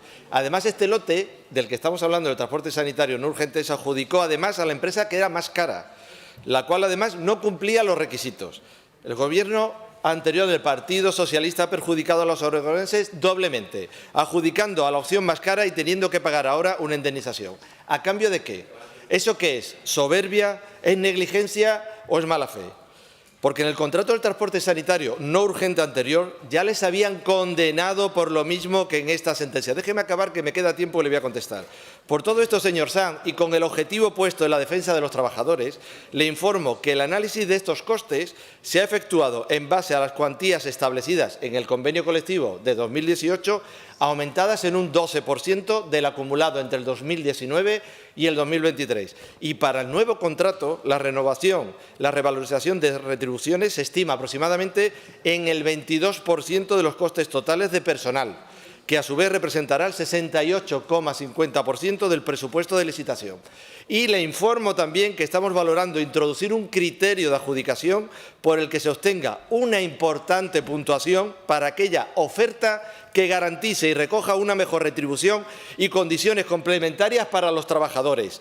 E incluso una cláusula esencial cuyo incumplimiento suponga la resolución del contrato. Señor Sanz, muchas gracias. Gracias, señor consejero. No existe, ¿no? Pregunta número 8224, relativa a la propuesta del trasvase del río Ebro, formulada al consejero de Agricultura, Ganadería y Alimentación por el diputado de la agrupación parlamentaria Partido Aragonés, señor Izquierdo. Gracias, presidenta.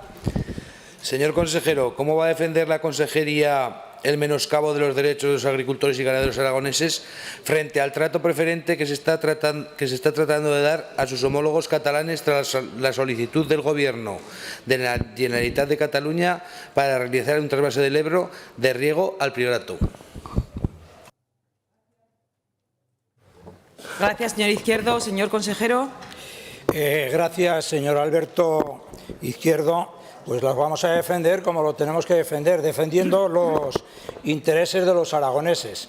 Evidentemente, estamos viendo que hay trasvase desde hace días de recursos y bienes hacia ciertas comunidades autónomas y, como tiene que ser desde nuestra comunidad autónoma, y este consejero va a decir la verdad de lo que está pasando. Hay 7.500 hectáreas, Monegros 2, que no riegan, 2.500 hectáreas en Bárdenas, 9.000 hectáreas del Pacto de Piñana y 30.000 hectáreas en la margen derecha, son 50.000 hectáreas. Aragón riega, en este momento tenemos 500.000 hectáreas de regadío de los 4.700.000 hectáreas, con lo cual no estamos en disposición de hacer ninguna concesión en materia de agua.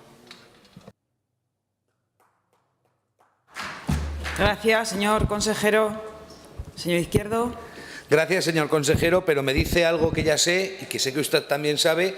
El problema no es las necesidades que tenemos en Aragón, ojalá fuese ese el problema. El problema es que estamos viendo como hoy ya nos dicen desde el Gobierno de España que se habla de trasvase, pero no con letra pequeña, con letra grande.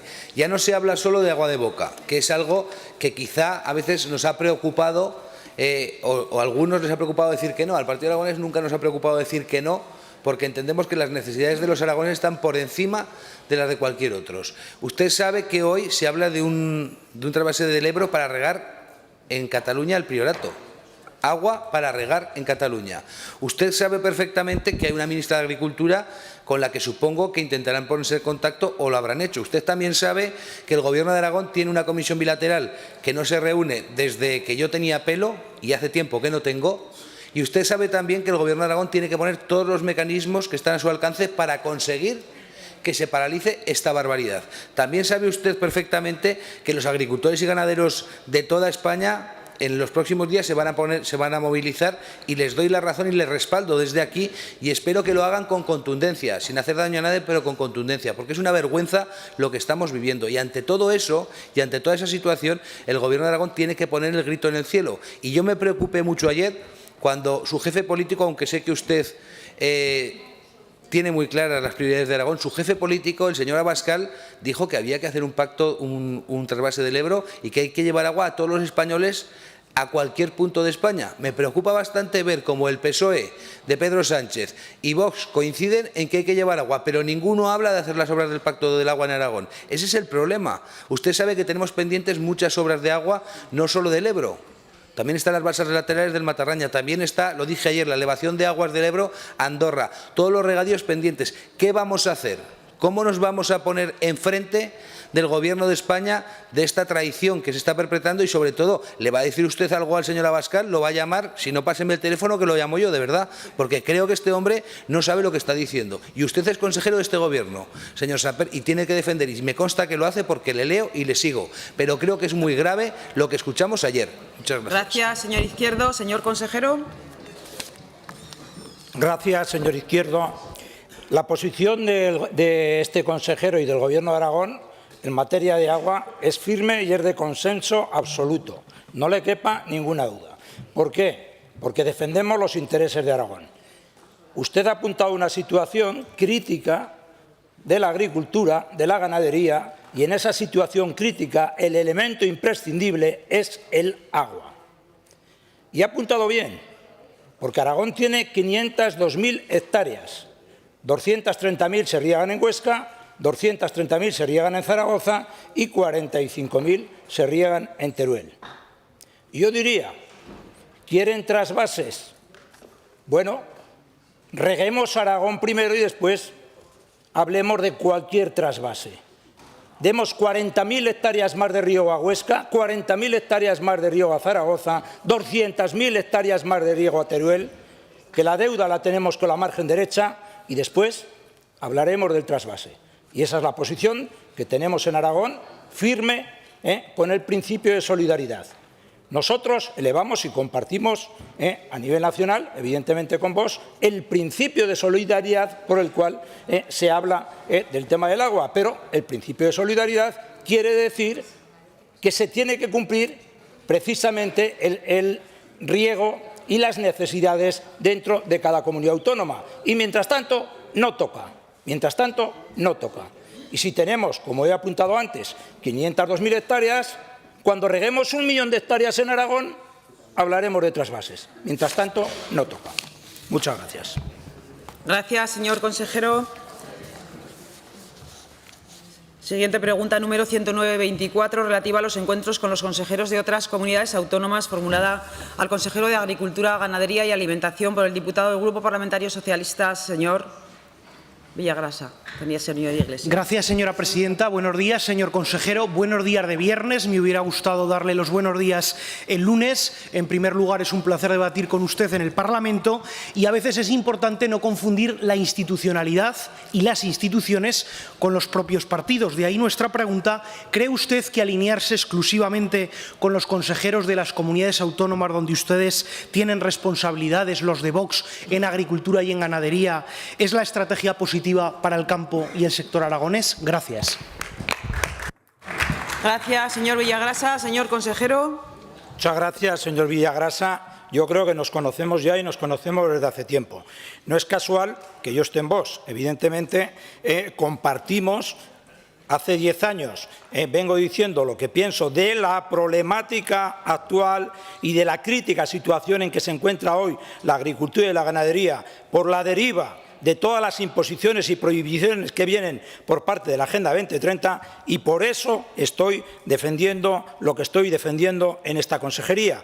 Y por eso los consejeros de Castilla y León y de Valencia hemos dado un primer paso. Lo anormal sería que ese primer paso lo hubiera dado con el consejero catalán, porque evidentemente, como dice el señor Izquierdo, estamos en otra película, en otra historia. Lo anormal sería que ese primer paso lo hubiera dado con el consejero de Castilla-La Mancha, porque está bajo el tutelaje del paraguas de alguien que no entiende el principio de solidaridad que tiene que gobernar para todos los españoles.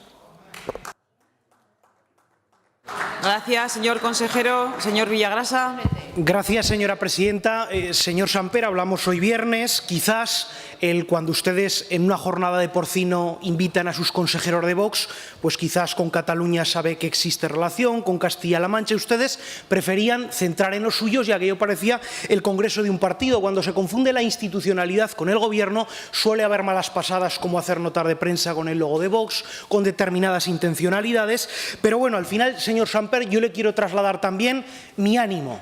No cunda usted en el desánimo ni se sume al desánimo del campo aragonés. ¿Sabe por qué? Porque usted es consejero, usted gobierna, usted tiene el boletín oficial de Aragón y usted tiene la capacidad de cambiar las cosas. Más allá de ir a los sitios y de hablar mal del ministerio, que menos mal del ministerio, porque si no ya veríamos cómo va algunas políticas agrarias en Aragón, usted lo que tiene que hacer es trabajar. Anímese, no se desanime. Y le decía que estar en el gobierno conlleva también determinada institucionalidad. Usted estuvo esta semana con agricultores y ganaderos de Monegros. Yo imagino que usted les hablaría de cuándo va a pagar las ayudas directas a las que se prometieron, que usted les hablaría de cómo no se van a pagar esos injustos pagos a los regadíos de Monegros a los que ustedes se comprometieron en campaña. Imagino que usted también les diría cuándo se van a abonar los 0,80 por conejo cazado en el territorio aragonés que tantas veces dijeron.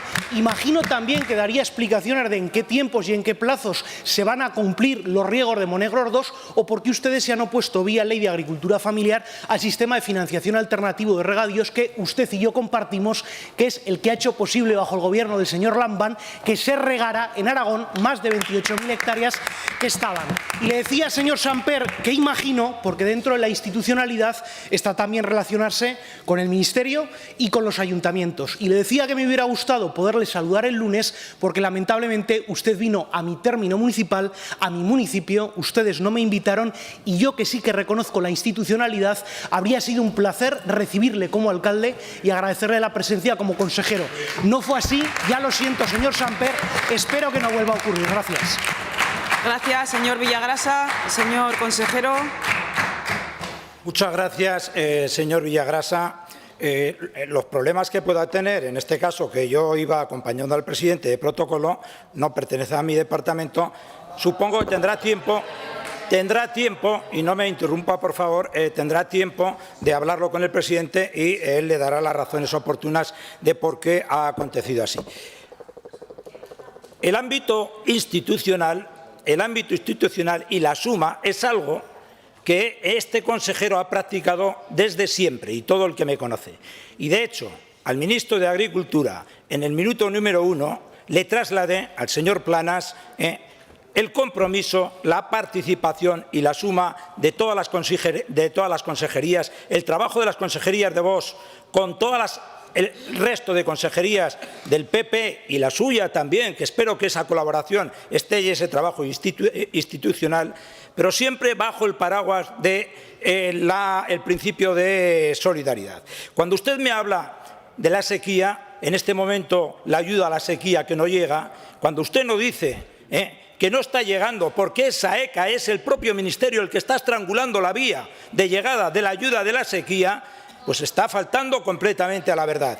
Esto se lo hemos transmitido al ministerio. Acostúmbrese a escuchar cuando tienen el turno de palabra, que son muy dados de interrumpir, porque este consejero lo que está haciendo siempre es trabajar con la mano tendida. Y evidentemente el desánimo en esta consejería no cabe, porque yo he venido aquí a cambiar las cosas y no dude usted, señor Darío Villagrasa, que las cosas van a cambiar. en estos 4 años y espero que sea con su colaboración, porque yo me debo al sector, lo he dicho siempre, y todas las actuaciones que estamos teniendo son en base a ese principio de trabajar no para los partidos políticos, sino para los agricultores y ganaderos, y por eso estoy en Señor consejero, pregunta 126-24 relativa a la contaminación por purines, formulada al consejero de Agricultura, Ganadería y Alimentación por la diputada del Grupo Parlamentario Aragón-Teruel Existe, señora Buch. Muchas gracias, señora presidenta. Señor consejero, en Aragón existen casi 10 millones de cabezas de cerdo. Se estima que cada cerdo genera al día un volumen de estiércoles y purines que representa entre el 5 y el 10% del peso del animal. Se debe convertir este residuo en una fuente de riqueza. La investigación y una gestión propia de economía circular debería permitir la obtención de fertilizantes orgánicos, biogás y biometano en instalaciones distribuidas por todo Aragón, tanto para la utilización de las explotaciones agrarias como para el consumo de energía, para su distribución y venta, es decir, para mejorar la rentabilidad de las propias explotaciones. Señor Samper, ¿qué estrategia va a implantar para evitar la contaminación por purines de las instalaciones porcinas? Gracias, señora Buch. Señor consejero. Bueno, las medidas que hay en Aragón en este momento son lo suficientemente restrictivas como para poder evitar precisamente la contaminación por temas de purines. Hoy hay que pasar. Hay soluciones, ustedes han apuntado más de alguna y en ese sentido nosotros vamos a estar trabajando para poner en valor estas soluciones y estas alternativas que hay, porque lo que hay que hacer que el problema que hasta ahora se ha venido trasladando a la sociedad, lo que es el purín y lo que es los estiércoles y purines, pasarlos a una oportunidad. ¿Por qué? Porque estamos dependiendo en un 80, en un 90% de los abonos inorgánicos que tienen una contaminación difusa importante. Y hoy, lejos del problema, cumpliendo la normativa, lo que tenemos que hacer es trasladar a una oportunidad la correcta utilización de los purines y estiércoles. Muchas gracias. Gracias, señor consejero. Señora Buch. La proliferación de las macroinstalaciones de porcino a lo largo y ancho de Aragón ha generado graves externalidades negativas, como usted también ha reconocido. Ha contaminado acuíferos con nitratos en exceso, unos nitratos que con una buena aplicación deben servir para apoyar cultivos con una excepcionalidad para los de montaña.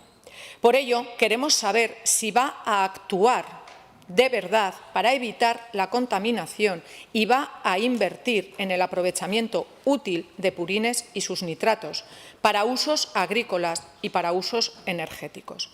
Aragón somos tierra de sacrificio, soportando unas macrogranjas que contaminan nuestras aguas y empeoran la calidad de vida en nuestro territorio. Lo mínimo que debemos hacer y la obligación de nuestras administraciones es impulsar una estrategia eficaz para minimizar este impacto y aprovechar este recurso. Hay ya conocimiento técnico. Existe capacidad económica y organizativa. Hay empresas capaces de impulsar este aprovechamiento que debe redundar en los beneficios de las propias explotaciones. Así que, señor consejero, lo que de verdad le pedimos es que ponga en marcha la estrategia, que no solo sean intenciones, que, como usted ha dicho, hay una oportunidad, pero que realmente la veamos llevar a cabo. Y esto depende de usted. Muchas gracias. Muchas gracias. Comparto completamente. Es una oportunidad. Hay soluciones. Estamos trabajando en ello y a lo largo de estos 4 años de legislatura lo vamos a poner en valor porque el porcino, dentro de la oportunidad que tenemos en Aragón, sabe usted muy bien que en este momento el posicionamiento que tenemos económico, la agroalimentación en Aragón, y lo quiero decir, es el motor. Estamos acostumbrados aquí a hablar de la automoción, de muchas oportunidades lejos de la agroalimentación y nos olvidamos de que la agroalimentación es el motor. y el porcino en Aragón es el número 1 en este momento. Les tengo que recordar que el porcino compartía con Cataluña lo que es el potencial y en este momento ya somos el 36%, entre el 34 y el 36%, dependiendo de los datos estadísticos, frente ya al 26% que ya hemos pasado a Cataluña. Pero no solo eso, hemos doblado lo que es la transformación. Con lo cual, la oportunidad que tenemos, evidentemente, la tenemos que poner en valor, además, contemplando estas estrategias para que, efectivamente, las posibilidades que tenemos de la buena utilización de los estiércoles y purines a través de los mecanismos que usted ha apuntado, pues sean un hecho y que no haya ningún impedimento para que la sociedad demonice algo que tenemos y hemos hecho extraordinariamente bien en este tema con el porcino. Muchas gracias. Gracias, señor consejero.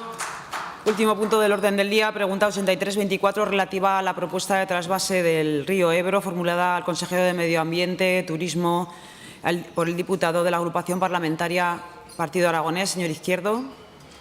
Gracias, presidenta. Señor consejero, ¿cómo va a hacer frente su consejería a la solicitud del Gobierno de la Generalitat de Cataluña de realizar un trasvase del río Ebro para garantizar el riego en el Priorato? Gracias, señor Izquierdo. Señor consejero. Sí, buenos días, señor Izquierdo. Buenas tardes ya. En primer lugar, decirle que 2023 ha sido el peor año en la historia desde que hay registros en materia hidráulica en Aragón. En segundo lugar, el campo aragonés, usted lo sabe perfectamente porque también es agricultor, se ha visto afectado en la mayoría de sus cultivos. En tercer lugar, tenemos pendientes obras de regulación, las obras del Pacto del Agua, por resumir. En cuarto lugar, tenemos pendientes ejecución de miles de hectáreas de regadío en todo Aragón, en las 3 provincias. Ha hecho mención el consejero de Agricultura. En quinto lugar, y voy concluyendo en esta primera parte, no estamos de acuerdo, esa es la pregunta que usted me hace, con el trasvase de agua para regar viñedos en el Priorato. No estamos de acuerdo. En conclusión de estos 5 puntos, nos opondremos con todas las armas que están en nuestras manos, armas jurídicas y legales, obviamente, a la pretensión de Cataluña, especialmente proveniente de un gobierno profundamente independentista y totalmente insolidario con el resto de España. Gracias, señor consejero. Señor Izquierdo. Señor consejero, no es casualidad que yo les replique la pregunta a ambos consejeros. Es verdad que me alegra de ver que usted, ayer creo que fue, tuvo una reunión con la Confederación, acompañando al presidente, precisamente haciendo lo que hay que hacer. Y precisamente a ese hilo venía mi pregunta. Creo que es muy importante que el Gobierno de Aragón trabaje de forma coordinada y unida. Por eso les interpelo a los dos consejeros, al de Agricultura y al de Medio Ambiente, porque a los dos les compete tener la capacidad técnica, jurídica. Me parece bien que utilicemos las armas legales, el resto de armas espero que no las tengamos que utilizar porque sería muy grave, señor consejero, pero les invito a los dos a que hagan un equipo para tratar de defender los intereses de Aragón, porque me da la sensación que en esta ocasión tampoco nadie va a defender a los aragoneses. Si no lo hacemos nosotros, nadie nos va a defender. Me alegra mucho ver al presidente del Gobierno que ha sido contundente. Le voy a decir que tanto como me gustaría, fíjese si ha sido contundente, que me siento satisfecho por lo que el presidente de nuestro Gobierno ha dicho hoy, esa oposición tajante. Pero también me preocupa mucho ver cómo esa oposición tajante de Aragón, una vez más, desde Madrid, se distorsiona. Vemos que, y lo decía antes y lo vuelvo a repetir, cómo coincide, qué curiosa es la vida, señor Villagrasa, cómo coincide el Gobierno del Partido Socialista con la opinión del señor Abascal.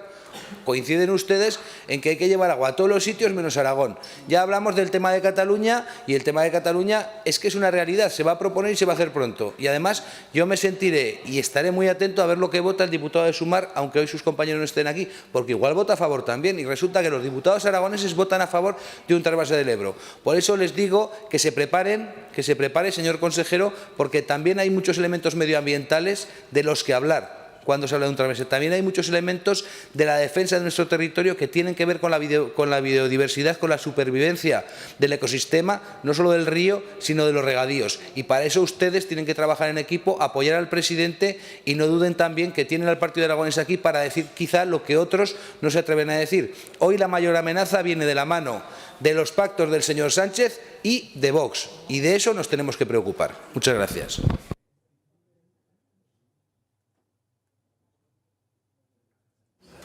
Gracias, señor Izquierdo. Señor consejero.